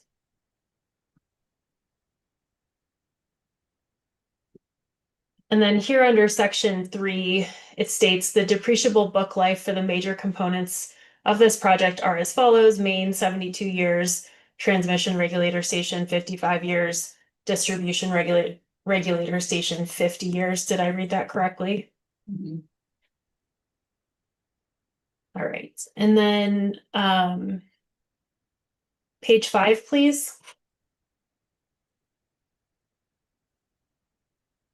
And then looking at the table at the top of this page, it shows the various potential developments that the company expects to be part of the Aurora project. Is that right?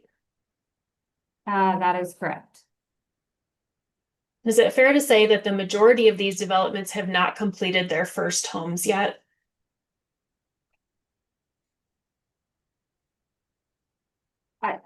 I don't know for certain how many of them have completed their first homes, but I would assume that not many of them are fully built out. So in the first completed homes column, we see that the Harmony project is listed as 2019, but after that, none of the developments have first completed homes date before 2026. Would you agree with that? Sure, but it's 2026 right now, so I guess I can't really confirm how many of these have their first homes complete. Understood. And then looking at the full build out column, the full build out of the Aurora project is not expected to occur until 2055. Would you agree? That is the latest date of the full build out, correct? Okay, we're done with this exhibit, and could we please pull up hearing exhibit 704, attachment JB19?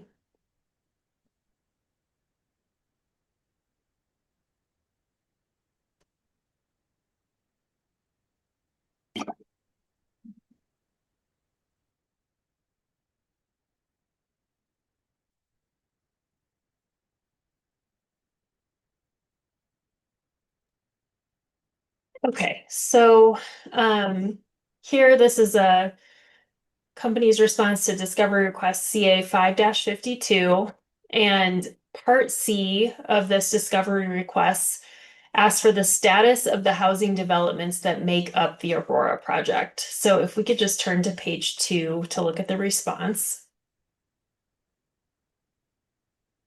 And then the sponsor is listed as yourself. Do you see that? Mm-hmm.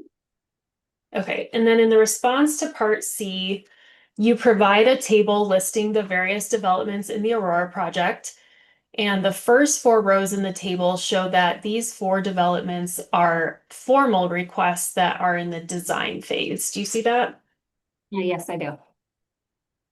Is a signed contract required at the design phase? Yes. You know, if payment is required at the design phase? I do not recall as I sit here today.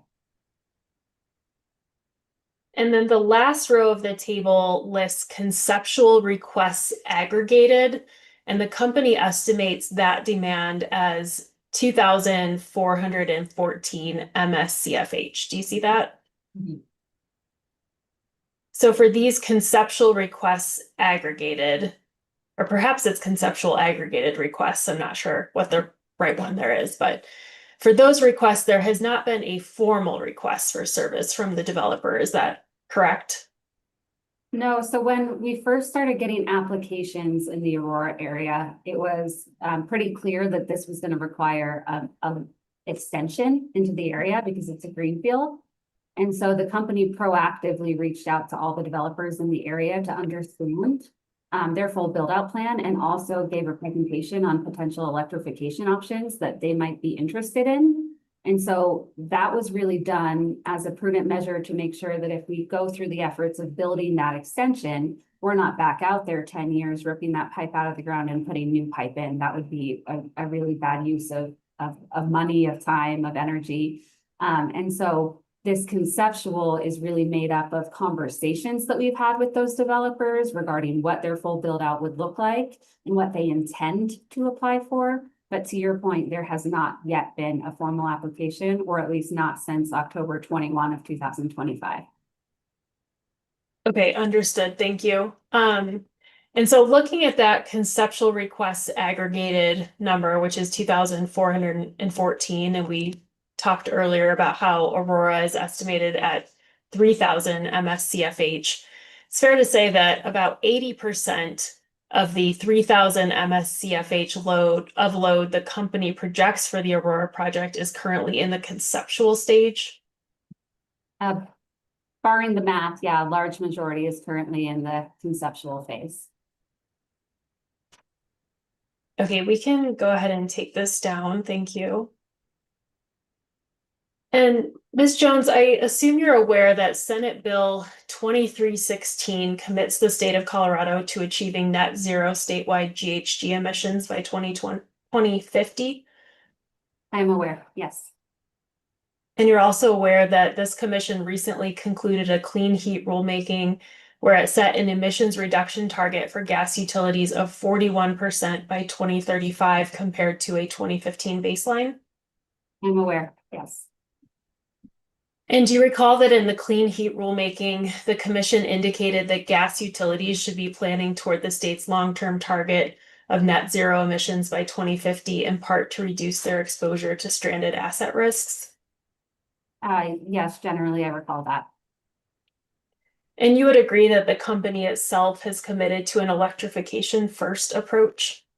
Yes, absolutely. And as we discussed earlier, the housing developments that make up the Aurora project are expected to be constructed through 2055.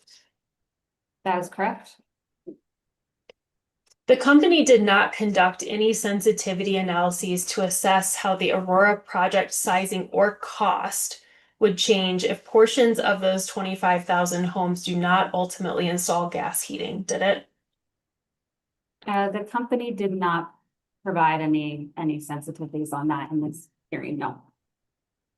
And it didn't analyze the stranded asset risk that could result if a significant portion of the homes that do install gas heaters later swap them out for a heat pump?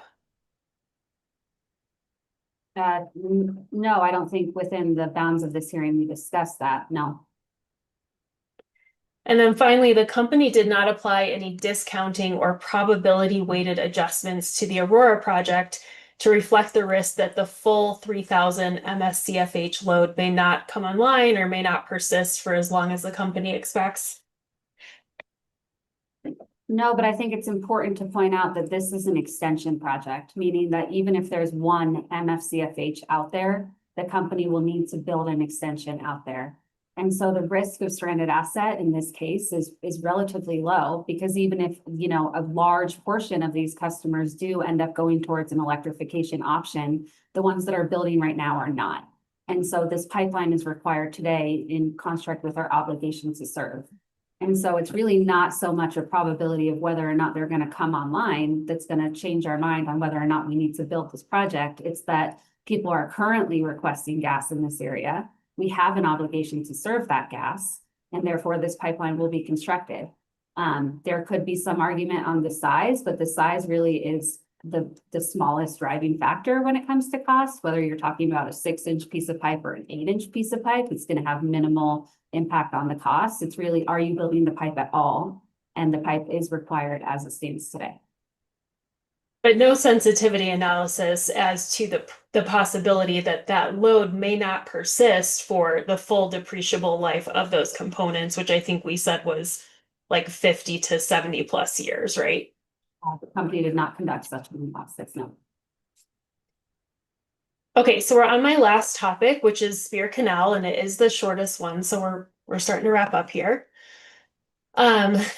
The total estimated cost of Spear Canal is more than $47 million plus or minus 50%. Does that sound right to you? It does not. I'm pretty sure it's 42.7. So maybe we could confirm that. Okay, it's actually not super important. So maybe we can just agree that it's more than $40 million. Greater than 40. Got it. Okay.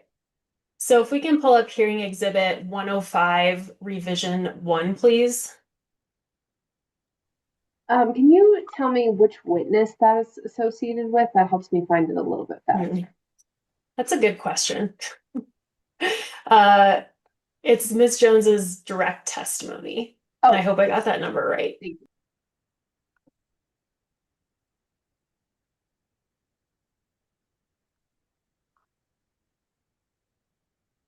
Yes, okay. And then we'll go to page 17, please.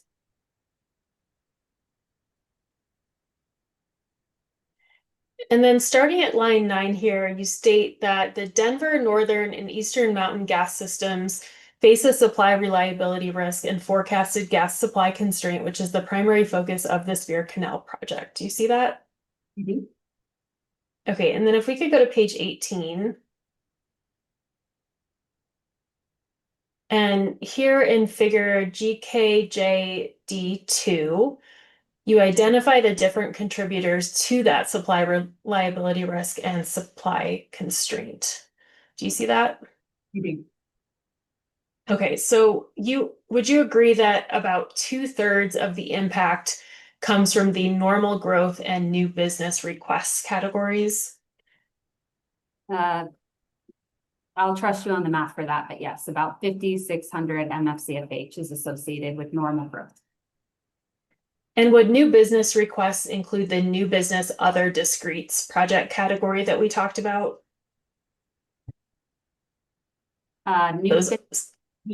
Not necessarily, no. So in our hydraulic model, we include large discrete new business requests, generally above 10 MFCFH. And so that would certainly be included in the 13,000 MFCFH associated with new business requests. We do not include in the large hydraulic model onesie twosie type applications because it would just simply be impossible to do.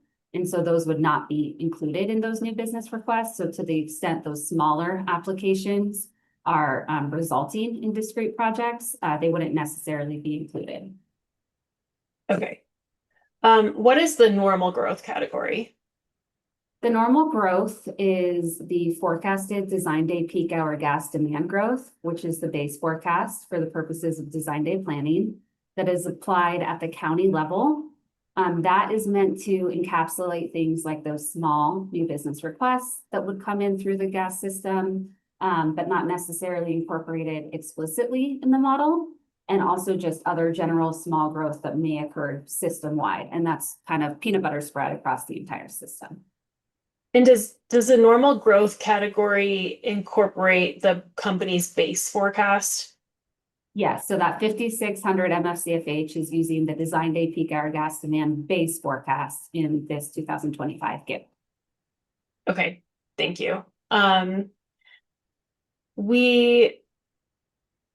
Let's see, we can leave this up for now because we might need it, but I want to ask a few questions about project 1. And that is the new gas supply interconnection with Tallgrass.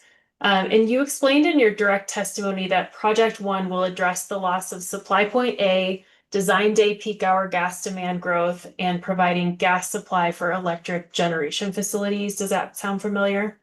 Yes, and that's in table GKJ D3 if we need it, but that's correct. Okay. And specifically, the generation facilities that will receive the gas are the St. Vrain 7 and 8 project, for which the company requested a CPCN earlier this year. Yes, at least in part. A part of that 150 million stuff per day that was requested by electric generation is intended to help support the Fort St. Vrain units 7 and 8, but also just general reliability as they see fit to use that. And the St. Vrain project has a 400 megawatt capacity. That is what I understand, but I'm not explicitly a witness on that CPCN. Okay, and I think you stated in your direct that Public Service Electric will contribute between 25 to 50% of the cost of project 1, depending on, which component we're talking about. I think it's a little more explicit than that in my direct testimony. We have it broken out. So it's 50% of project 1. And let me actually just pull that table up so I have it right here.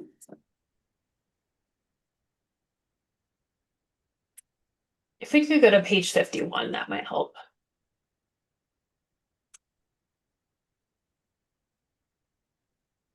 Yeah, so 50% of the interconnection, so that's project 1, and then 25% of the 2 supply interconnections, so that's associated with project 1 and project 2, just to be clear.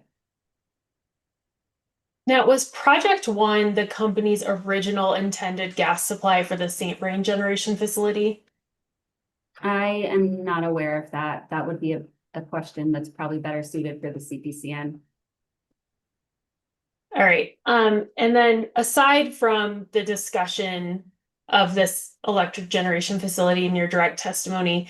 Can you point me to anything in this record that explains why the company decided to supply the St. Vrain facility with gas from Project One? I cannot provide any information about why Fort St. Vrain is being supplied with gas, but rather just that the electric generation team has requested 150 million scf per day. Okay, related question. Can you point me to anything in this record that justifies the reasonableness of the proposed cost allocation of Project One between the gas and electric divisions? I think you're looking at it. So this portion of my direct testimony walks you through why we have allocated the cost between electric generation and the gas company.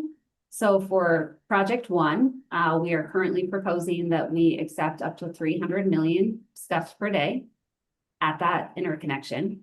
Electric generation will use half. So they've requested 150 million scf per day, which is why it's reasonable for them to pay half of the cost of the interconnection and half of the cost of the meter station.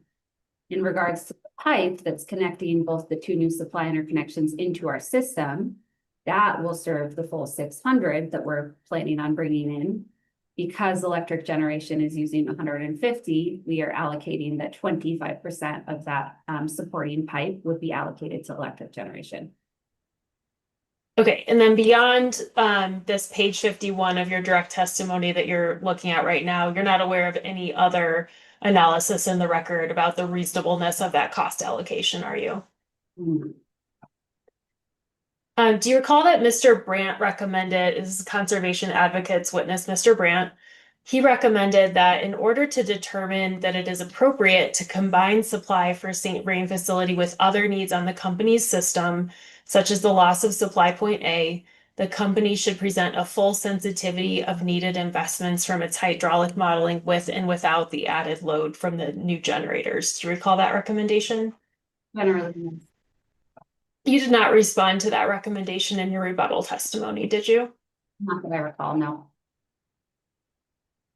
Okay, moving on to project 4. For this project, the company plans to install a new permanent regulator station to replace the temporary regulation skid at 104th and Tower. Is that right?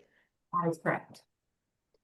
And you explained in your direct testimony that this new regulator station is designed to be a major feed into the rapidly growing area of the Denver and Northern gas systems, including the area near Denver International Airport. Do you recall that? I do. So would it be fair to say that there are two drivers of Project 4? One is the company's belief that continuing to use the temporary regulation skid is not appropriate long-term.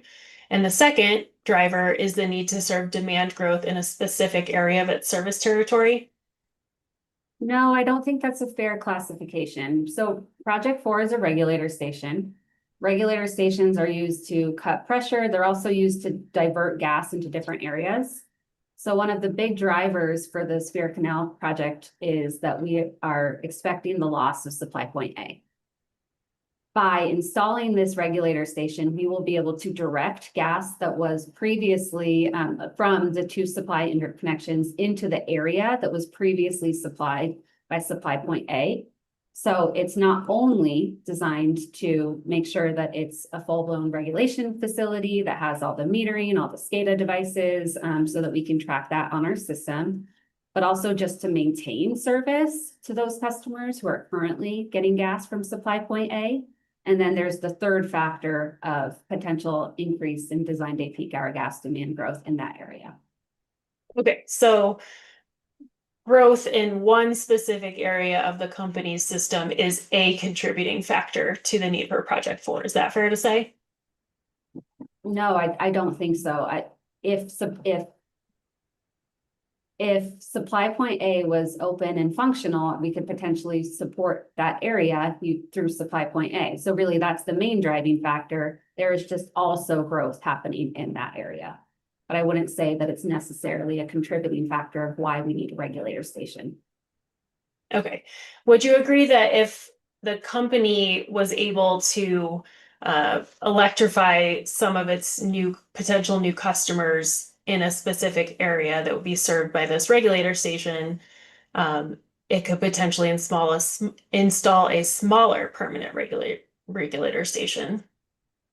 I can't say that for certain, to be honest with you. Really, the only way to avoid Project 4 would be to electrify all of the customers that were previously being supplied by Supply Point A, and then discontinuing service in that area, which I don't think is feasible given the timeline that we're looking at here, the cost, and as well as our obligation to serve in that area. Okay, but just to kind of clarify the record, the company did not conduct any sort of NPA or hybrid solution analysis where it assessed whether electrifying a portion of its customers would allow it to install a smaller permanent regulator station. Is that true? In rebuttal, we discussed an NPA for Project 4, but we only analyzed fully electrifying that area for the reasons I just gave. Okay, last 3 questions. Thanks for bearing with me. And these are on Project 5, and this is the relocation of the company's existing CIG First Creek receipt meter station and installation of new odorization facilities.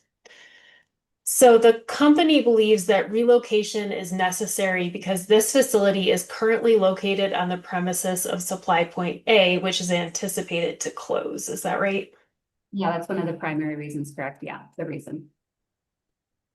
And now the company has not inquired with the owner of Supply Point A about the possibility of purchasing the property where the receipt meter station is currently located, has it? No, company witness Sean Cornell would be able to provide a little bit more information about the design of that, but it's my understanding that we have not inquired about purchasing that land from Supply Point A.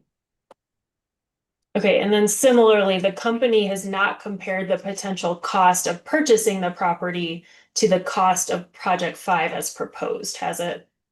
I am not aware of that analysis. Okay, thank you, Ms. Jones. I know it was a long day. I appreciate it. I have no further questions. Thank you. UCA, I have 60 minutes and then we'll go to Commissioner Gilman. Thank you, Mr. Chairman. Good afternoon, Ms. Jones. My name is Tom Dixon. I'm an attorney representing the Utility Consumer Advocate. Good afternoon. I hope my questions will be a little easier than the ones you just dealt with. They're more conclusory questions. I want to talk, first of all, Public Service has been using the methods described in this Public Service Design Day Peak Hour Demand Forecast and Design Day Planning since 2016. Is that correct? As it relates to the design day temperature methodology, that has remained consistent since 2016. But the model as you're using it now began in 2016. I have a discovery response. I can pull it up if I misunderstand. No, your question asked about forecasting and everything like that. So I just wanted to clarify that as it relates to the design day temperature methodology, that began in 2016, correct? Okay. Again, your design day peak hour demand forecast and design day planning, and I'm pulling those terms out of your testimony, so just so you know, do not take into account Colorado's local distribution decarbonization goals, which were effectuated by Senate Bill 21264. Is that correct? So the forecast, so I do need to break that up a little bit because design day planning is so broad. And so are you specifically talking about design day temperature or the forecast? If you could clarify, that would be helpful. I'm looking at your, again, I can pull up an exhibit. Let's pull up here an exhibit 335 from UCA's box. So I'm trying to use your terminology so I don't have to try and explain it. Let's take a peek. And my goal is to just clarify, I get an answer, not. And please take your time to review this, and we'll go to the bottom to see who provided it.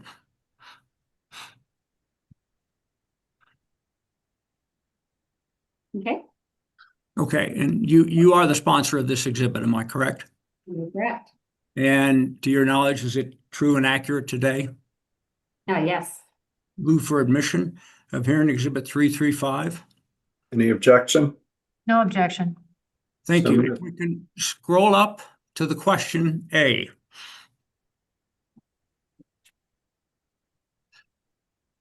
And I'll read the question for the record. Did the company's design day peak hour gas demand forecast and design day planning for capacity, reliability, and safety of the gas system used in this proceeding take into account the state's gas local distribution company decarbonization targets? And your answer was to refer me to your testimony. And if you wish to go to that page of your testimony, as it says, it's page 17 of your rebuttal testimony, hearing exhibit 118. And you wanted to direct me from line 8 through page 24, line 23, as well as page 62, line 1 through 69-2. So if you want to look at those pages and respond to my question, that's great. I thought it was a pretty simple question, but maybe it isn't. Yeah, that would be helpful if we could pull up my testimony, please. And then I'll be hearing exhibit 118. See, this is what I get at you, Mr. Chairman. My questions take a lot less times than the answers. What page on 118? I'm sorry if you already said it, but I missed it. I got to go back to the discovery request. I'm sorry. 72, please. Or I'm sorry, 17 and then 62. If we go to 17 first, please.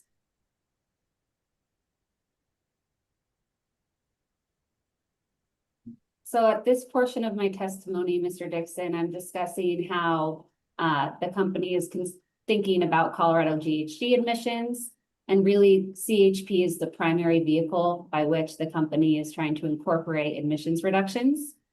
I also go on to discuss how emissions is really focused on throughput, whereas design day planning is focused on design day peak hour gas demand, and those are not mutually exclusive. Throughput does not necessarily indicate a reduction in throughput does not necessarily indicate a reduction in design day peak hour gas demand. And then if we could go to page 62, I go on to clarify that in the purposes of the GIP planning process, the company did develop a design day peak hour gas demand forecast that is CHP aligned, for which we did develop a sensitivity to ensure the viability of the capacity expansion plan projects in this proceeding. Okay. I've admitted 335. Am I correct, Mr. Chairman? I believe so. All right, thank you. The next question I want to ask you refers to again, the same substance, that it does not, that you take in the effect of climate change by adding the most recent hearing season's data to the data set that is used for statistical analysis. And that's referred to on page 35, line 9 through 11, and 36, lines 5 through 11. So again, a yes or no answer if you can give it to me. And believe me, your attorneys will have adequate time to get more explanation from you on redirect, and I'm trying to move us through this quickly. And are you referring to my direct or my rebuttal? Rebuttal.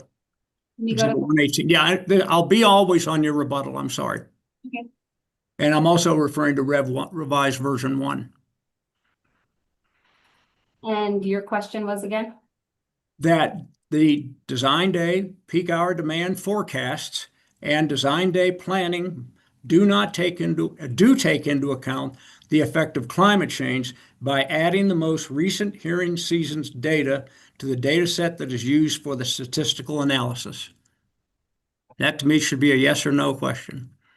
Well, I'm going to say no, because your question was regarding design day peak hour gas demand forecasting. And here on page 35, I'm discussing design day temperature, which is a separate input into design day planning.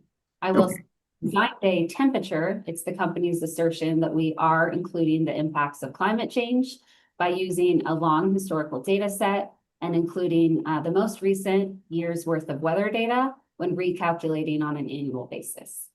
All right, thank you. Now, when does a company consider that climate change began? And I'm referring again to your rebuttal testimony, page 36, line 5 to 11. And you go into a discussion of climate change, generally defining what it is. So when do you believe, when does the company believe climate change began? Objection. This is beyond the scope of Ms. Jones' testimony, and I doubt anybody in the world can identify exactly that to a particular date. But as it go, we'll just state our objection.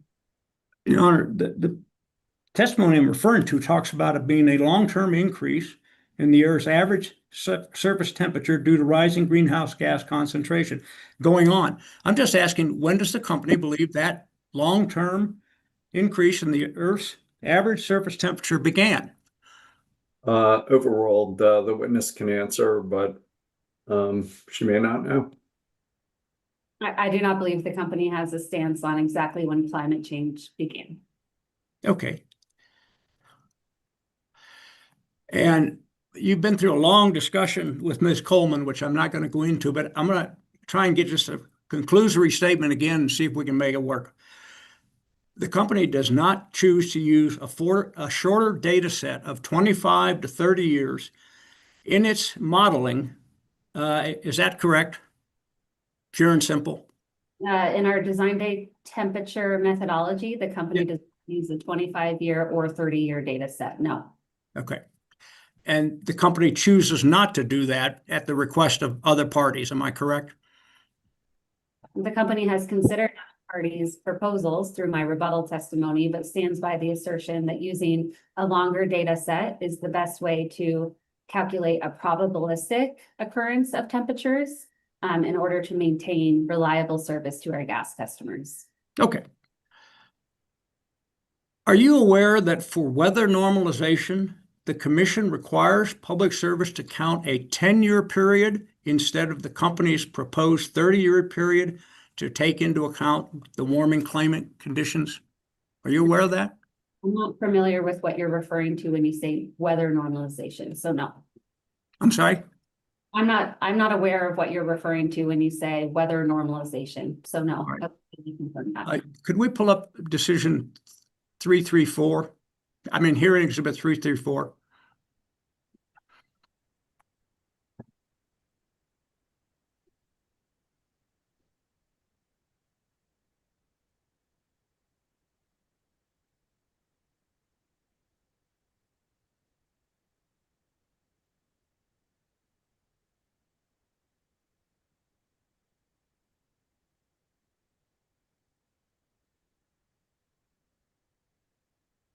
And I'll reference this by telling you this is an electric rate case decision that was issued by the commission. So I realize it's electric.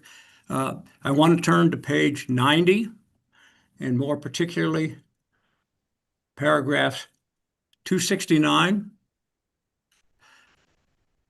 269 is on page 91. Is that just making sure we're in the right spot?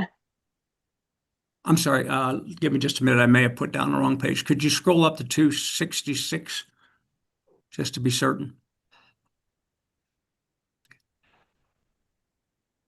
Okay, yes, would you please read paragraph 266 to yourself for an understanding of weather normalization?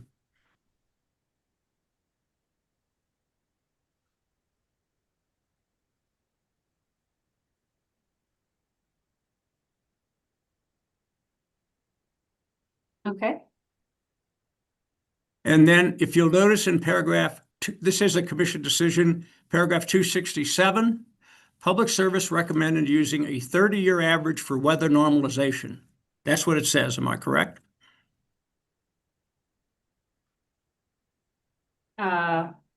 Yes, for the purposes of electric and gas rate cases. That's correct. That's correct. I'm not trying to do anything other than what it says.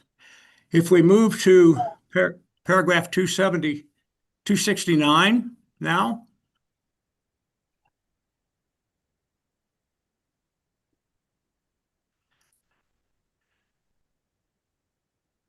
And this paragraph, when you read it, notes that staff recommends that the commission take a different approach to weather normalization. And if you wish to read this paragraph, please do so.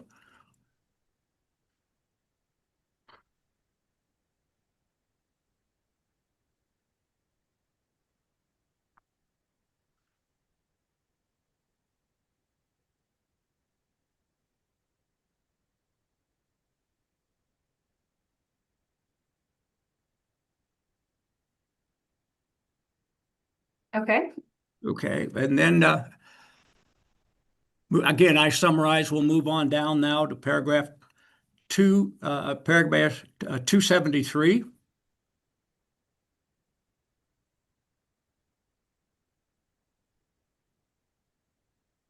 And here we're hearing about WRA making recommendations to the commission, arguing against the 30-year weather normalization and approving a proposal by the OCC. And again, if you wish to read that, please feel free to do so before moving on.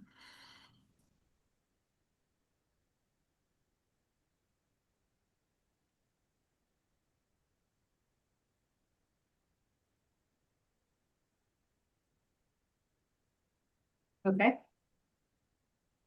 Okay, and then if we can move back up to paragraph 271. And here, the OCC recommends a 10-year period instead of using the 30-year period. Again, if you wish to read that. If I could have just one moment.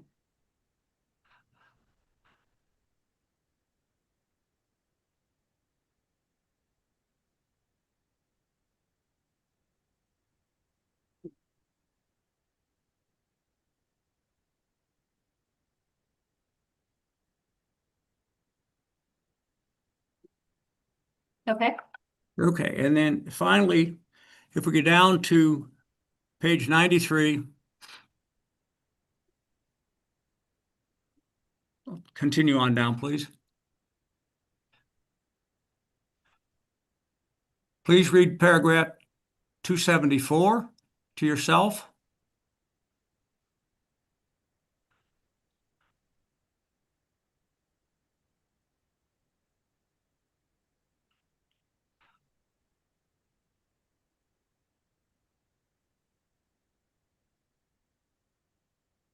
Okay.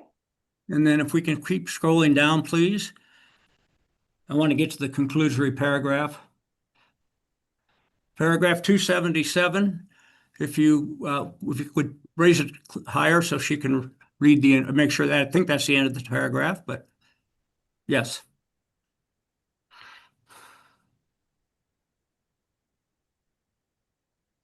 And in the end, the commission approved using a 10-year average instead of the 30-year average that the company had proposed in that case for an electric case, correct? For the purposes of setting rates and recovering costs, that is correct. Yeah, I understand the context. Just you would agree they did just that. The commission did just that in this decision, correct? Your Honor, I'll request the commission take administrative notice of this docket, this decision, which is here in Exhibit 334. Any objection? Not for administrative notice, no. So noticed. Okay, we can pull this down. I'd ask you to pull up here in Exhibit 333.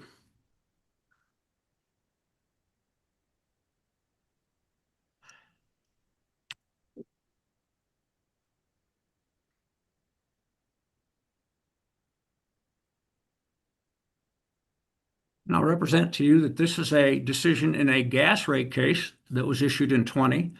And I'm going to make this much simpler. In this case, I want to go to paragraph 71 on page 25. And if you'll read paragraph 71 and 72.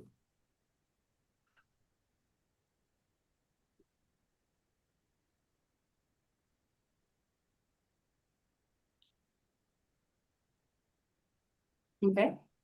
And in this case, the company now has stipulated to using a 10-year weatherization period. Am I correct? That is what I'm understanding, correct? Yes, and the ALJ approved it in paragraph 72, correct? Yep. And I'm going to move then for administrative notice of hearing Exhibit 333 in this gas case. Any objection? No objection. So noticed. Ms. Jones, are you familiar with the gas case the company's filed just recently, 25A-0220G?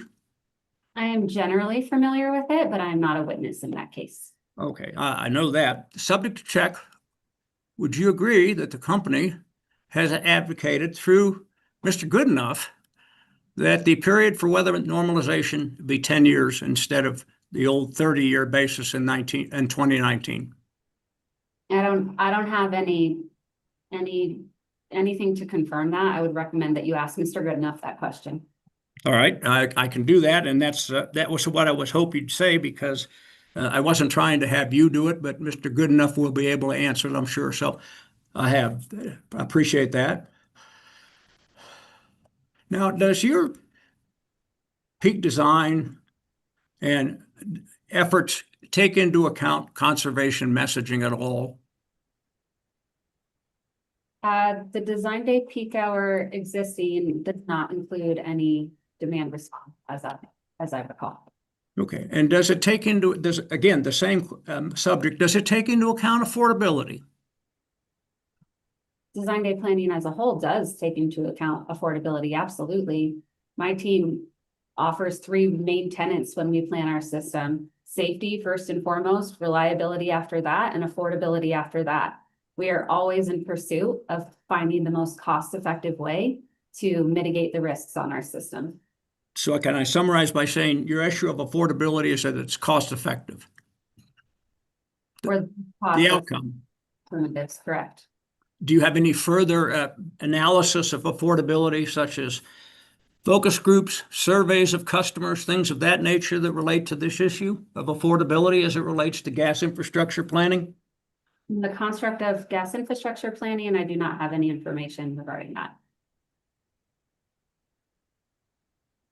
And also, does your modeling in any way use the Clean Heat Plan aligned forecast for planning in the gas infrastructure proceeding? Not as a sensitivity, but the actual final analysis. Objection, that mischaracterizes the testimony. Can you rephrase? My question is, does the design day peak hour demand forecast take into account the Clean Heat Plan aligned forecast for purposes of determining gas planning in the gas infrastructure proceeding? Yes, the company uses the CHP aligned design day peak hour gas demand forecast in the construct of this proceeding.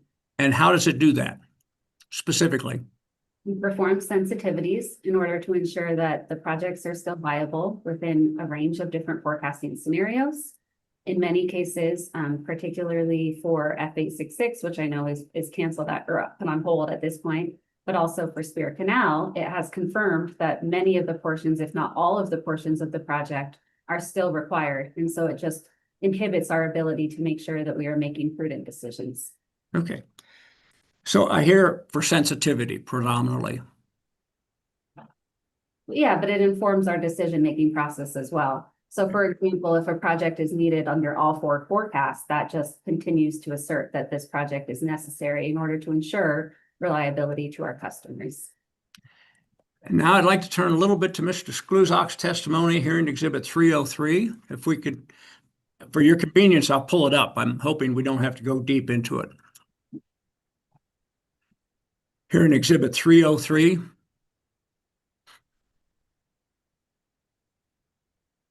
And if we could go to page 21.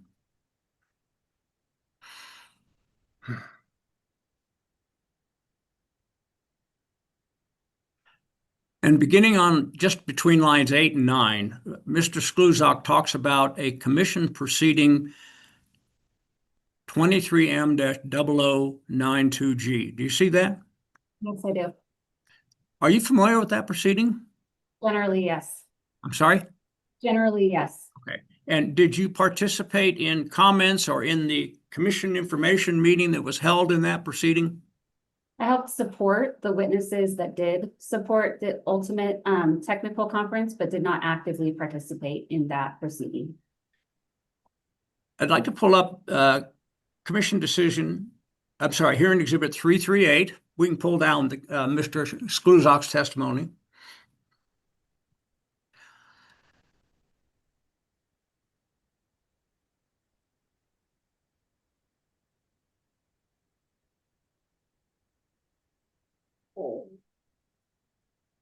And if you want to take a moment to scan this decision to walk through it, that's fine with me.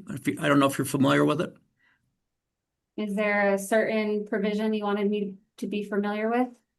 Beginning with paragraph 5 through paragraph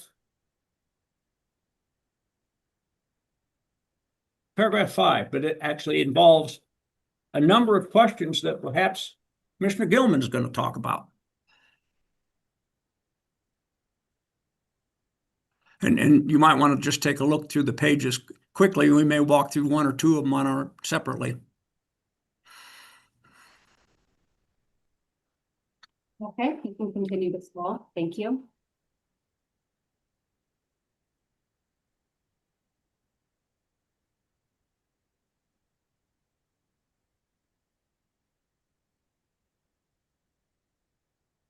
Okay. You can continue to scroll as well.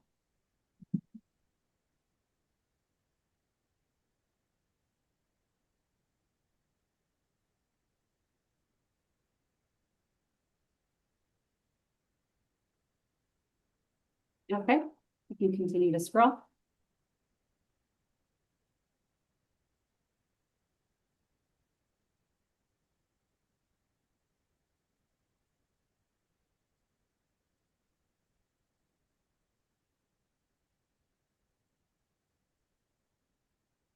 Okay, and we can continue to the last page or other 2 pages. Thank you.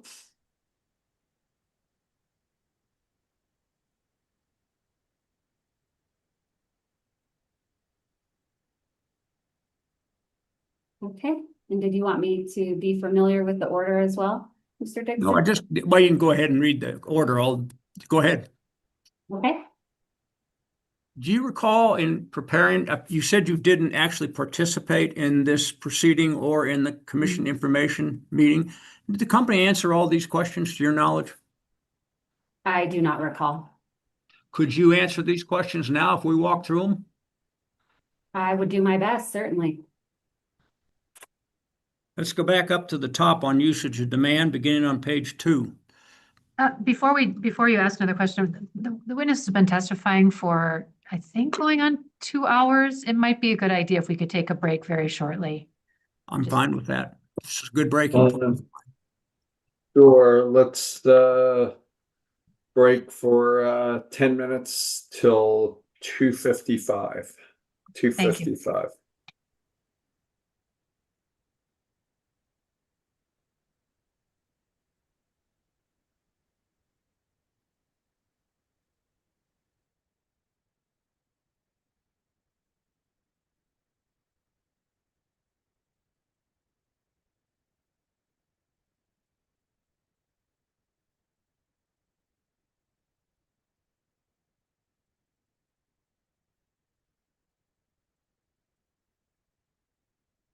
All year, all career.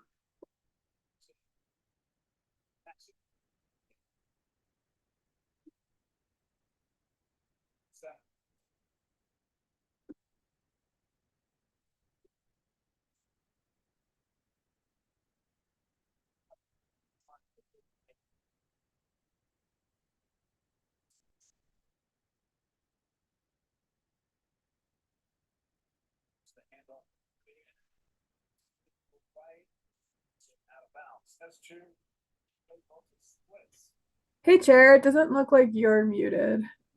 Or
Ms. Jones, Ms. Brahma, you out there?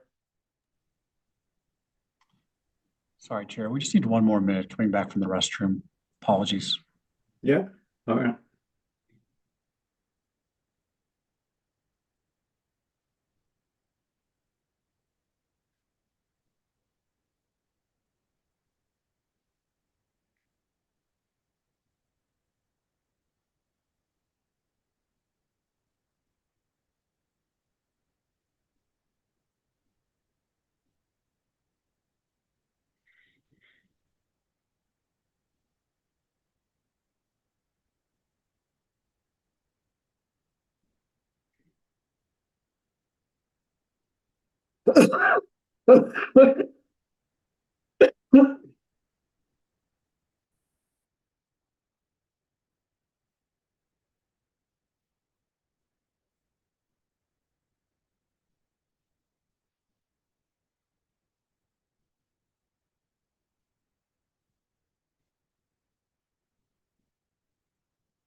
We still waiting for Ms. Brahma?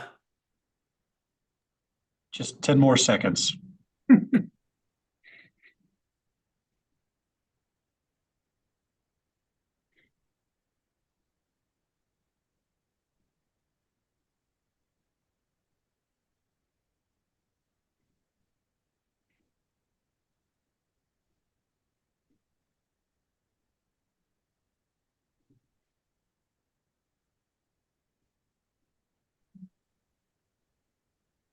Chair Blankford, I'm back and appreciate the extra minute. Yeah, no worries. Keep going, Mr. Dixon. Thank you. Ms. Jones, do you know if these questions were answered by the company in either documents filed with the commission or in the commission information meeting that was held ultimately on May 1st of 2023?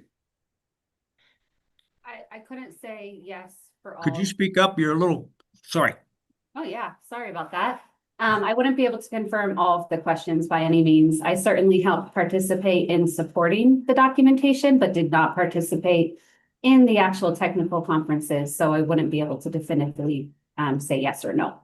Okay. And Mr. Chairman and parties, let me explain where I'm coming from. I attempted to locate the video and went through the commission staff that maintains records, and they do not have a video of the commission information meeting of May 1st, 2023, where I presume these questions were discussed. And further, when I checked this proceeding docket number 23M-0092G, I could not find any presentations that are sometimes filed with commission information meetings. And so if such documents exist, I would be happy to substitute that for going through some of these questions. But I don't know if Ms. Jones knows or if anyone else knows, because these are obviously commission questions. May I ask if we put the questions back on the screen? My understanding is that we're talking about questions that were being asked broadly in the M docket, and if I'm wrong about that, it would be helpful to clarify. But if that's the case, then that's not necessarily going to be the subject of any one document. That's the whole point of a separate proceeding that already occurred. And sorry, if you want the questions back, are you talking about the ones that were in that decision from hearing exhibit 338? Correct. Yeah, maybe you want to put the questions up.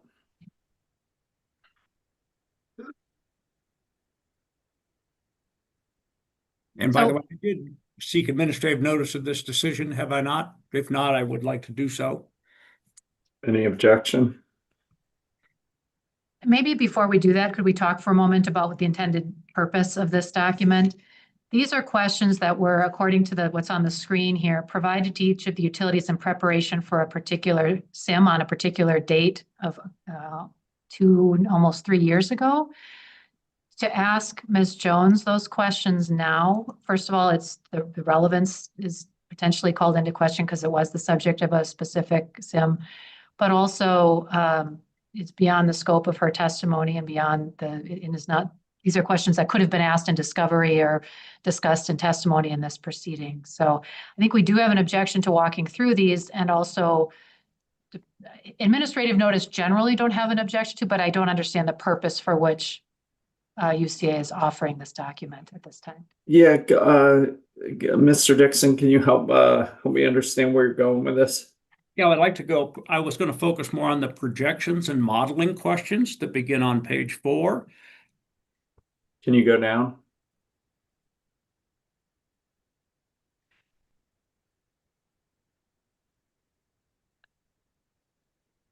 And actually, I was going to focus on the right above the projections and modeling. There were a couple of questions there that I was going to discuss with Ms. Jones.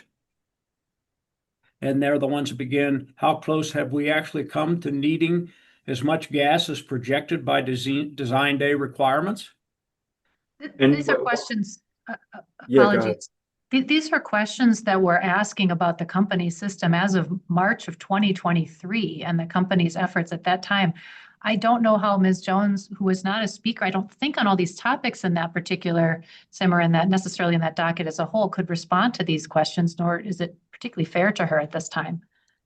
I'm not asking her to respond what they said in 2023. I'm asking the questions as they are today, applying them to today. And why don't you just ask your questions? Why are you asking these questions? Excuse me? Why are you asking these questions? If you have questions for Ms. Jones, why don't you ask them? But why are you going back to these questions from 3 years ago? Because they raise issues on projections and modeling. For example, they talk about, with respect to daily load forecasts, what is the utility's target reserve margin? I don't even know if in a gas situation they have a reserve margin, for example.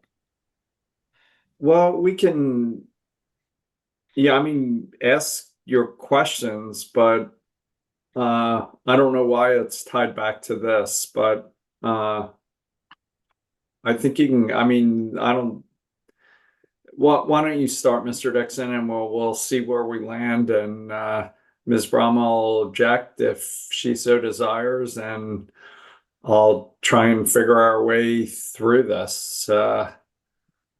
Mr. Chairman, it's not my intent to cause confusion. I won't pursue it any further. The questions are in the record, and we deal with it from that perspective and leave it at that. Sorry, it wasn't intended to be a difficult question. I thought since they came from the commission, they had relevance to this particular proceeding. I will note that Mr. Skluzak also included as one of his exhibits, CWS 9, another decision in this proceeding where the commission raised questions, and CWS 10 responses that the company provided to the questions in a later decision, and those are already marked, and so I'd move for the admission of hearing exhibits 303. Well, sorry, they're already admitted. They're part of his testimony and were as attachments. So with that, I have concluded my cross-examination. Okay. Commissioner Gilman, you wanna go next? Yeah, I think so long as that's okay with staff's counsel, that would avoid us maybe having to go back and forth tomorrow when I'm not here. Yes, that's totally fine with us, Mr. Chair and Ms. Gilman. That'd be great. Okay, great. Good afternoon, Ms. Jones. Good afternoon. Just to start out, I know you're not an ERP witness. I think we've been over that today. But trying to understand more broadly the relationship between many of the proceedings before the commission. As I understand from the company's JTS filing, in that filing, the company allocated the company stated there is no unallocated gas capacity in the Pueblo area.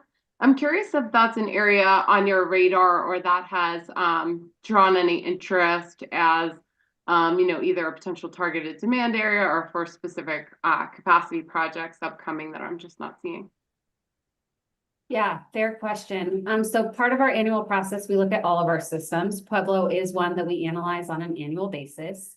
And I agree with the assertion that there's no available capacity in the Pueblo area. However, also, if you look at the base forecast for design day peak hour gas demand, the forecast in the Pueblo area is generally negative. I'd have to pull up the exact numbers, but it becomes negative if it's not already negative.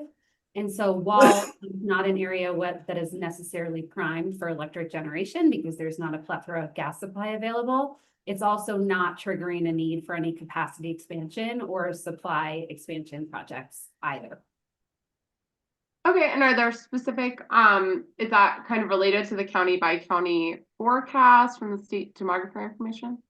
Yeah, that's correct. So we apply the applicable counties in Pueblo for that 10-year forecast, and even under the base forecast, they're slightly negative, indicating that there's not much growth in that area.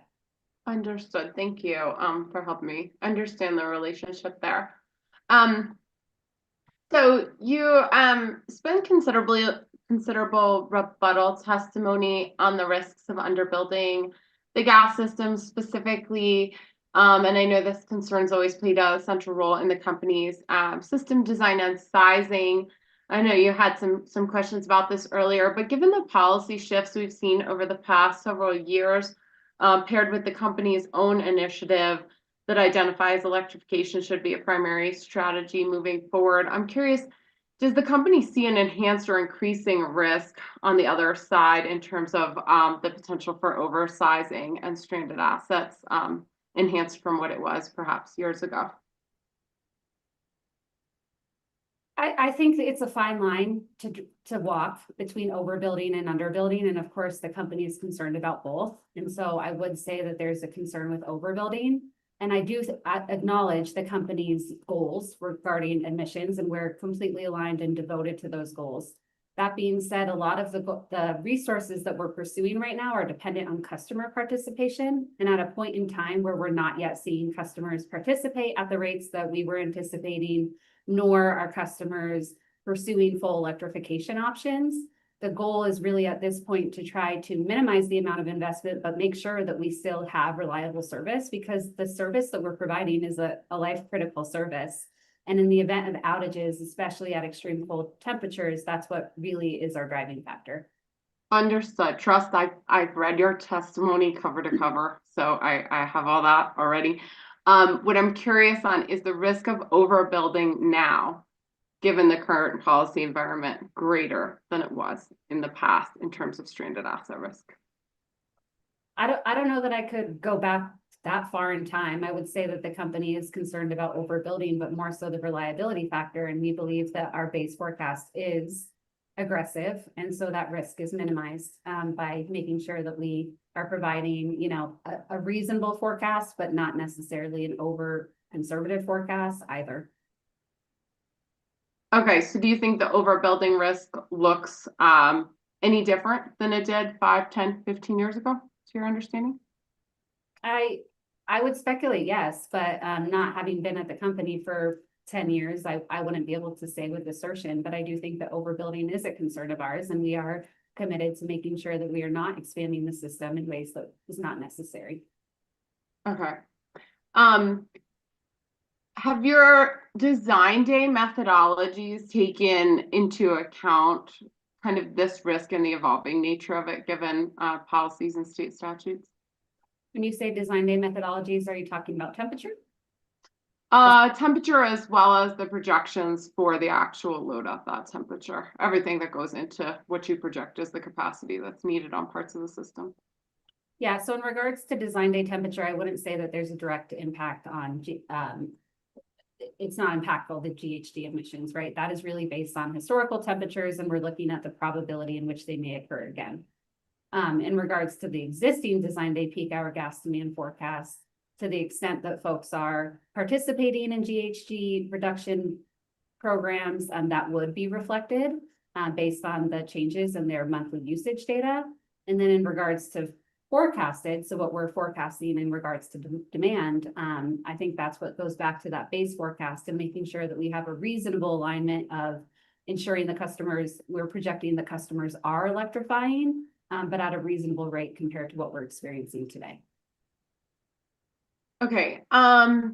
And you mentioned in your testimony that peak demand on the gas system is not directly related to annual emissions. Specifically, it's possible through dual fuel heat pumps to significantly reduce the annual carbon emissions from the gas system without a significant reduction in the peak day gas system demand. Does that sound familiar? Yeah, that sounds correct. Okay. I'm just trying to understand. I think I generally understand and agree with your premise that that is, looking back at the history of these proceedings and when the commission established the GIP process, really looking at how we prudently plan this system, given the reality of the greenhouse gas planning paradigm in the state. And so I'm just curious, can you help me understand, all things equal, as you suggest, there's a path here where we could see significantly less throughput in emissions, but no change or an increase even to the design day peak condition. Can you help me understand the impact of that combination specifically on customer rates moving forward? I'm not an expert on customer rates, and I do think that it's a good question that you're raising and one that we should continue to have. I think the CHP plan would be a great venue for that conversation. I think if the company continues to pursue electrification and we continue to see a reduction in throughput, but the kind of same level of design day peak hour gas demand, there's no one right answer how to solve affordability. We could potentially do a lot of things like considering different decarbonization resources or pushing more on full electrification. Rate design might be an option, and Mr. Piquet could potentially talk about that a little bit more. But I don't think that we have that solved necessarily, but would commit to continuing to partner with the commission to figure out how we can transition in this energy transition and make it affordable for all of our customers and make sure that they still get the energy that they desire and need, that they choose. Okay, so just to be clear, you think it's reasonable in the upcoming clean heat plan proceeding to be talking about greenhouse gas emission policies and reductions in concert with what that means in relationship to peak day gas demand needs and forecasts? In relationship to what that means for rates is what I was specifically talking about, because I think the throughput and the rate issue is really kind of the two that are linked as I see it. Right, is if throughput goes down, but those base rates stay the same or even increase, that's where it could potentially be a concern for affordability. Doesn't it matter how much you're investing in the system to impact rates? Yeah, certainly, absolutely. I do think the capacity expansion budget is relatively small as it compared to system safety and integrity, but so it isn't just design day peak hour gas demand, which is why I didn't want to limit it to those two conversations necessarily. Okay.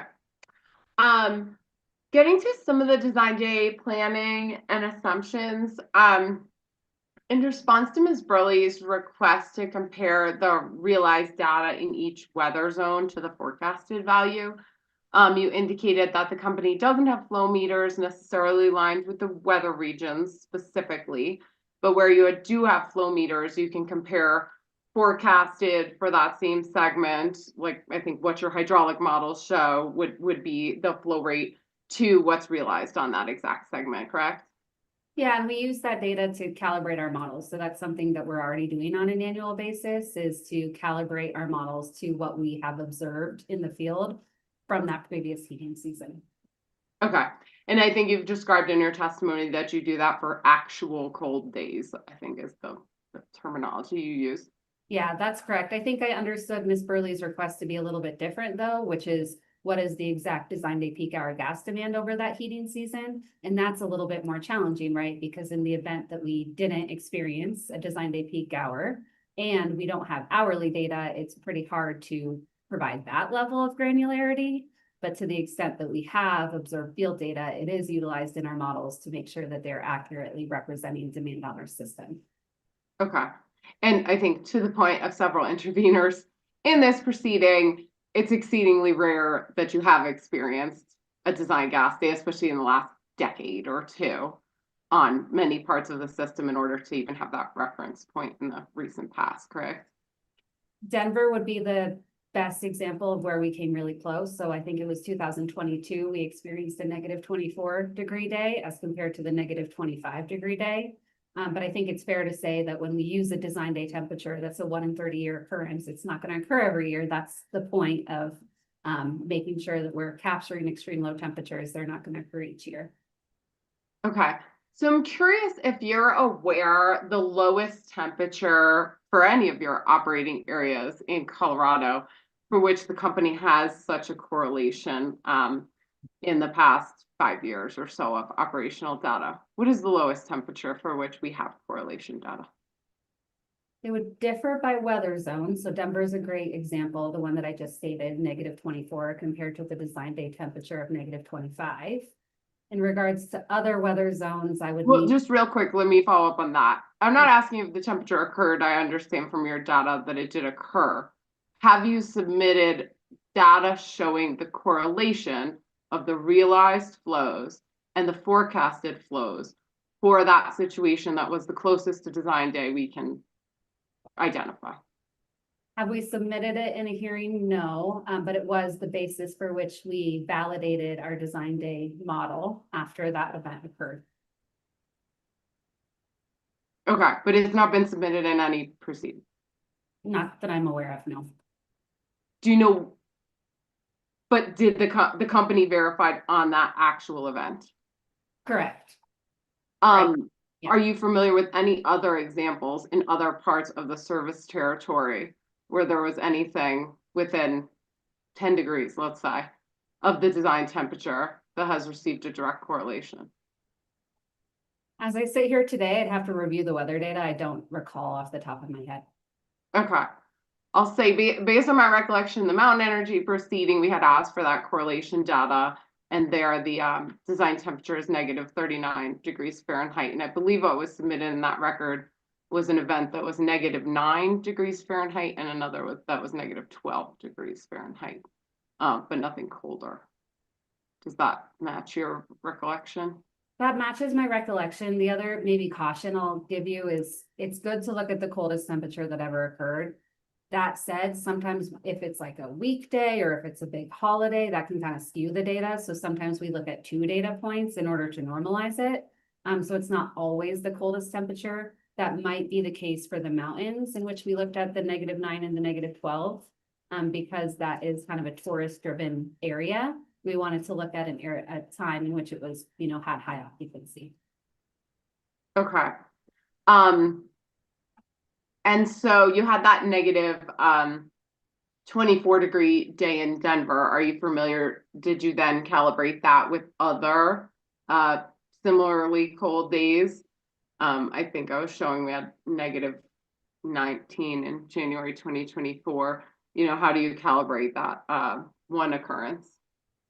So we calibrate annually. So without going back and looking at the actual calibration records that we have, the negative 19 was likely the coldest that year. And so I would speculate that we would have used that for our model calibration that year.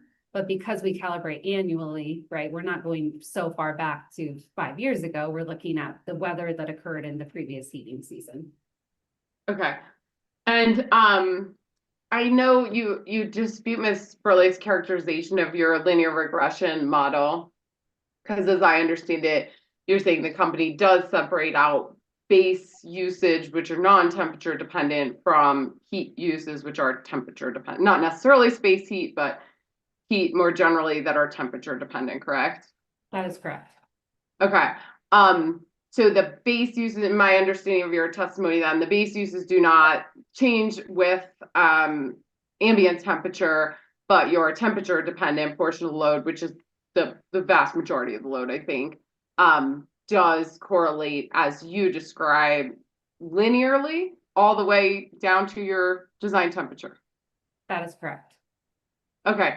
And are you testifying that in the correlation data that you pulled from Denver when it was negative 24 degrees in Denver, that was a completely linear relationship all the way down to negative 24?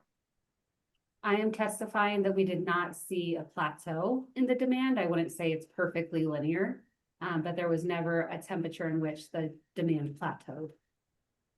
completely. Did it slow down in its slope?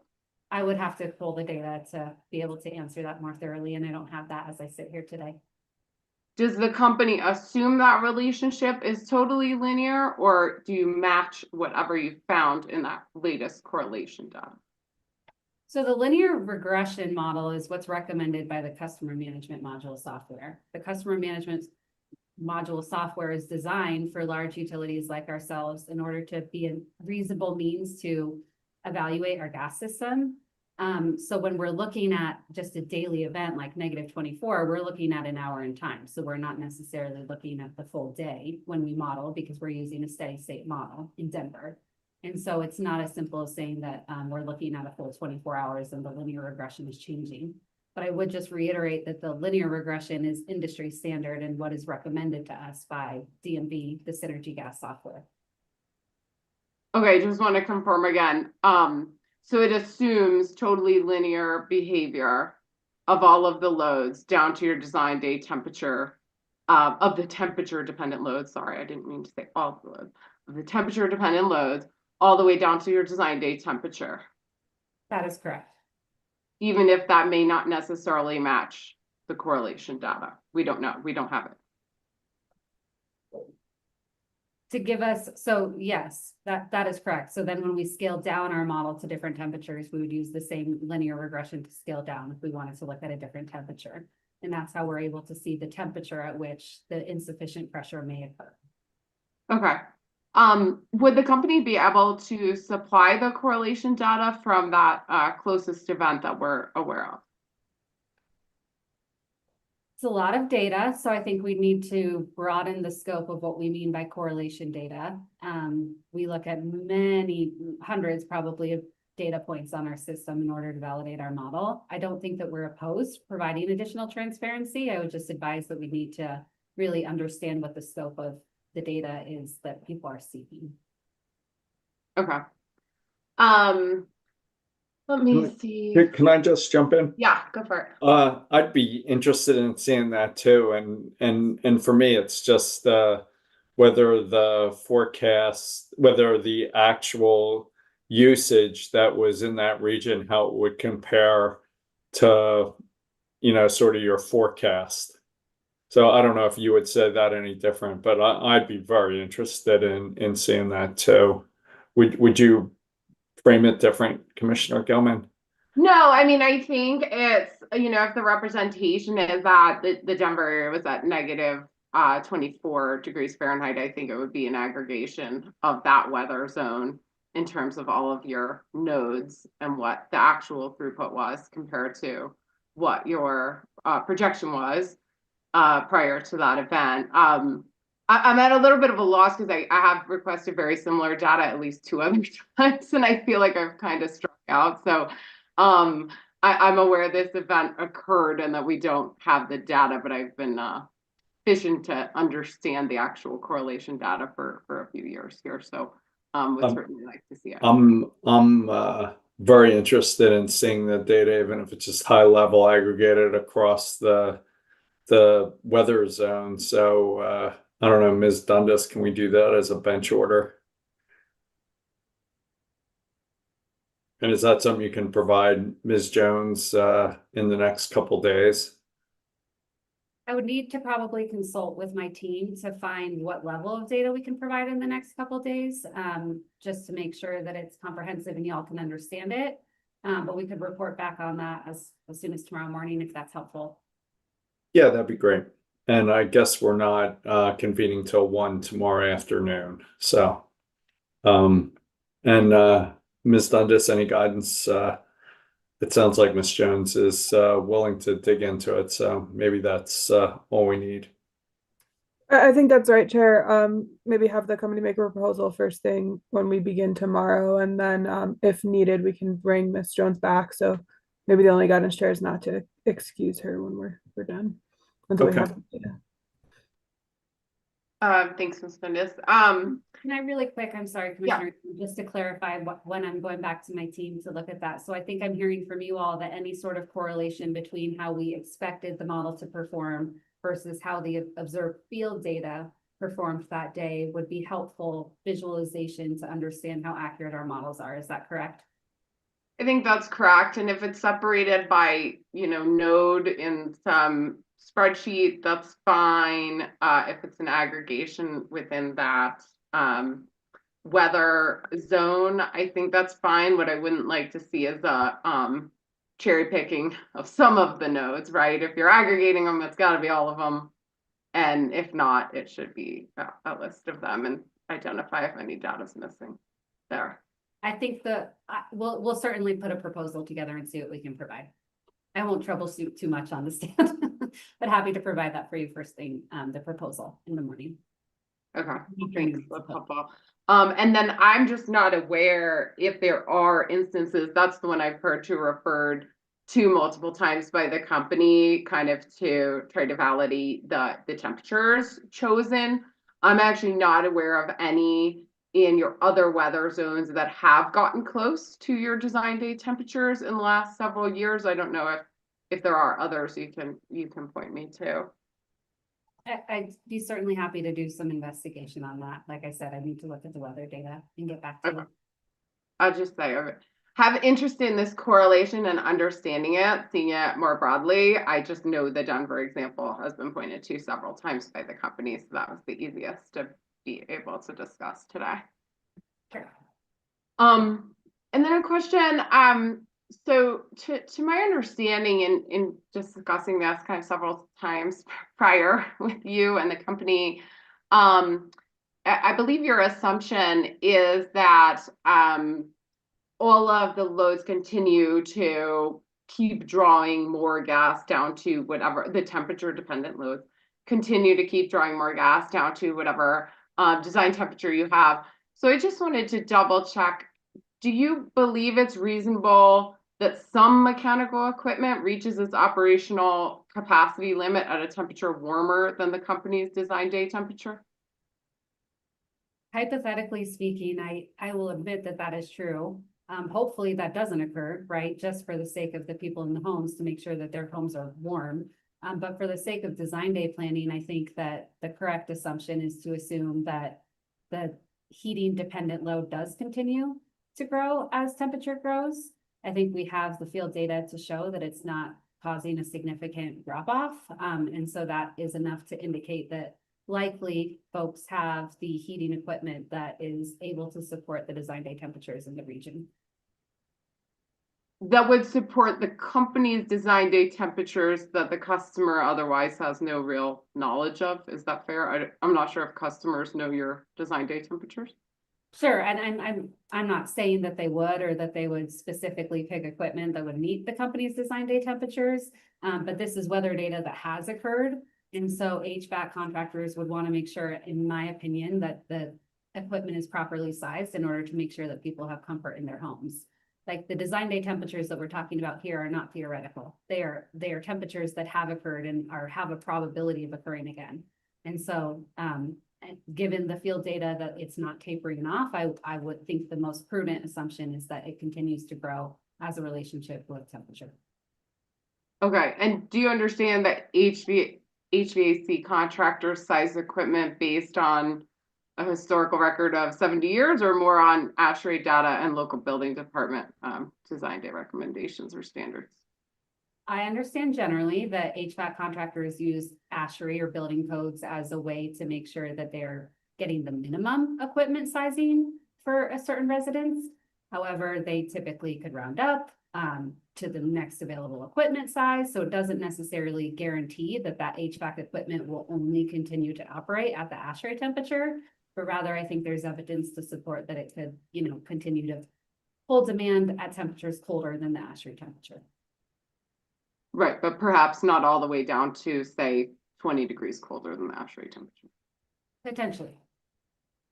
I have a few questions on the NPA methodology document. Are you able to answer those? I think you're the appropriate witness, but I just want to make sure. I am. Mr. Murphy could talk a little bit more in depth about the potential study, which I discussed earlier. That's not my area. Perfect, then yes. Okay. Ms. Frederico, this will be Appendix 12. It's JJP1 Appendix 12, which is the NPA methodology for capacity expansion project. So question for you, on page 17 of this document, it talks about supplemental supply and when supplemental supply might be included as part of an NPA strategy. Are you generally familiar with that? Yes, I am. Okay. Right about in the middle of the page, the middle of the middle paragraph, there's a sentence that says, the company calculates the amount of on-site storage volume to be equivalent to 3 days of the daily flow rate at design day. Do you see that? Yes, I do. Upon what is that assumption based of 3 days of maximum flow rate? That is actually, I think, an error in the methodology, so apologies on that. So previously, the company used to assume 3 days of daily flow rate in order to size on-site storage volume. Not to mill cases, but if you recall, as part of the Mountain Energy project, we did an analysis to determine that it's actually more likely that only 2 days of design day would occur back to back. And so we have since amended our methodology to only account for 2 days of daily flow rate at design day. Okay, thanks. And just to be clear, is that 2 days based upon a certain threshold of certainty about the duration of the cold weather event, or based on something else? That 2 days is based on the probabilistic scenario in which 2 extreme cold weather events would happen back to back. We want to make sure that we would have sufficient on-site storage in order to accommodate the supplemental supply required. Because since these are facilities where we're not pulling from the gas system, we would rely on trucks to come in and refill. And so we'd want to make sure that we have enough at least to get us through that cold weather event before we trigger the need for refilling those tanks or trailers, whatever it might be, depending on the supplemental supply solution. And would the probability of the maximum length of such cold weather event be dependent on the area in your system that it's being conducted? For our study, we looked at the mountain weather area because it's typically the most extreme and can experience cold weather events back to back. So we use that as a proxy for our overall system. Generally speaking, though, I think 2 days of daily flow rate is probably the lowest we'd want to go from an operational standpoint too, just because of the challenges with bringing additional supplemental supply in. It would give us a little bit more operational flexibility to make sure that we have sufficient time to refill that second tanker or trailer. You say second tanker or trailer, but this could be any multiple. It could be any amount. Yeah, I'm correct. I'm assuming 1 times 2, so apologize if I oversimplified that, but it gives us the flexibility to refill the second set of tankers or trailers. Okay. And are you aware that in the Mountain Energy project final decision, the commission expressed concerns about the storage sizing methodology, including the simulations used and assumptions therein, as well as the company's redundancy concerns? Generally speaking, I'm aware of that, yes. Okay. And has the company does the company intend to make any changes to your sizing methodology? At this point, I think that from an operational standpoint, like I said, 2 days would be the least amount of on-site storage that we'd be able to be comfortable with, just because of the challenges associated with bringing additional supplemental supply, especially during cold weather events. I think it's something for the Mountain Energy project, we will certainly abide to the decision, but for future, supplemental supply facilities, 2 days, in my opinion, is reasonable. And just to be clear, that's 2 days at the most extreme temperature. Consistent. Correct. The company received feedback and implemented, to my understanding, as part of the Mountain Energy proceeding, that boilers serving hydronic baseboard should not be considered for capacity improvements as part of the capacity NPA due to the likelihood that such equipment would not operate in condensing or high efficiency operation to serve systems of that type, especially under design day condition. I was curious if the company is planning to follow through on that change in their planning or implementation more broadly in MPA planning. The company is still admittedly digesting the decision from the Mountain Energy Project and looking into ways that we can implement the recommendations or decisions that were provided from the commission. In regards to that point, I think the challenge is that there's no way really to isolate which equipment is within that category for the purposes of design day planning without doing some sort of survey or study to indicate what percentage of the population. That said, we haven't stopped there, right? Just expressing some of the challenges and that we're continuing to investigate the best way to fulfill the spirit of the obligation that was put upon us. Okay. On page 22 of this document, and I don't have a line number, but you'll probably find it. You mentioned that in the case of an air source heat pump, only a heat pump with electric resistance backup can be considered an electrification NPA measure because it would not require gas backup during design day peak hour conditions. Does that sound reasonable? Yep, that's what it says. Yep. Okay. Given that the commission's received testimony elsewhere that a significant portion of systems going in may include a heat pump systems going in, at least on the Front Range, may include no backup at all. Yeah. I was curious if a more accurate statement would be rather that only heat pumps with gas backup cannot be considered an electrification NPA measure rather than the alternative, which seems to exclude situations that are just not considered a reference. Yeah, I think that's constructive feedback for sure. And you're certainly understanding the spirit of what we're trying to say, which is that if you install a hybrid heat pump and you're still relying on your gas backup during design day conditions, it wouldn't necessarily be an NPA measures because you didn't have any measured reduction in design day peak hour gas demand. So certainly happy to be more clear in the language moving forward.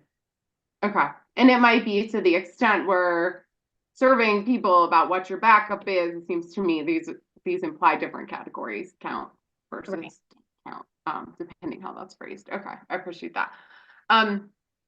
The methodology also talks about the impact of customer participation prior to enhancing incentives as part of an MPA that are already in the gas forecasting model. So though that participation is removed from the NPA analysis to avoid double counting, which leads to a higher capacity shortfall than was originally forecasted. Do you follow? Yep.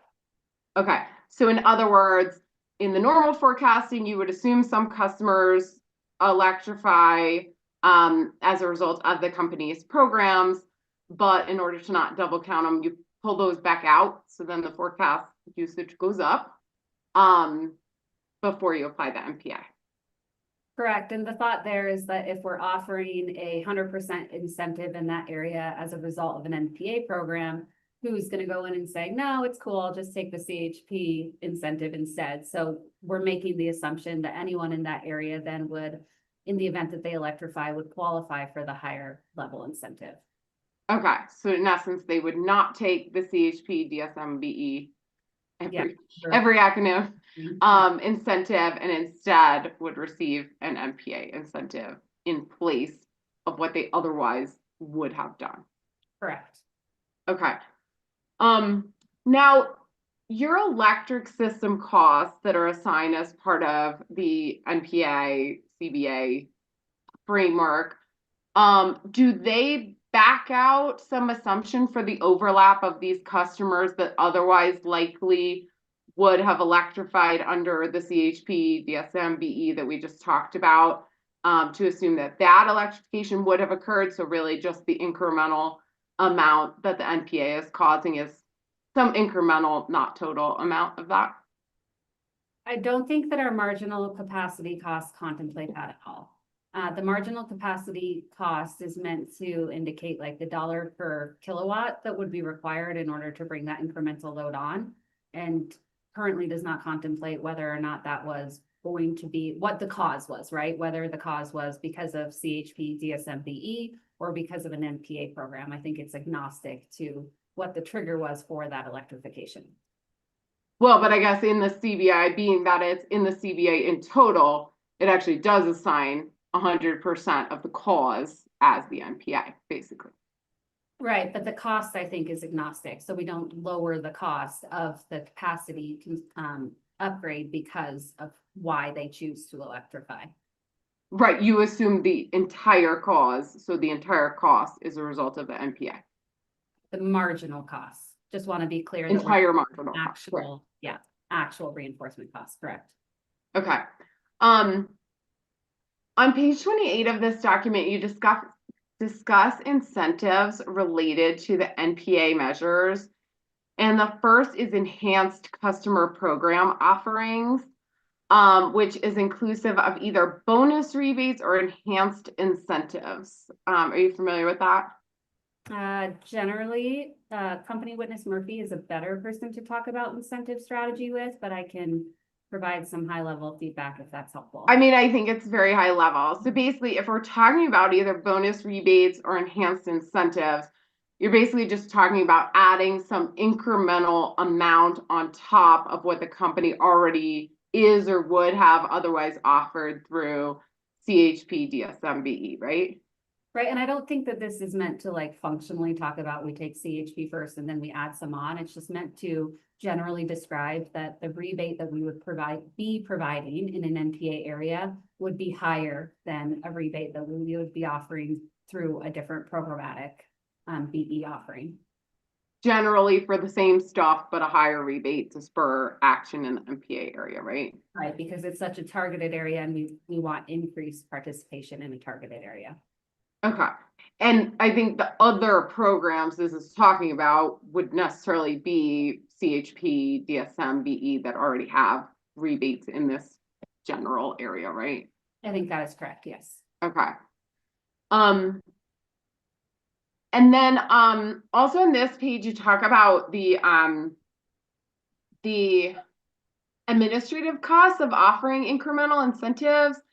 And the company estimates here that offering incremental incentives, which like we just talked about, you already have a rebate for something through another program and you're just making it bigger to spur their action, that offering these incremental incentives will result in incremental administrative costs. And you estimate those incremental administrative costs at 20% of the full project cost. Is that accurate?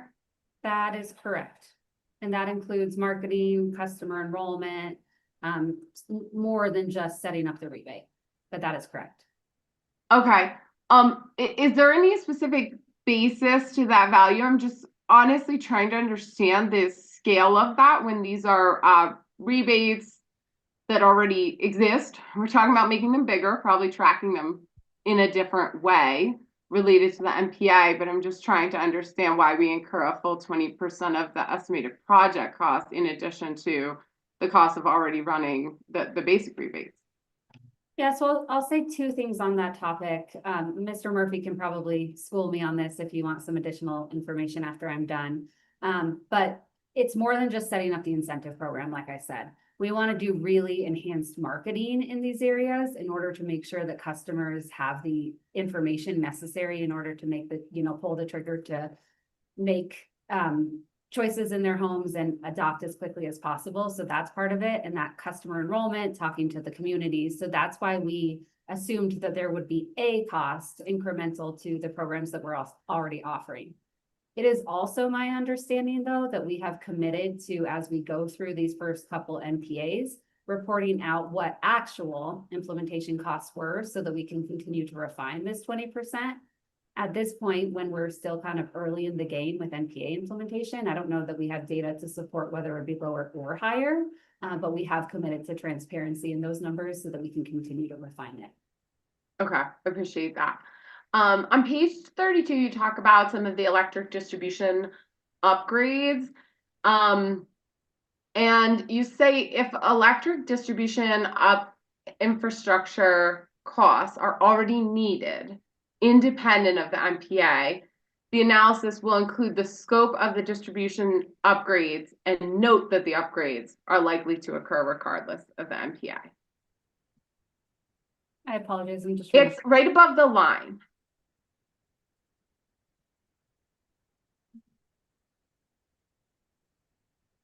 It's that last sentence before the line in the page.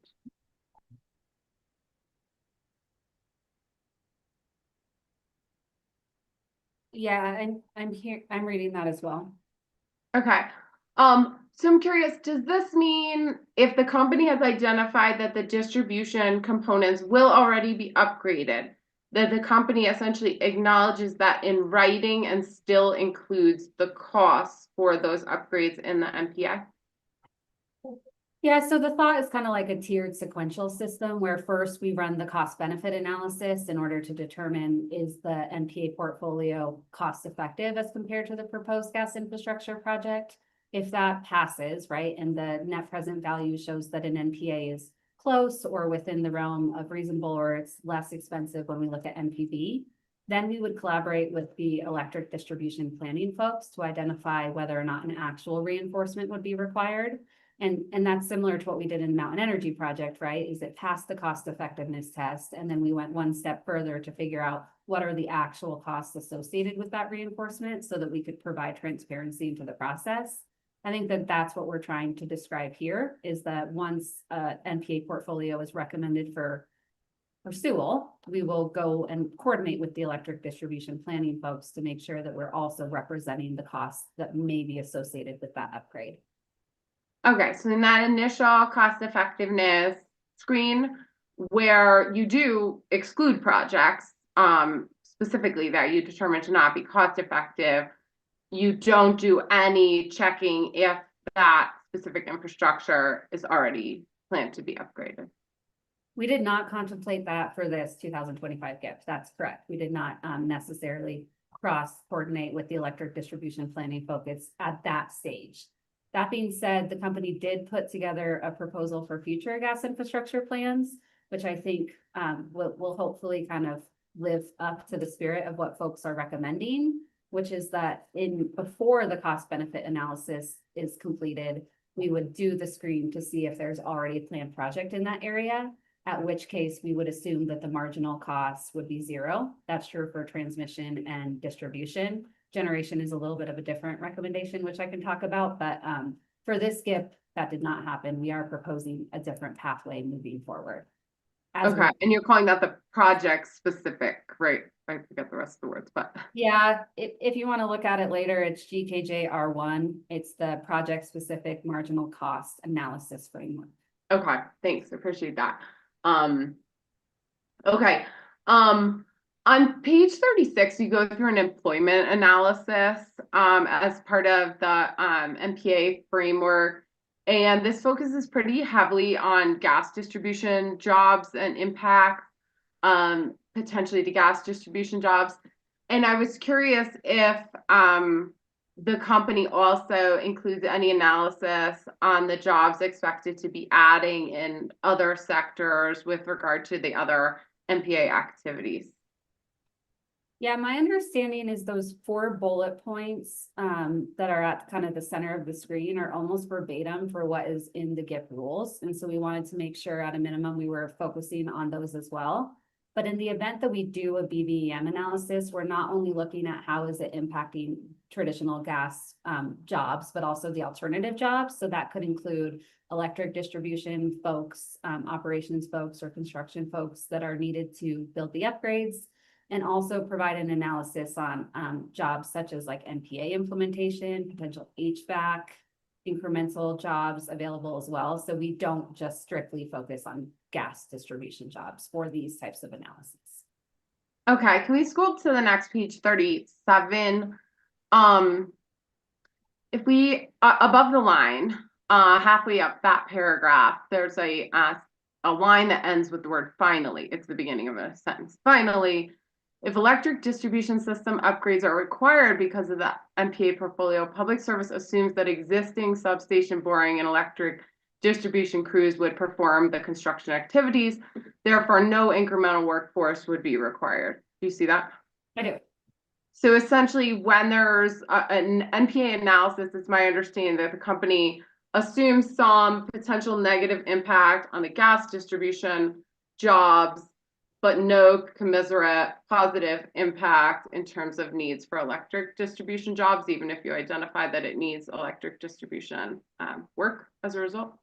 Yeah, and I think that's a function of the workforce that we have. So on the gas side, we typically use third-party contractors to help construct a lot of our reinforcements. Whereas on the electric distribution side, and I'm not an electric distribution planner, but as I understand, we have a dedicated workforce that works on those kind of smaller electric distribution projects. And so the assumption would be that that would funnel to their work. That being said, that if the reinforcement was categorized as transmission and distribution, like say it was at a substation, that's an area in which we would indicate that there could be potential incremental workforce required. Okay.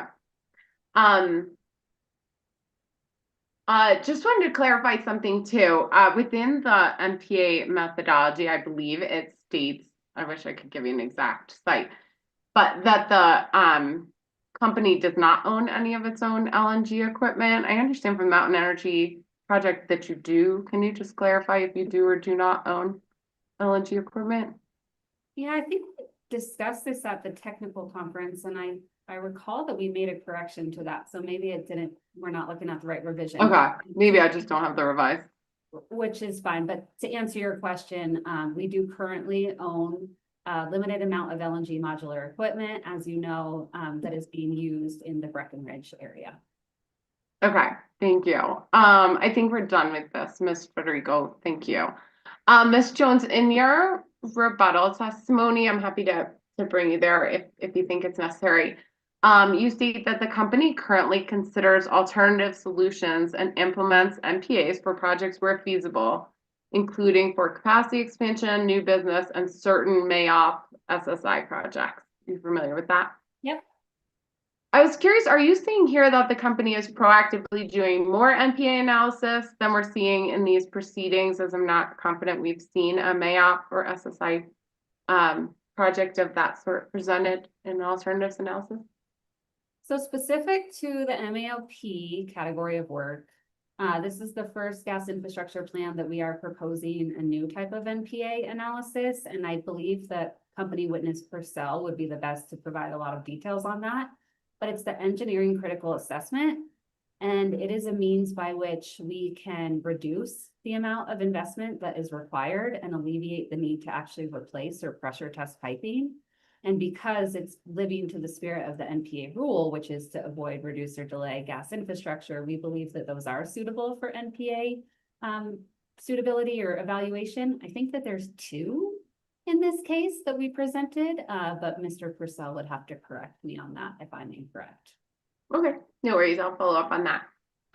Curious with regard to discussions on a future GIP rulemaking. I know this may be mostly Mr. Piquet's territory, but frankly, I asked him and he didn't know, so I'm asking you. I understand you're largely responsible for preparing a lot of what's in these filings. So I'm curious, in your opinion, how far in advance of the next GIP would the rulemaking need to conclude for the company to comply with its outcome? It's a good question and one I've actually thought about, and I think it really depends on the scope of the pre-rulemaking. And the reason I say that is because if the pre-rulemaking is intending to touch forecasting, as an example, that has a longer lead time. We have to make sure that we can develop the forecast, do the hydraulic modeling, and then the NPA analysis. So the answer might be kind of unsatisfactory, which is that it would probably need to happen in the next couple months. But if it's more so, related to additional NPA analyses that we need to conduct, we have a longer lead time because we, in a parallel, can be working on the forecasting and the hydraulic modeling. So to the extent that we're focusing on SSI NPAs, right, I think it could be reasonable to say that we could, conclude closer to the end of the year. If it's going to touch forecasting and hydraulic modeling, it would need to happen in the near term. That said, I'll reiterate what Mr. Piquet said, which is that I think the company would be agreeable to postponing the 2027 GIP or pushing it out a little bit in order to make sure that we have enough time to collaborate with the stakeholders and the commission to make sure we can have the next GIP be really successful and in alignment with the expectations. Okay, thanks. A couple questions on the cost benefit analysis and framework. So you state in your rebuttal testimony that the company's CBA framework has been vetted through several other proceedings before the commission, and the company's considered extensive feedback regarding the cost effectiveness tests, costs and benefits, and other inclusions within, and that modifying the CBA framework is not consistent with these prior efforts and could indicate a results-oriented approach rather than using the use of an accepted, consistently applied tool. Does that sound familiar? Yes. I was curious, when you call the CBA framework an accepted tool, I'm curious if you have like a certain proceeding, or accepted by whom and when? Yeah, I think that generally, so the best example that I can provide for you is the M docket that we just concluded on gas planning, where we discussed the cost benefit analysis tool at great lengths. And some of the inputs that we discussed within the bounds of that proceeding were not necessarily challenged in that proceeding, but are being challenged now. And so when I say, you know, it's challenging to understand exactly where interveners lie and what the best methodology is, I think we need to separate the fact that the F715, you know, project wasn't suitable, and really think about from a technical standpoint, what do we want to assume in regards to cost effectiveness? The best example I can provide here is the generation capacity cost. I think in the decision, it says, you know, stakeholders generally applaud the company's approach to generation marginal capacity costs. And now it's being challenged, which I think the company is fine. We've never thought that the cost benefit analysis tool is a stagnant proposition, but we want to make sure that people are really thinking about it critically and what the correct technical assumption is, and not just a means to make sure that, you know, one project gets approved for an NPA project. Does that make sense?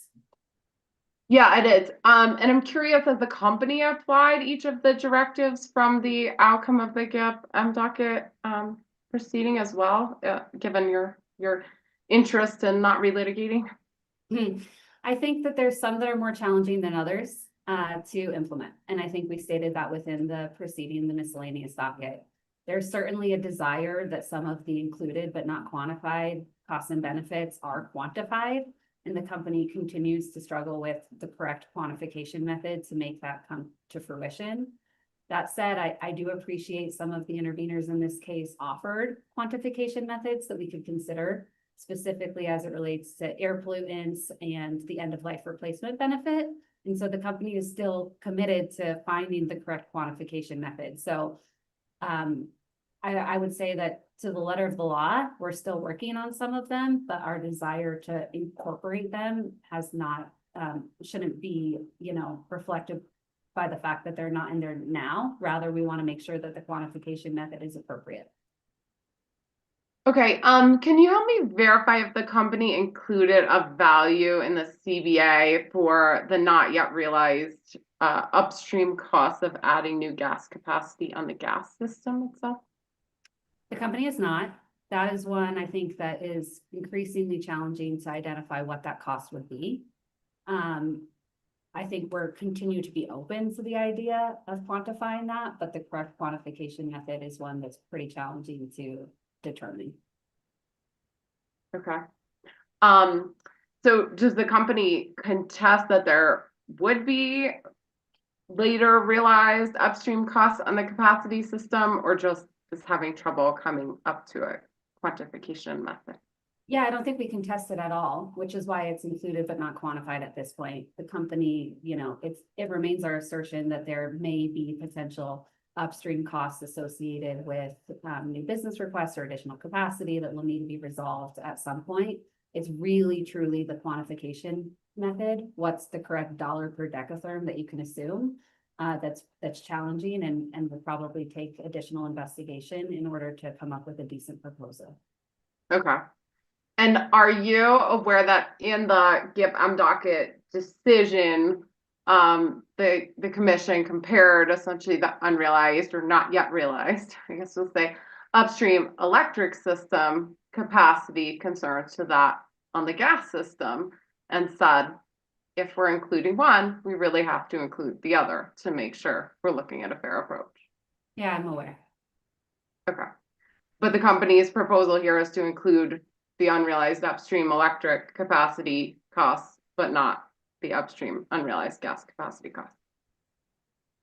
I think it's we are looking for a method in which we can quantify the upstream gas costs. I do think it's a little bit more complicated on the gas system than it is the distribution, transmission, and generation system, because it's one hydraulic system and it's very challenging to isolate when reinforcements are occurring and by what. I think the electric system has an advantage that it's a little bit more cut and dry to show what is causing the reinforcement on the transmission system and then the generation system.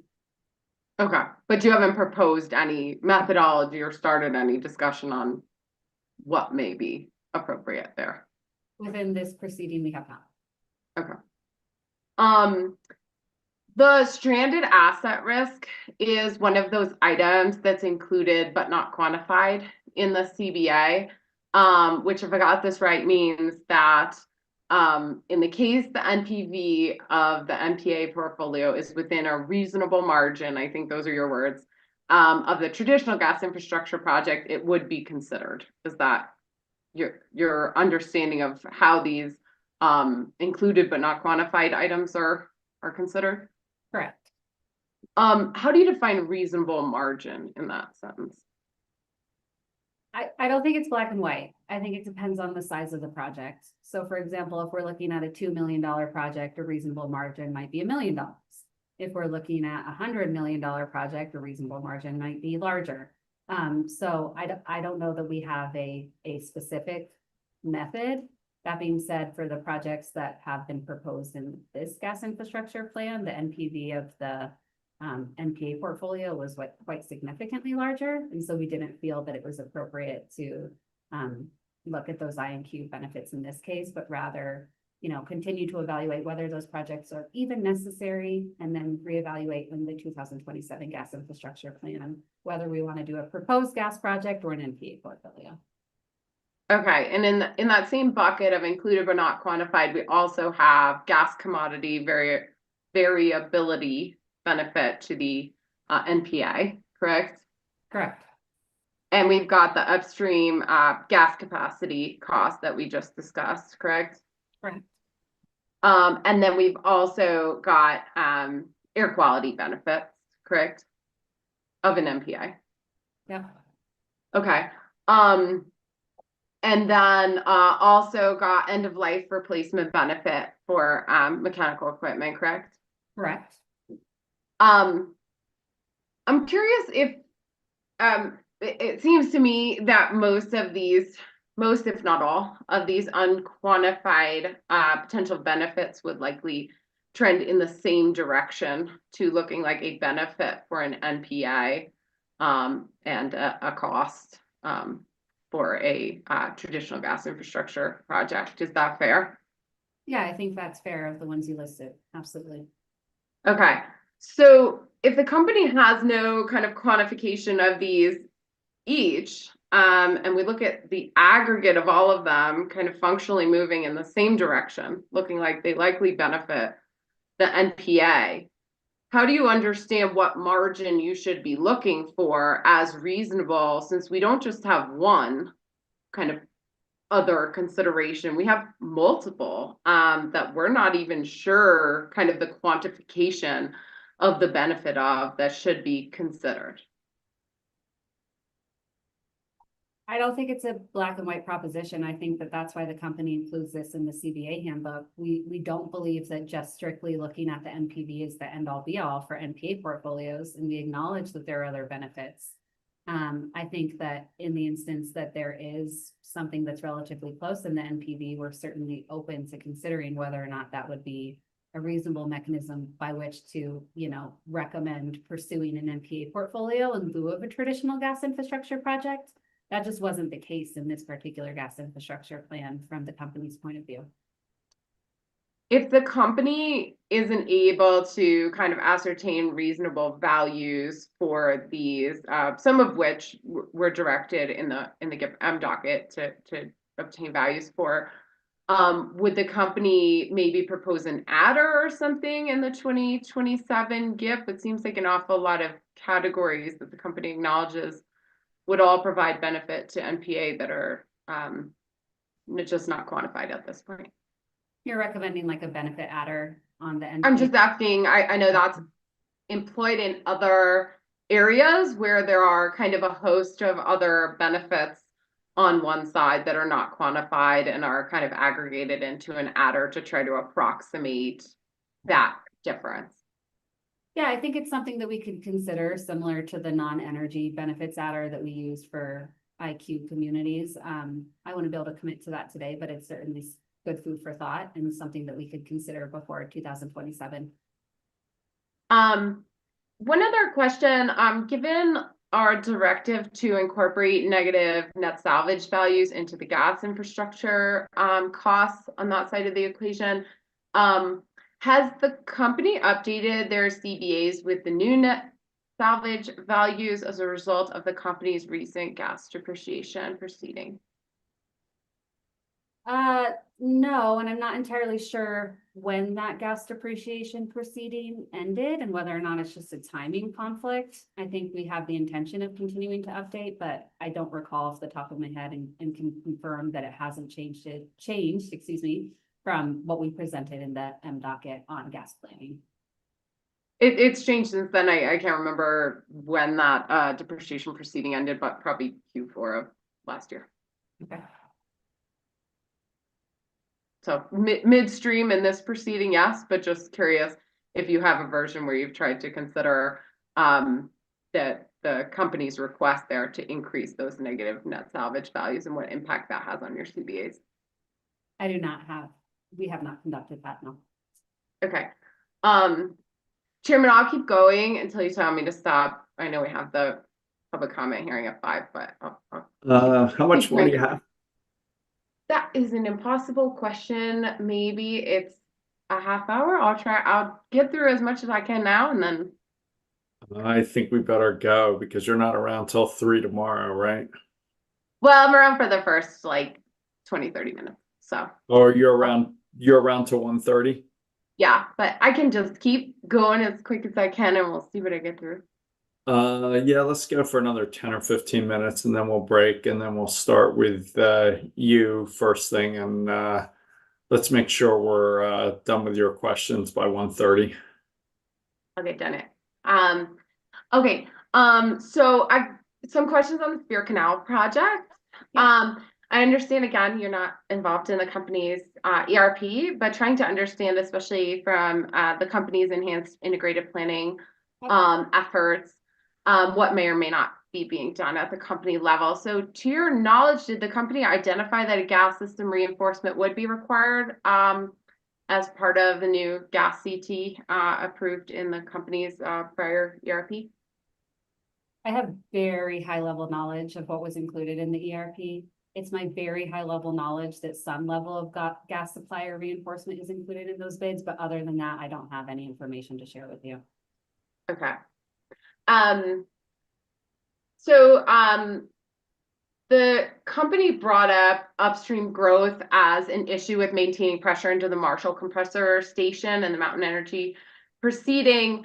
When asked in that proceeding about the expectation as to whether there were pressure issues with regard to the compressor, you had stated in supplemental direct that the company assumed the minimum inlet pressure in Marshall compressor station on design day would remain at the present day conditions for each year in the 10-year planning period, and ensure that minimum flow rate into the Eastern Mountain gas system.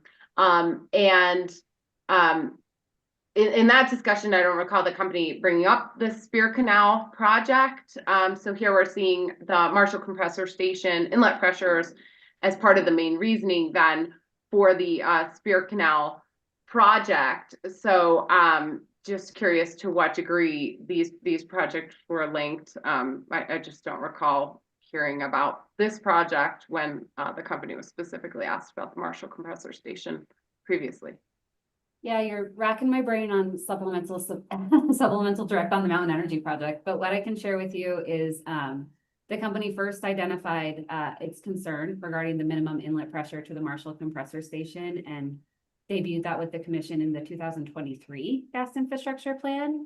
At that point, we were proposing to do a smaller project. It was called the Powhatan project. in pretty short order to mitigate kind of that insufficient pressure. And so it was reasonable to assume that that 450 into Marshall would remain. Following the conclusion of the 2023 gas infrastructure plan, that's when the company first received notification from the owners and operators of Supply Point A of its expected closure. And the Powhatan project was anticipating to bring more gas through Supply Point A. That was part of the proposed solution. And so at that point in 2024, we had to reevaluate, and we knew that we needed a project eventually to mitigate the concern at the Marshall compressor station, but we wanted to make sure we had good grounding on what was happening with Supply Point A, and then also, you know, really revalidate our model. That's incredibly important to us that we keep updated assumptions. And so during the 2024 time period, we were working on the Spear Canal Interconnects project, and here we are today. Okay. I'm curious the nature of the agreement that governs your use of Supply Point A. I know you've provided one agreement confidentially. So just want to better understand your use of Supply Point A and your facilities on the property. So curious kind of what official, to my understanding, you have not received an official notice from the owner operator of Supply Point A. Is that correct as to the inavailability of it going forward at date certain?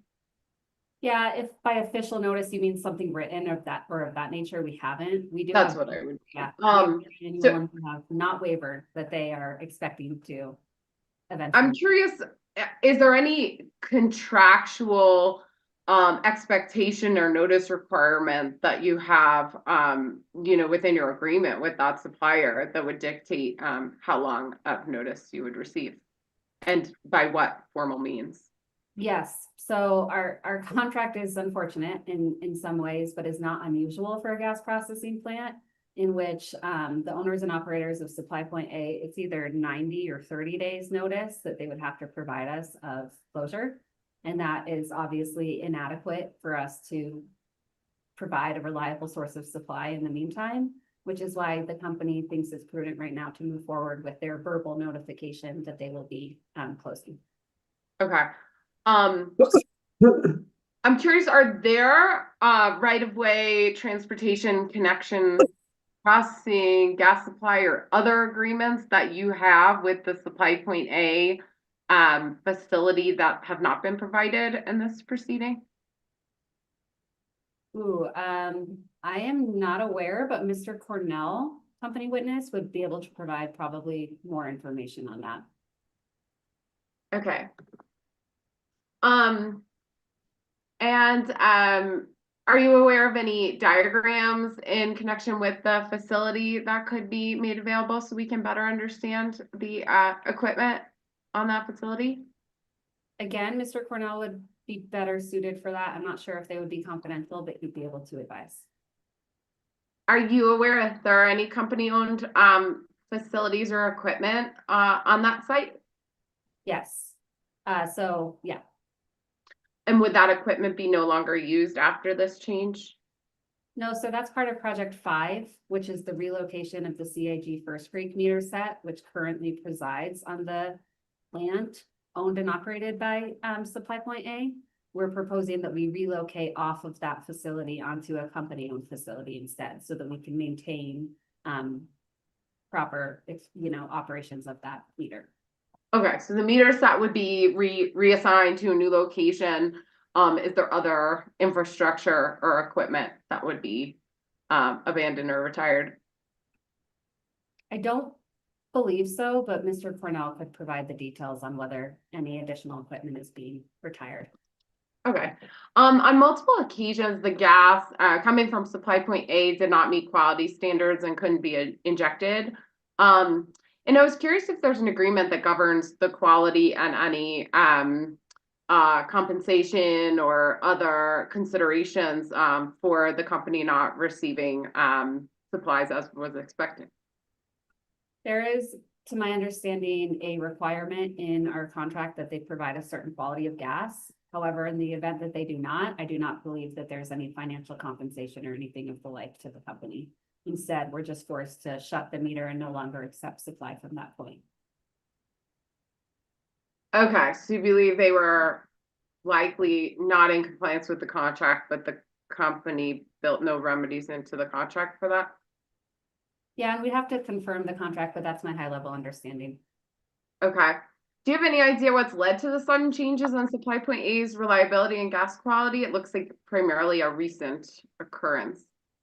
Yeah, Supply Point A had an equipment failure back in, I think, the beginning or the end of 2024. There was a fire on their facility or something of the like, and ever since that occurred, we've been having issues with gas quality. Other than that, I don't think they've disclosed exact information about what is causing the gas quality concerns. Okay. I'm curious more generally, and this might be a Cornell question, but more generally about this instance, kind of as an example of the company potentially receiving very little, if any, formal indication of the inability to continue using facilities which it relies upon to serve many thousands of customers, in addition to really having no remedies for that equipment and facility being unuseful at certain times. I'm curious, how common is this risk across your system? Is this something that's typical or occurs in other venues, since the remedy appears to be many tens of millions of dollars to help mitigate this issue? Yeah, I think it underscores the reason that the company wants to go with interconnection facilities with more like upstream pipeline notable suppliers that are connected to a hub, because I do think that it's fair to say that a gas processing facility is a less stable source of gas supply than an interconnection facility.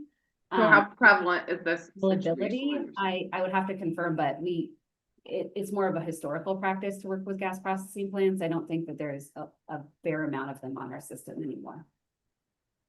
Okay. And then it was my understanding from your prior testimony today, although I probably didn't appreciate it before, maybe I should have, the Spear Canal project includes some assumed capacity or the full assumed capacity to serve the Aurora new business projects downstream? Yeah, and I've actually had a chance to confirm. So I said during that testimony that I looked at it before and after, that is true. And what was actually determined is that it has no impact on the sizing. I think previously I had said it had little impact on the sizing, but just because of the geographic area, the gas actually doesn't flow to that area. So whether we have conceptual load in or not is not truly impacting the size of the need for the Spear Canal project. Okay, it's being supplied through the Spear Canal project though, yes? It's being supplied through the Denver gas system, but the actual supply from the Spear Canal project is not going to the Aurora development. We're able to provide that with existing supplies that we already have. Okay, got it. Regarding the F-715 reinforcement and Centennial, the company identified this as an immediate need. I was curious, did this show up in the company's last GIP? No, and the reason for that is it's less than $3 million, so it's actually not a planned project. This was meant to be a demonstration that the company is looking to do as many NPA analyses as reasonable. And so we are willing to look at projects above less than $3 million to the extent that we believe that there's an opportunity for NPA portfolios. Okay, thanks. That's helpful. And you indicated that when temps are below -6 degrees Fahrenheit, the company has to bypass the regulator to maintain the pressure. And I believe this forecasted to happen around 3 times a year. Does that sound accurate? 3 sounds a little bit high, but I'm sure that's not the point of your question. It might be 1 or 2. 0 to 3. That's a small number of times. Yeah. Has the company in their NPA analysis here looked at pairing that, I think, very limited occurrence operational change with some amount of NPA to look at kind of a hybrid approach to solve this issue? Yeah, so the company's committed to continue to bypass until that number of occurrence gets too high, right? And it's becoming a frequent issue and we have operations personnel going out there too often. So that's one of the ways that we manage investment on our system. Didn't we just establish it's 3 times or fewer a year? Right, but as growth happens upstream. I just want to understand if I understand what many times means.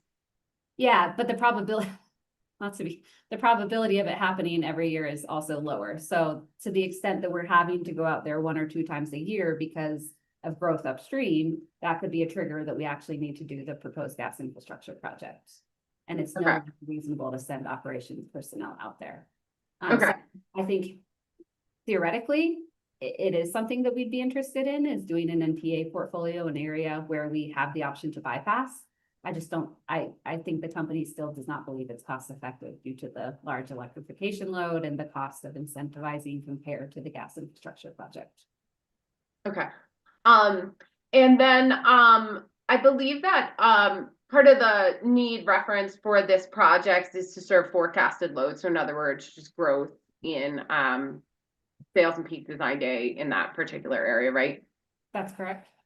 So the company doesn't identify any new GHG emissions in the project data. So I'm trying to understand like the correlation of those. Is this enables more growth on the system?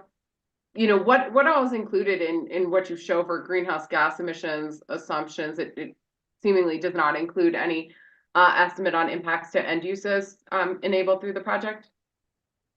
I think that's correct. I think our GHG calculation right now only looks at the length of the pipe, the size of the pipe, and the material type, and does not consider throughput.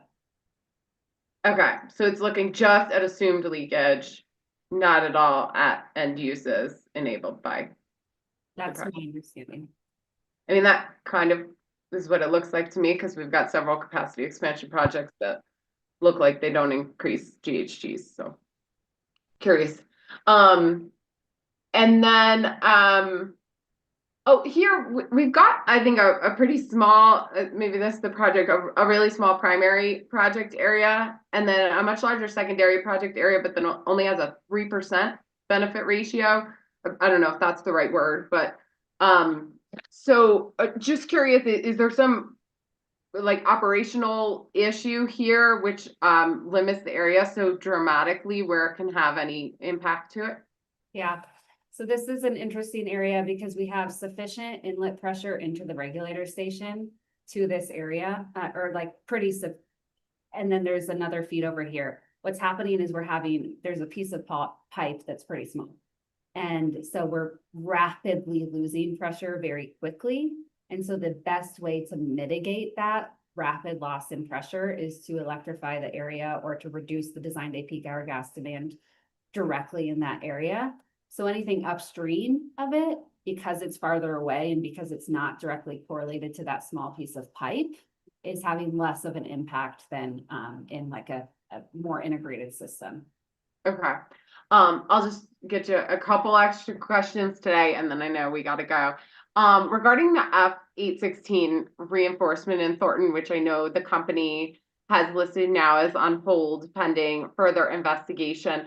I wanted to look really quick if we could at JJP1 Appendix 4. That's kind of the deep dive into each of these capacity expansion projects. On page 26, it shows the expected capacity shortfall, and I understand this is before your new business request. Mm-hmm. But I just wasn't understanding the shape of this information. Page 26. Yeah, so we go from 0 capacity shortfall all of a sudden to 37. MSCFH, which I understand is not a giant number, but in proportion to the amount being served here, it actually is about 10%, I think, of the throughput in this area. So curious what you were anticipating was happening in 2029, 2030, that seemingly in and of itself led to the need for this project at that point. I would want to discuss with my hydraulics team, to be completely honest with you. As I sit here today, I don't recall, but I'm sure we could gather that information. Does this look like the addition of a specific new load that was anticipated all of a sudden in 2029? Potentially, it could also be driven by, some other load that's coming on that is being, I wouldn't want to speculate. Okay. I just, now that you have this specific new business customer, I was looking at this data already, like this looks like some specific new business customer. I'm trying to understand the correlation. Is this really the same new business customer who is now necessitating kind of a different version of this project, as I understand from your testimony. I'm happy to investigate it further. Okay. As I understand it, the company's assumption now is the new business customer will pay $4.4 million of an estimated $5.4 million project cost. Is that accurate? That sounds correct. Okay. So in totality, this is maybe a 3 times more expensive project than F866 was originally intended to be, but the company's assumption is that the socialized customer responsibility is lower than previously. Right, so the new business customer applied, the reinforcement to serve them overlaps what used to be the 866 project that we were proposing here. And so they're taking on responsibility for their portion of that reinforcement. What we're proposing is a small system betterment in order to increase the pressure at the regulator station. Since we're going in and doing the project anyway, it's an ample time to make sure that we have adequate pressure into that system. So it's quite a bit reduced. Okay, and then the other outcome was this moved from a project the company had planned in 2030 to now a larger planned 2026 project. Correct. And I'm not quite clear. Is the company requesting a presumption of prudence for this as a new business project at the $5.4 million, or this is not included as what the company is asking for a presumption of prudence for? I don't know the answer to that either. Okay. Completely honest with you. Yeah, I don't know the answer either. Okay.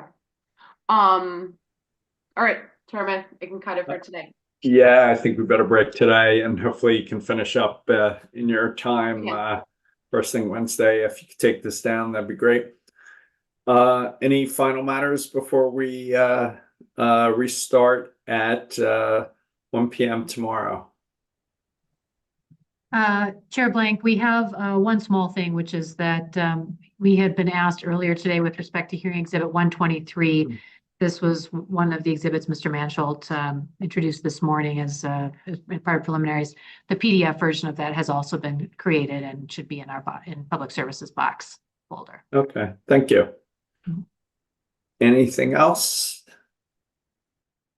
Public comment hearing at 5 p.m. tonight, and we'll see everybody tomorrow at 1 p.m. Thanks all.